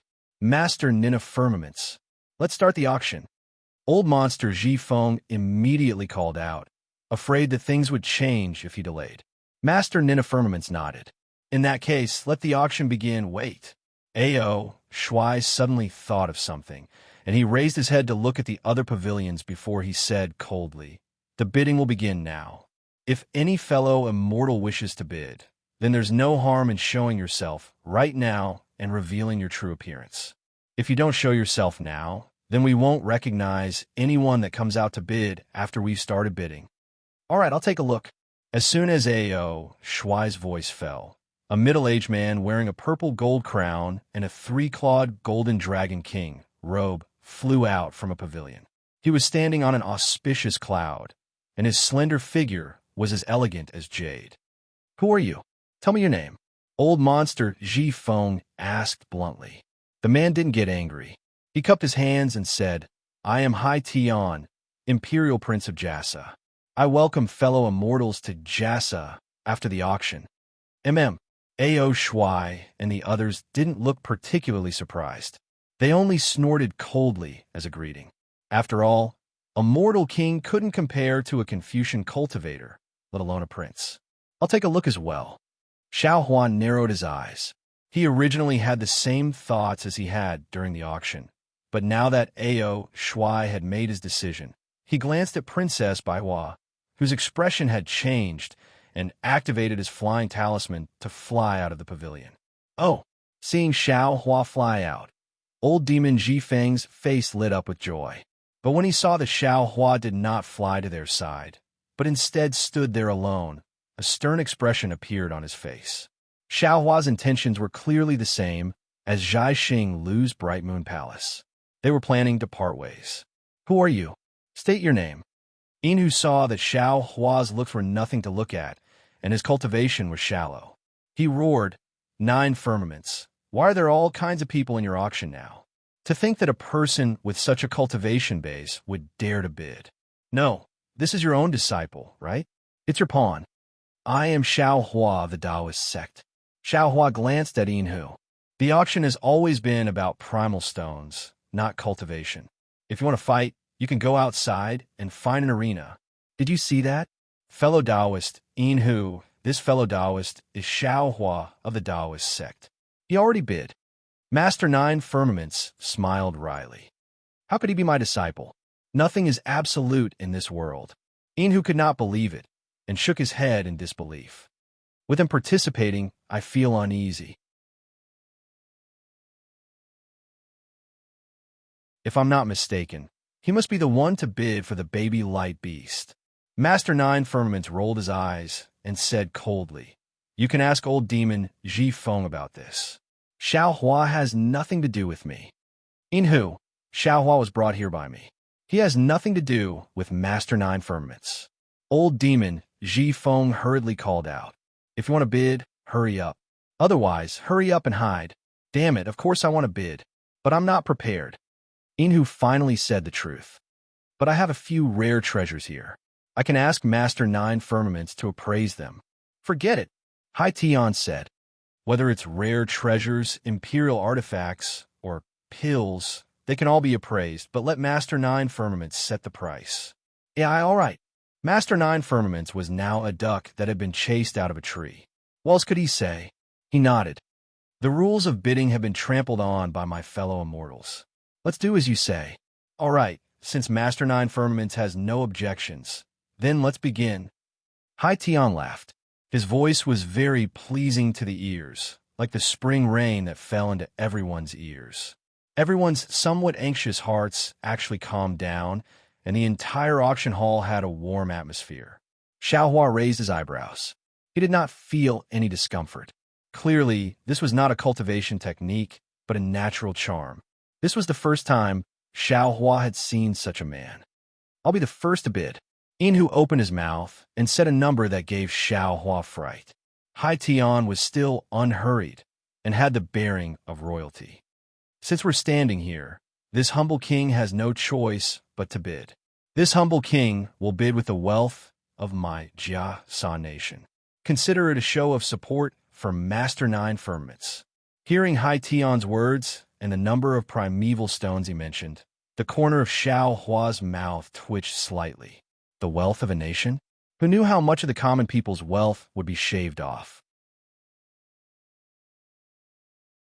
Although Hai Tian was a prince of the Jia nation, he could only call himself a humble king in the face of the demons of the 1,000 demon sacred realm, especially the Stag King and the East Sea Dragon Palace's inspector. The Stag King did not hide his domineering aura at all.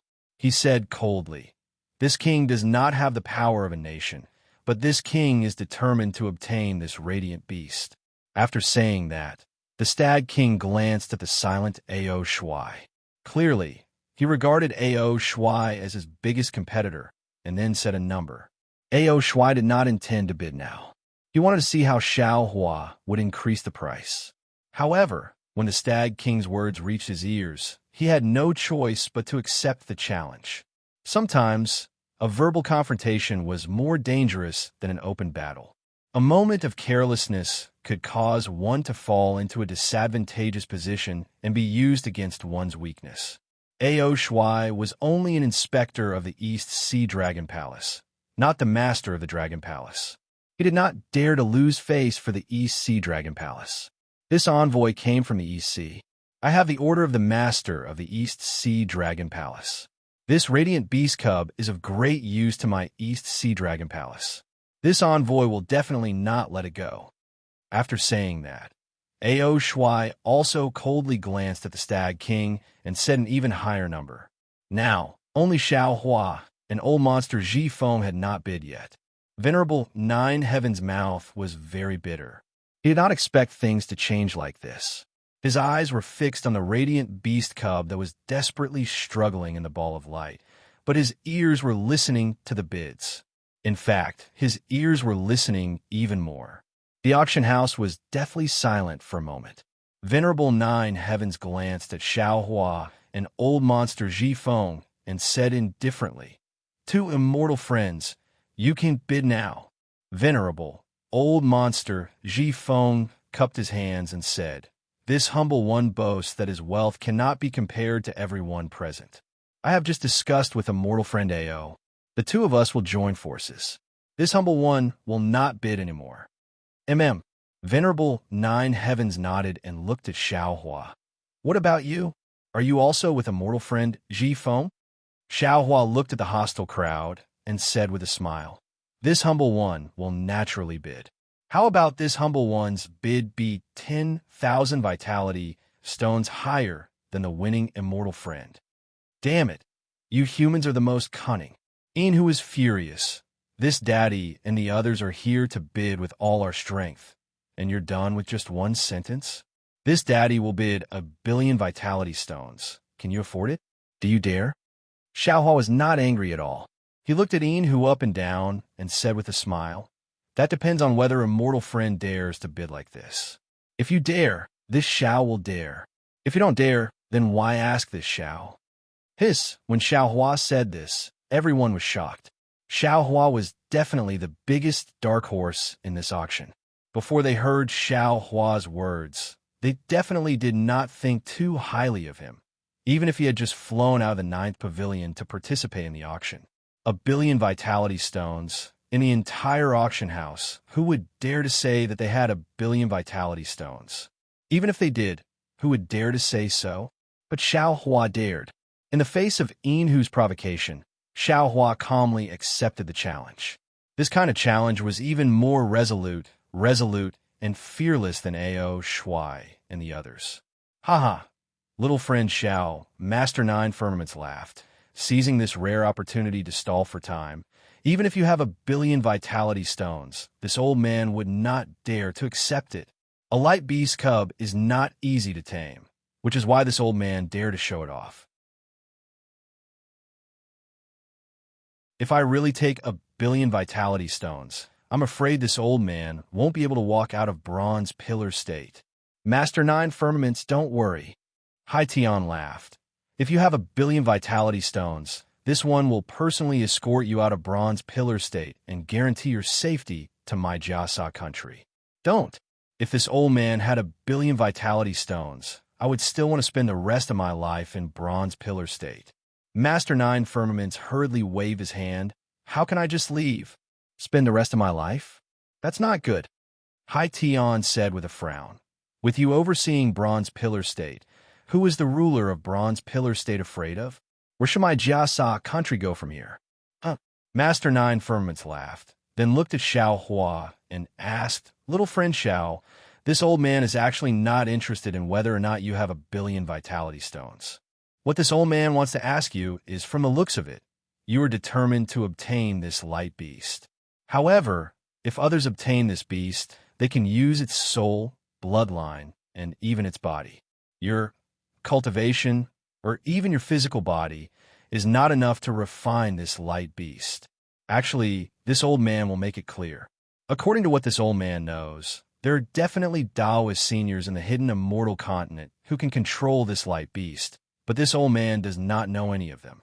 So when this old man invited you, I did not consider Taoist disciples. I wonder which Taoist senior you are bidding for this light beast for?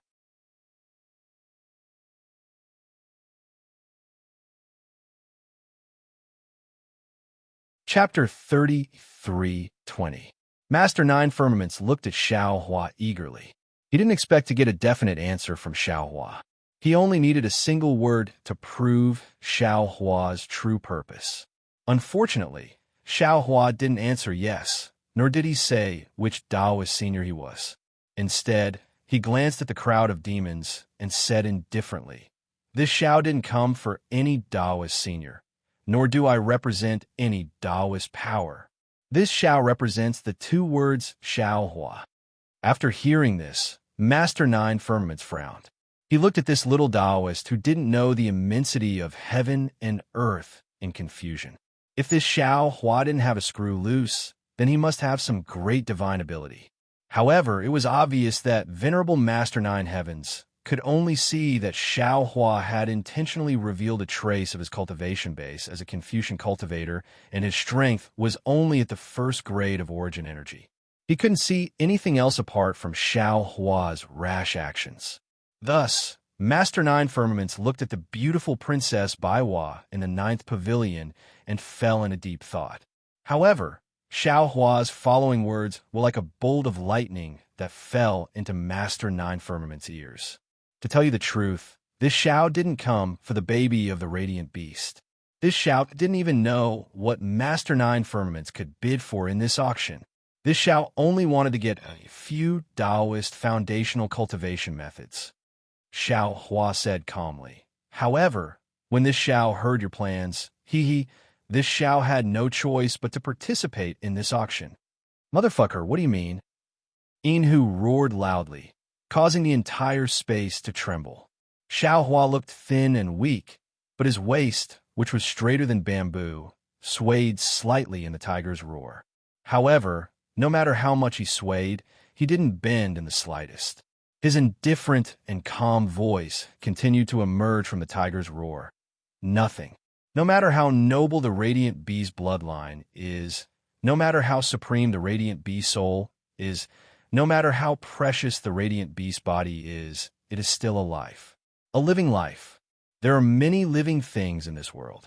Humans, demons, livestock, insects, birds, beasts, and so on. They're all living things. No matter how noble or lowly they are, there is no difference. They're all equal. The so-called distinction between the noble and the lowly was nothing more than an artificial division. Although humans had the ability to eat birds and beasts and control livestock, human lives were not more precious than the lives of birds and beasts. Although humans were the food of demons, the lives of demons were not more precious than human lives. Being a light beast while being a lowly ant is a gift from the heavenly Tao. Every life is precious, unique, and should be respected. He despised his own life, killed the light beast's life, and wanted to use the light beast's life to increase his own life. This was disrespectful to his own life. Humans are human because they have humanity, understand human relations, respect life, and love life. Humans might not have a strong physical body, but they had a strong heart. It was a love filled with riches. I'm not talented. I'm not a scholarly scholar, nor am I a benevolent senior monk. However, I am a human. I am willing to use my identity as a Taoist cultivator and the unique human heart to bid for this light beast. I want to use my human heart to fight against your demon heart. I do not believe that there is no such thing as a kind human heart in this world. As for whether I can control this beast or not, there is no need for you fellow immortals to consider. I did not intend to control it. I will not refine its bloodline, I will not refine its soul, and I will not take over its body. I am willing to treat it as my own child. I will watch it grow, watch it become mighty, watch it laugh proudly at the world. Perhaps I will turn around and let it go. That will be normal. Clap, clap, clap, clap. Just as the demons were stunned by Xiao Hua's words, Haitian clapped and praised. Little friend Xiao, you really have the heart of all living beings. Every word of yours is like a gem. I also have the same thoughts. I do not want to use this light beast for anything. I only wanted to land in my Jia Sa country and become my Jia Sa country's guardian beast. It will receive the worship of my Jia Sa country for the rest of its life. If little friend Xiao does not mind, you and I can join hands to bid for it. Ha ha, this is really funny. The stag king laughed loudly. If I did not see it with my own eyes, I would have thought that it was those baldies from the Pure Land who came to bid. However, the ethics of your Confucian cultivator is no different from the scriptures of Buddhism. You are all hypocritical and righteous. You are all hypocritical and compassionate. This Haitian still has some sincerity and stated his purpose. He only wants to treat this light beast as the guardian beast of the country and make the light beast work for Jia Sa country for the rest of its life. This is admittedly much better than having its soul refined by others. But how is it different from me and the others? And you, little Taoist, are even more ridiculous. You, a human, have the qualifications to be the light beast's father? You still treat it as a child? You are really shameless. Who knows what you want to do with it? Xiao Hua's expression was the same as usual. He pointed his finger to the sky and then to the ground. He said with a smile, "What I have done, I have not let down the heavens and I have not let down the earth. There's no need for others to point fingers at me. The heavens are the heavens and the earth are the heavens. No one has the qualifications to make an oath. And I, Xiao, under the heavens, have no need to make an oath to others. Even if you win the bid, can you walk out of Bronze Pillar Country?" Although Master Nine Heavens was angry and amused, thinking that he had met a bookworm little Taoist, he still asked with a smile, "If you don't do what you can, you are afraid. If you don't do what you can, you are brave. In this world, there are too many things that people don't do because of their fear. There are too many people like this. It doesn't matter if I am there or not. You might as well let me be a fool and do more things that I can't do." Xiao Hua did not directly answer Master Nine Heaven's words. Instead, his gaze swept across the faces of the demons, and he said indifferently, "In the past, I was quite timid when doing things. I always thought about the future. Even if I had some ideas in my heart, the results would be different and things would not go as I wished. Now that I have experienced many trials and hardships, I understand that there are too many things in this world that are helpless and difficult. However, they are all tests of the heavens. If one cannot withstand this test, it will be difficult for one's heart to improve. Now this matter, since I have seen it, it is a test given to me by the heavens. I am willing to go against the flow and do it." Xiao Hua's words were sonorous and powerful, and they came from the bottom of his heart. Rather than saying it to the demons, he might as well say it to himself. Unfortunately, the demons in the auction house were all strong-willed. The prince named Haitian was used to seeing all kinds of people. What kind of words had he not heard? They only treated these words as fodder for a joke. "Ha ha, how funny." King Stag laughed loudly. "Talking about human nature with demons like us in the thousand-demon sacred realm? Are you, the little Taoist, hot-headed? Master Nine Heavens, what are you waiting for? I don't care about what Who said just now, but you're delaying again and again. You are actually listening to the crazy words of a little child here. If I didn't trust you and old monster Gifone, I would have." Master Nine Heavens listened with a smile on his face, but his eyes were fixed on the light infant in the white ball of light. After such a long time, the infant was still in a frenzy. It used its hooves, head, and mouth to tear at the restrictions around it. Master Nine Heavens had never seen such a scene before. Master Nine Heavens narrowed his eyes. He rolled his eyes a few times, but did not look up.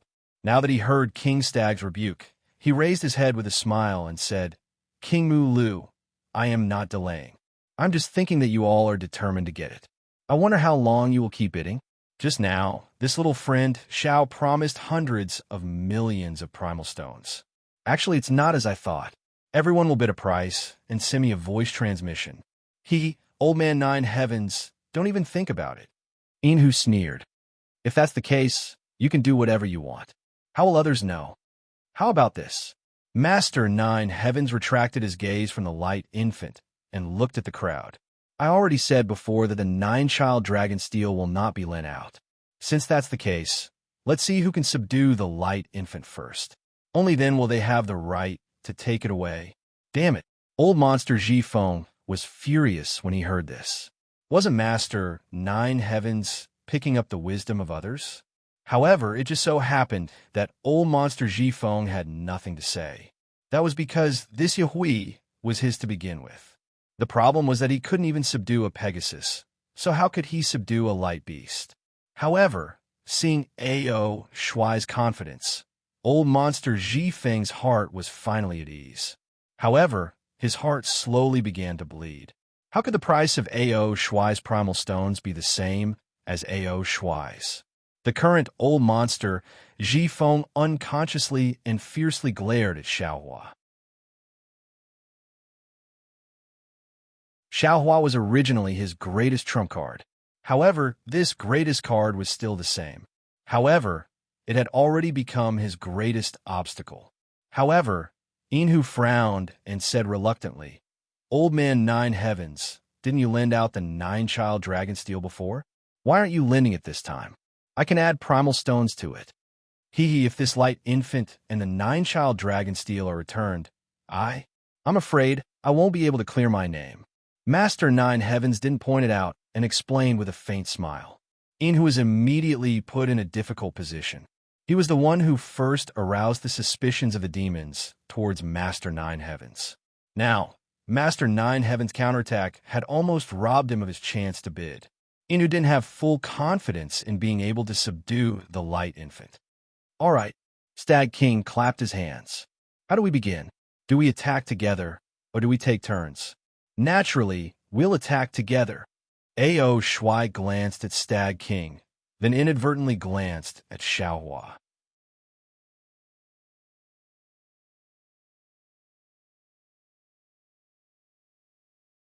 Chapter 33:21. In fact, the current situation was already very clear. A.O. Shuai didn't believe that Enhu, who had stirred up trouble, had the ability to subdue the baby light beast. He also didn't think that Hai Tian, the prince of Jiasa Kingdom, would have a higher cultivation level than Enhu. If Xiaohua didn't have Xiao Hei's help, A.O. Shuai wouldn't have taken Xiaohua seriously either. Then only the Stag King was left. Is that so? Master Nine Firmaments. Although the Stag King was speaking to Master Nine Firmaments, he also looked up at A.O. Shuai. Their gazes seemed to spark in midair. I'm afraid that's the only way. Master Nine Firmaments smiled bitterly. He looked at the stone wall and said, This old man has some restrictions on this stone wall that can barely block the light beast's shadow. You two, three immortals, please do your best. Whoever can capture this light beast first can take it away. Of course, before this old man opens the 9 dragon steels. You 3 immortals still have to transmit your voice to this old man and tell me how many spirit stones you're willing to pay. Xiaohua looked at the 2 demons who were waiting for him. After thinking for a while, he gave a number. This number was about the same as the previous bid. He also believed that the others wouldn't give a sky-high price.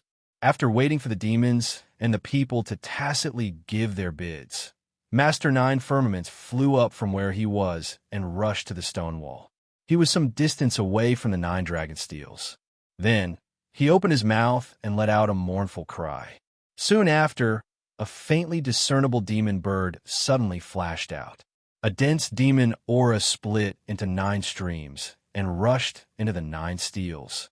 Boom! Rumbling sounds that could shake mountains and the earth came from the inky steel.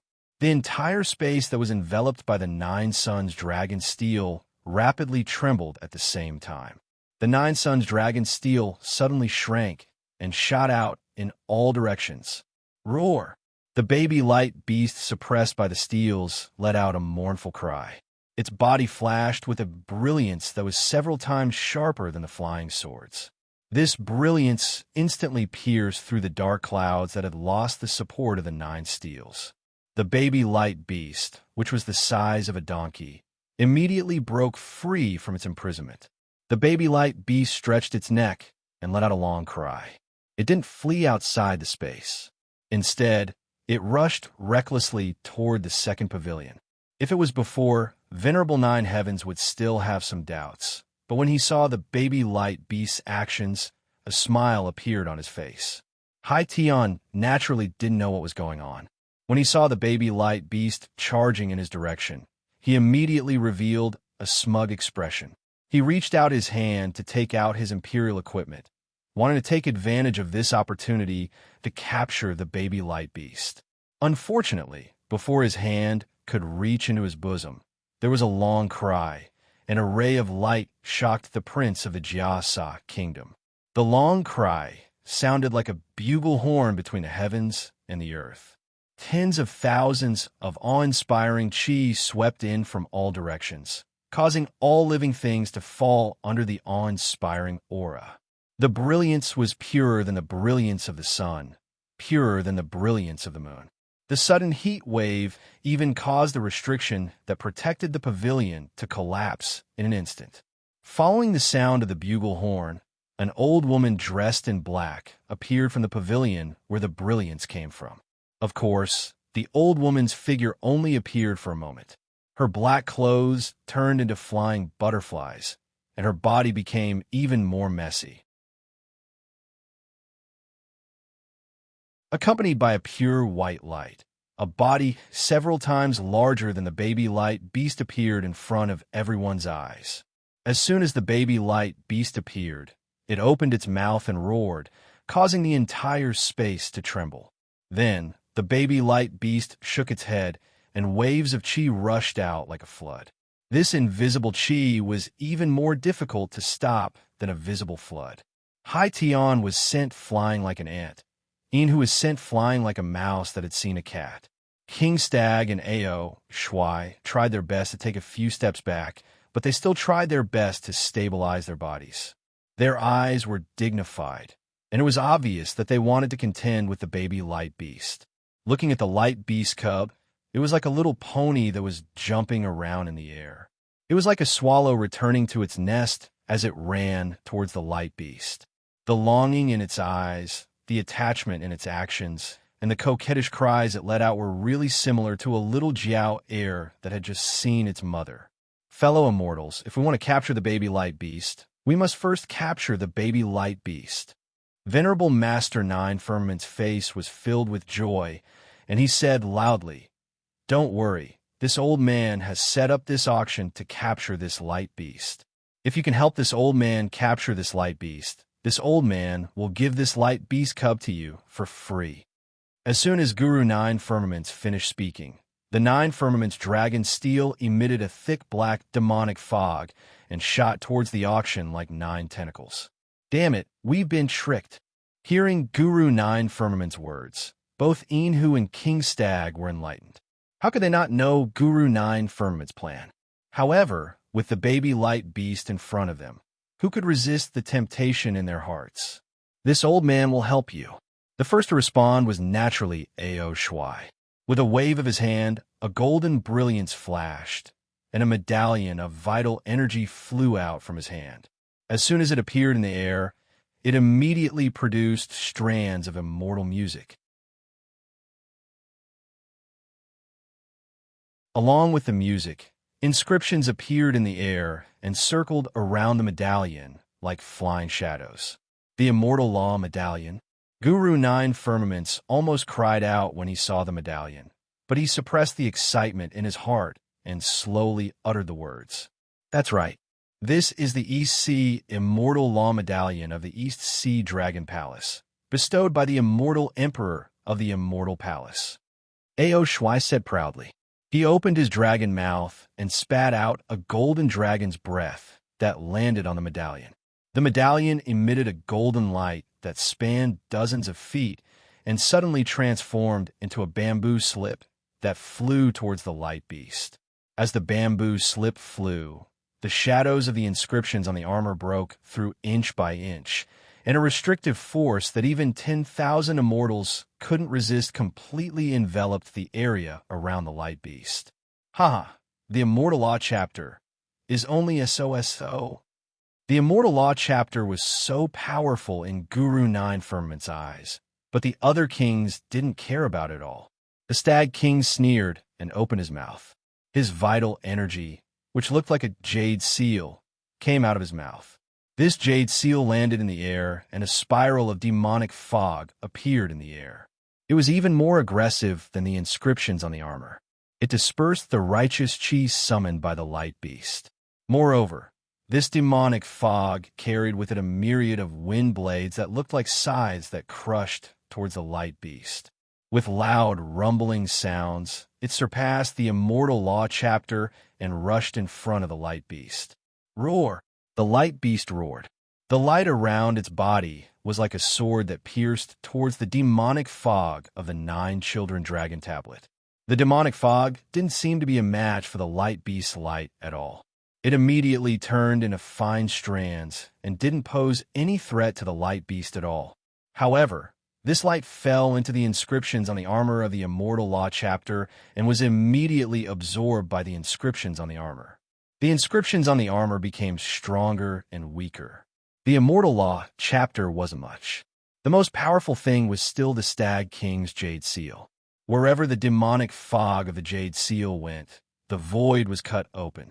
The light beast's light was also cut open by the wind blades of the demonic fog and turned into fireflies. Poof! The light beast kicked its hooves, and countless rui and golden flowers appeared. Some of them rushed towards the light beast cub. At the same time, it opened its mouth and spat out a pure white, almost shapeless inner elixir. It crashed towards the Stag King's Jade Seal. Whether it was the Jade Seal or the inner elixir, they were both the final killing moves. However, it just so happened that the 2 most powerful weapons of destruction were the first to collide. With a muffled boom, waves of incomparable power were emitted from the 2 treasures of heaven and earth. No matter if it was the righteous aura, the monster, or the black aura from the 9 Suns Dragon Steel, they were all destroyed by this power. Even the light beast also retreated a few steps. The Stag King even somersaulted a few times in the air and barely stood still. As for Xiaohua, under the powerful aura of the light beast, his whole body was submerged in it. It was as if he had never felt such a feeling before. Not only were his limbs weak, his whole body floated down from the air. Even his mouth and nose were unable to breathe. He was on the verge of drowning. Xiaohua was shocked and immediately used the sun shroud technique. An indescribable whirlwind stretched out from Xiaohua's body. The whirlwind accompanied the pressure released by Xiaohua and tried its best to resist the aura of the light beast. It was at this moment that Xiaohua was powerless to look around. Suddenly, a sharp, invisible wind sword quietly attacked Xiaohua's back along with the chaotic aura of the entire arena. Who? Xiaohua was releasing his pressure and was extremely sensitive to it. With a cold snort, he waved his hand, and the wishful staff came out at the critical moment. With a bang, it was the tail of the wind sword. The second half of the wind sword instantly turned into a mess and was torn apart by the aura, but the first half pierced Xiaohua's back. Although Xiaohua had already tried his best to twist his body to avoid it, the wind sword still left a half-foot long and an inch-wide wound. The strange thing was that the wound did not seep out fresh blood in an ordinary manner. Wisps of black qi mixed with the glow of the fire flashed within the wound like threads. Following the lingering black qi, the wound swiftly healed, causing the wound to become increasingly small. Ouch! Xiaohua did not have time to look at the origin of the wind sword. Old monster Ji Feng's surprised voice came from there. Obviously, he saw the strangeness of Xiaohua's body. Xiaohua was furious and shouted, "Old monster Jifeng, you're courting death." With that, Xiaohua urged the flying talisman and waved the wishful staff in the direction of old monster Jifeng. Old monster Jifeng might have seen Xiaohua's strange behavior, and even sensed Xiaohua's increasing pressure, but he still let out a cold laugh. He shook his arms, and an earthen yellow light flashed. A gigantic Dharma idol of a spirit rat appeared from his body. Before the Dharma idol could fully take shape, it opened its mouth, and thousands of wind swords and wind blades appeared around Xiaohua. They rained down on Xiaohua. You're tuning in to the Romance Rendezvous YouTube channel. We're so grateful for your support, and don't forget to subscribe to join us on this incredible journey through captivating stories. Your generosity through donations truly makes a world of difference, as it's the primary source of revenue that allows me to expand and enhance this channel for you. Thank you from the bottom of my heart for being a part of this adventure.